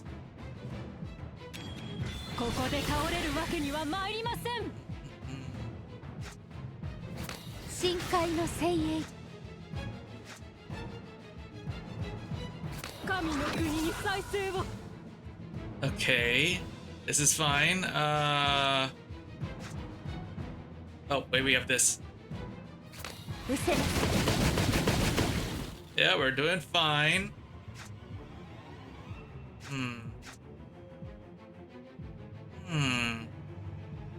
Just one other. Ooh. We can do... We're gonna do this one instead. There we go. Yep, that's perfect. Okay, do this. I can't use those, so just gonna pop this onto this character. Draw this. Yep.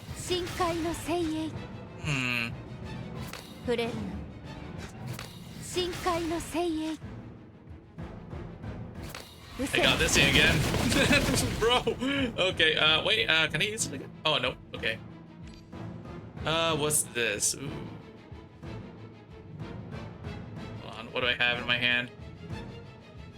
Ooh, okay, can't use that. Okay.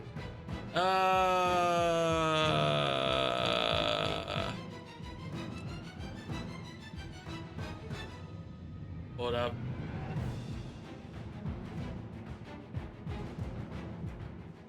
We're doing really well, aren't? I'm not gonna lie. Let me see.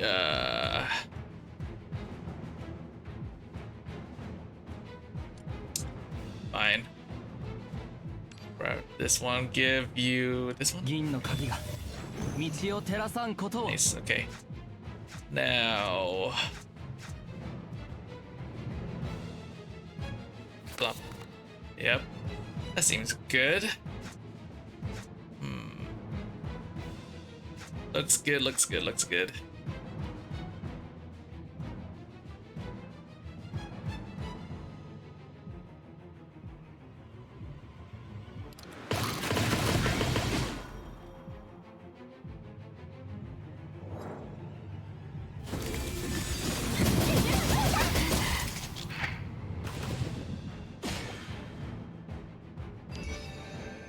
Hey, we win!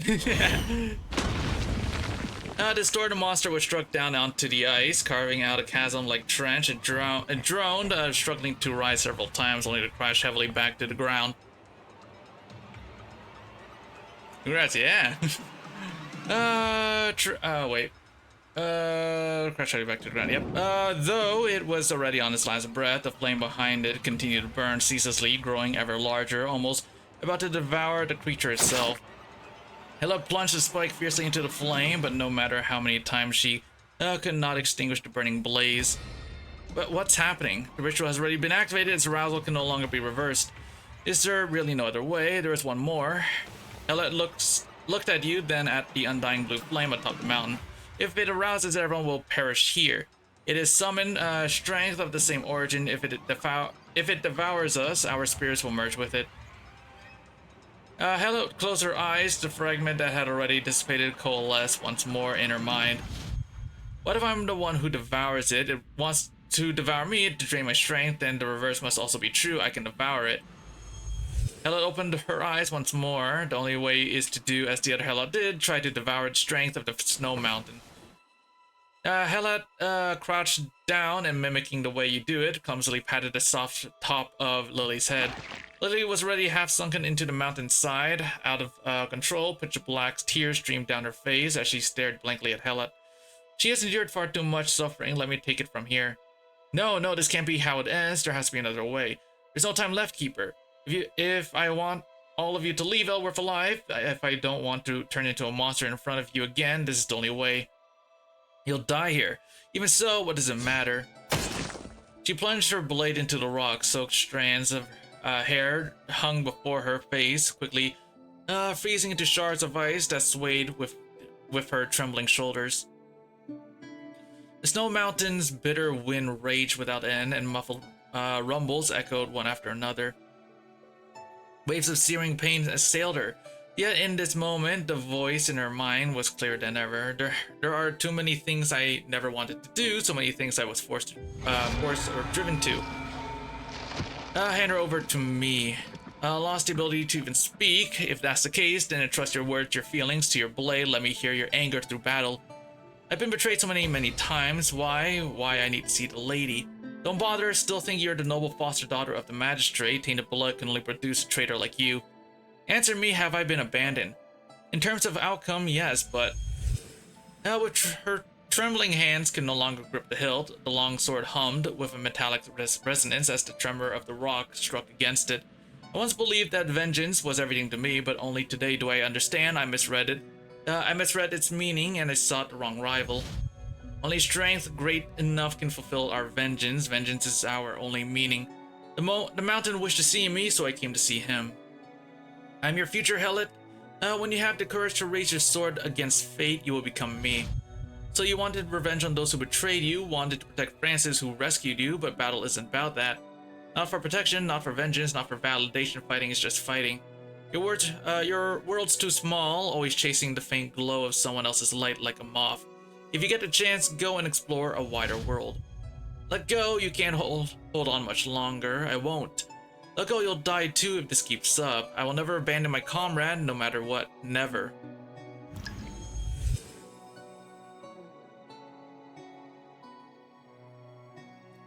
Lotan said that battle is just battle, not for the sake of protecting, nor for revenge.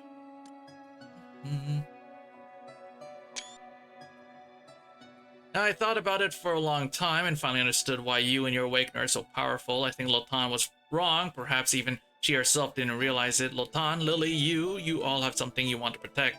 To be a guardian, that is the fate I was meant for. You taught me the truth, Keeper. The mountain shook violently once more, and the thick ice layer over the frozen lake. Hey Oda, what's up? Cracked inch by inch.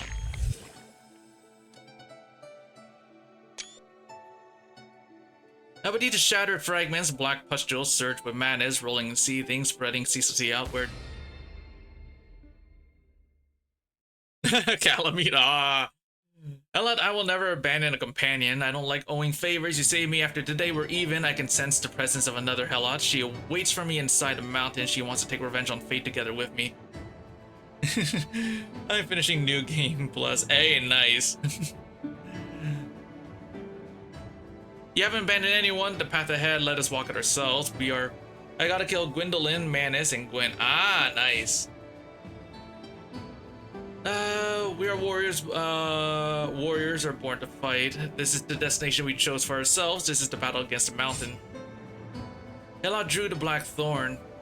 The clouds pressing down upon the snowy mountain were thick, and not a single ray of light broke through. Oh yeah, there are like 3 endings, or there are like a couple endings, I think. There's one where you like light the bonfire at the end, and then there's one where you don't light the bonfire. I don't remember if there was another ending. I got most stuff for Knight's Honor though. I'm just missing a few bosses' weapons. Priscilla tail weapon. Ah. The clouds pressing down upon the snowy mountain were thick, and not a single ray of sunlight broke through. Helot's entire body was entwined and bound by pitch black viscous liquid unconscious madness forged into solid iron chains, shackling her beneath layer upon layer of shackles. Is there only two ending achievements? Oh, okay, gotcha. Yeah, there's one where you light the bonfire at the end, and then there's one where you don't, and then you basically become God to like Fram's people.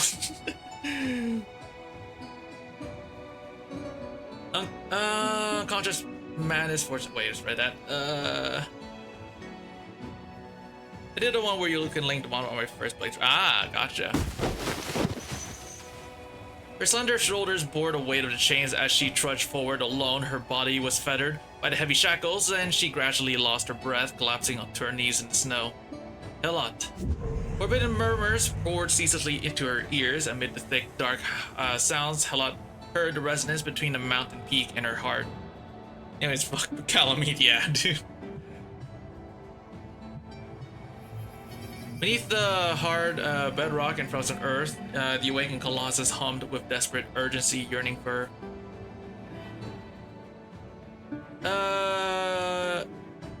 his head attack dragging me after I dodged it. Yeah. Now she's still upon the summit, which hit me for some reason. Ah, yep.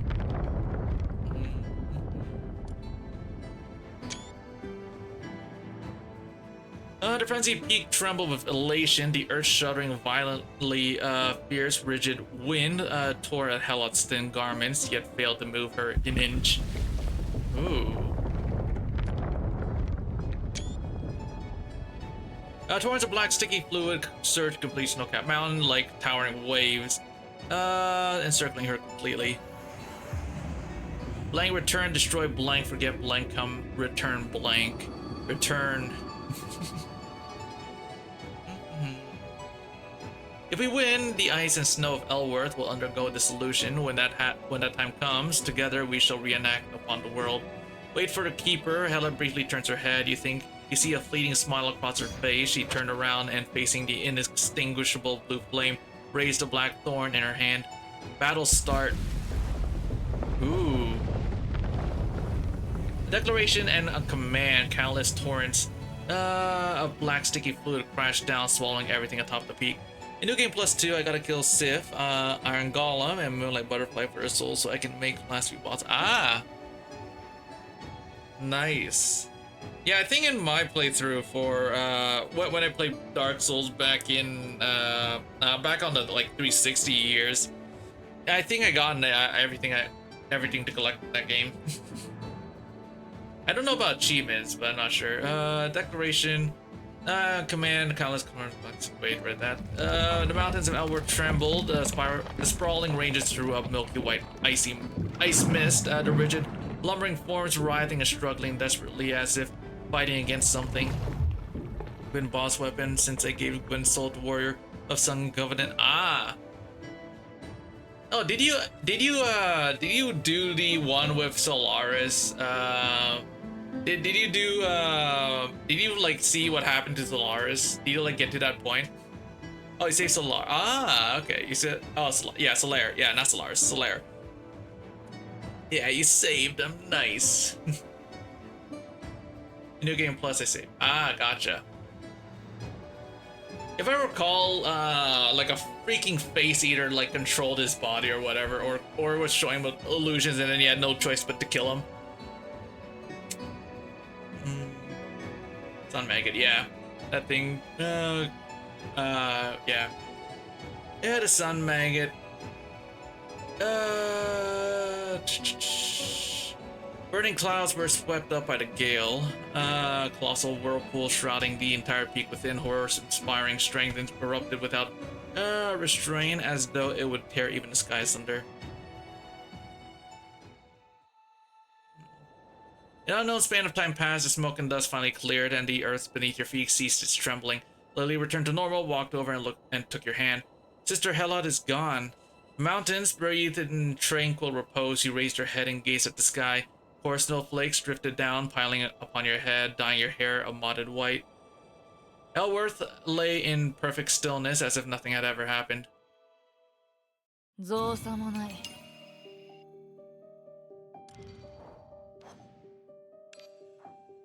One spring. Professor Elvis is still unconscious, but it has been confirmed that there is no threat to his life. The guide is also receiving professional psychiatric treatment, according to the doctor. Despite experiencing such a severe traumatic event, his mental stability remains remarkably high. Every Black Knight weapon, shield today, and oh, nice. Throughout the treatment, what he cared about most was the condition of Lily and you, and for an ordinary person, being able to do that is truly remarkable. The Church of the Light Bearers attempted to revive the Snow Mountain to power their next plan. Thankfully, you stopped them in time. The university is very satisfied with your results this time and has decided to compensate. Her silver has been found. Our people rushed here at the first opportunity and tried many methods. You nodded and turned your gaze towards the window. I think I ran in Dark Souls. I think I ran the Zwyander for all my new game pluses. After finding Hellas silver, you hadn't held much hope to begin with. Ramona, do you think the snow-covered mountains of Elworth will ever melt? Elworth is a land of extreme cold. The wind and snow there will never cease all year round. Ah, you're running with the Abyssal Greatsword. Ooh, that's a nice weapon. Yes, that's common knowledge. The wind and snow of Elworth never cease all year round. That promise carried to your ears by Sweeping Gale was like a comforting farewell. I don't remember if this Y-hander was in Dark Souls 2. I think if it was, I think it was nerfed. Let me see.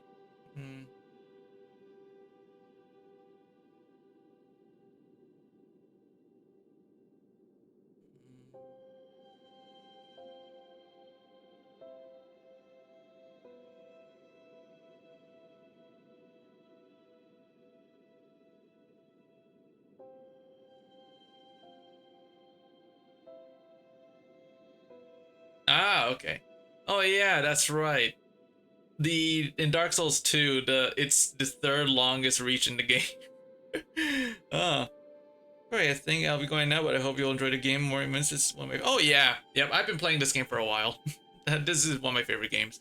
I do come back to stream the story once in a while, so when I return from my vacation, I'm probably gonna do the story. Ooh. Ah, thank you for the cheers. He died 5 minutes one. Oh, nice. Nice, thank you.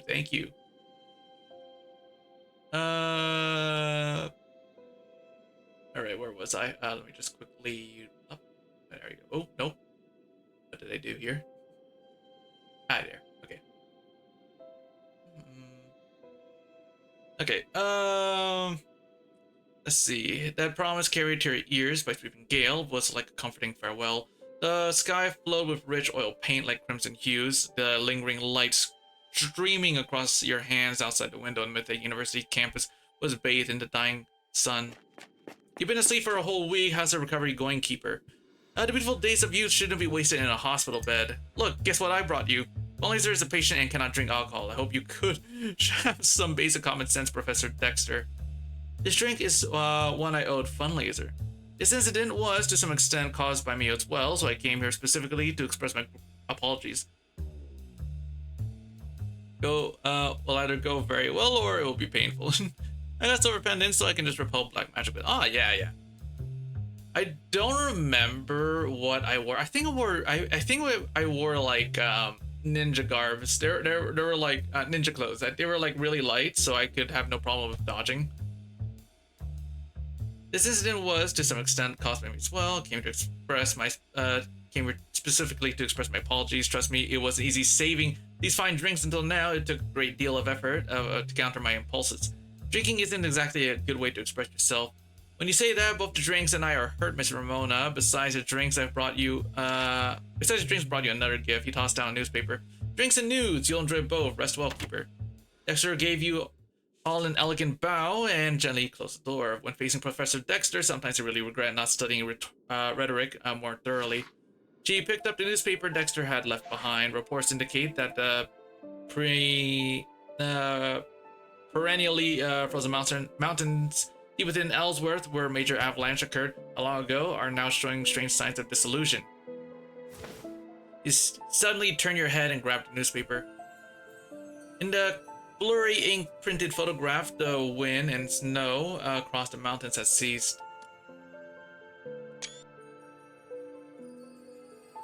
A small, slender dandelion had broken through the perennial blanket of snow, poking its head out, welcoming Elworth's first spring.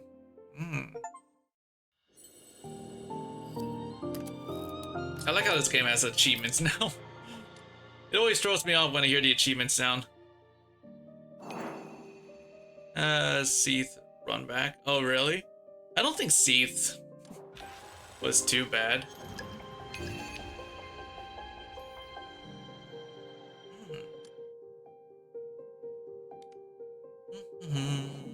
Nice, nice, nice, nice.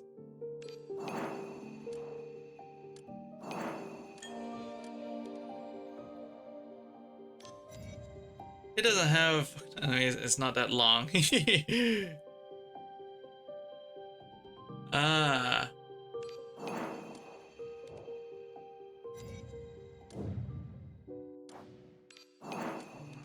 I got so many stuff. Let's go. Okay, let's see. I got all this stuff. Yay.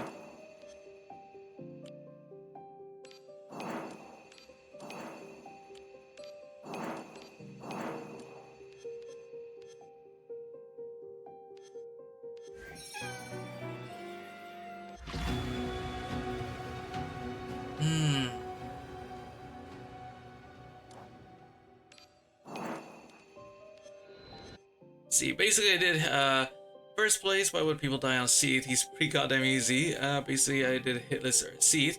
If we don't count damage from crystals that slay a bit after its laser attack. Ah, really? Yeah.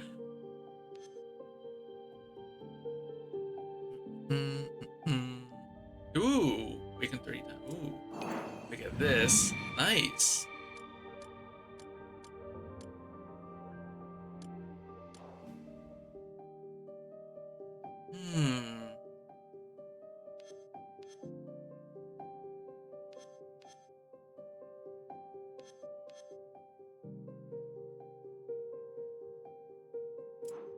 Wait, what is that? Oh, it's this thing. Extract silver prime 1 via PC and on mobile for good.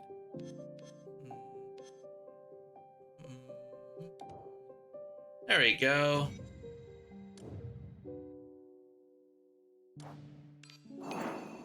What's other anyways, other things than this one. Well, there's Dark Souls 2.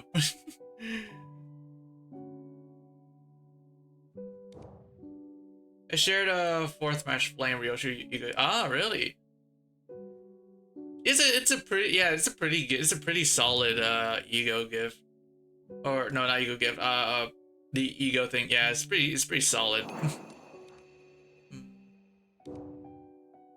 I'm gonna be sharding Ryoshu Thursday, so Araya Ryoshu Thursday. If you shardable, yeah. The new Ryoshu ID is pretty solid. I keep hearing people loving it. It does a lot of damage. We're charged ready, free up type 4. Ooh, nice. Okay, I think that's all I gotta do today. So I think I'm gonna end the stream now. Tomorrow I'm playing Tohotopia. It is a Toho fan game that I want to try out, and I haven't played a Toho fan game in ages. The last Toho fan game, what was it? Was it Mistia's Izakaya? Also like 200 plus tier 4 XP. Ooh, really? Damn, I don't even have that much.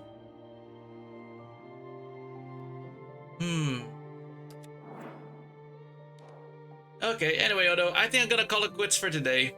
It's really freaking blistering hot in my room right now, so I want to just lie down for a little bit. Okay, yep. Anyway, I hope you guys enjoy stream. Tomorrow I'm gonna be playing Tohotopia. And I'm pretty sure had fun being here, even if it wasn't that long. Yeah. tomorrow. Maybe it'll be like longer tomorrow. We'll see. Yeah, I'm gonna be playing Totopia. It's gonna be a fan game. Last fan game I played was probably Mistius Izakaya. Probably, I don't know. Anyway, hope you guys enjoyed the stream, and I'll see you all tomorrow. Yep. Bye.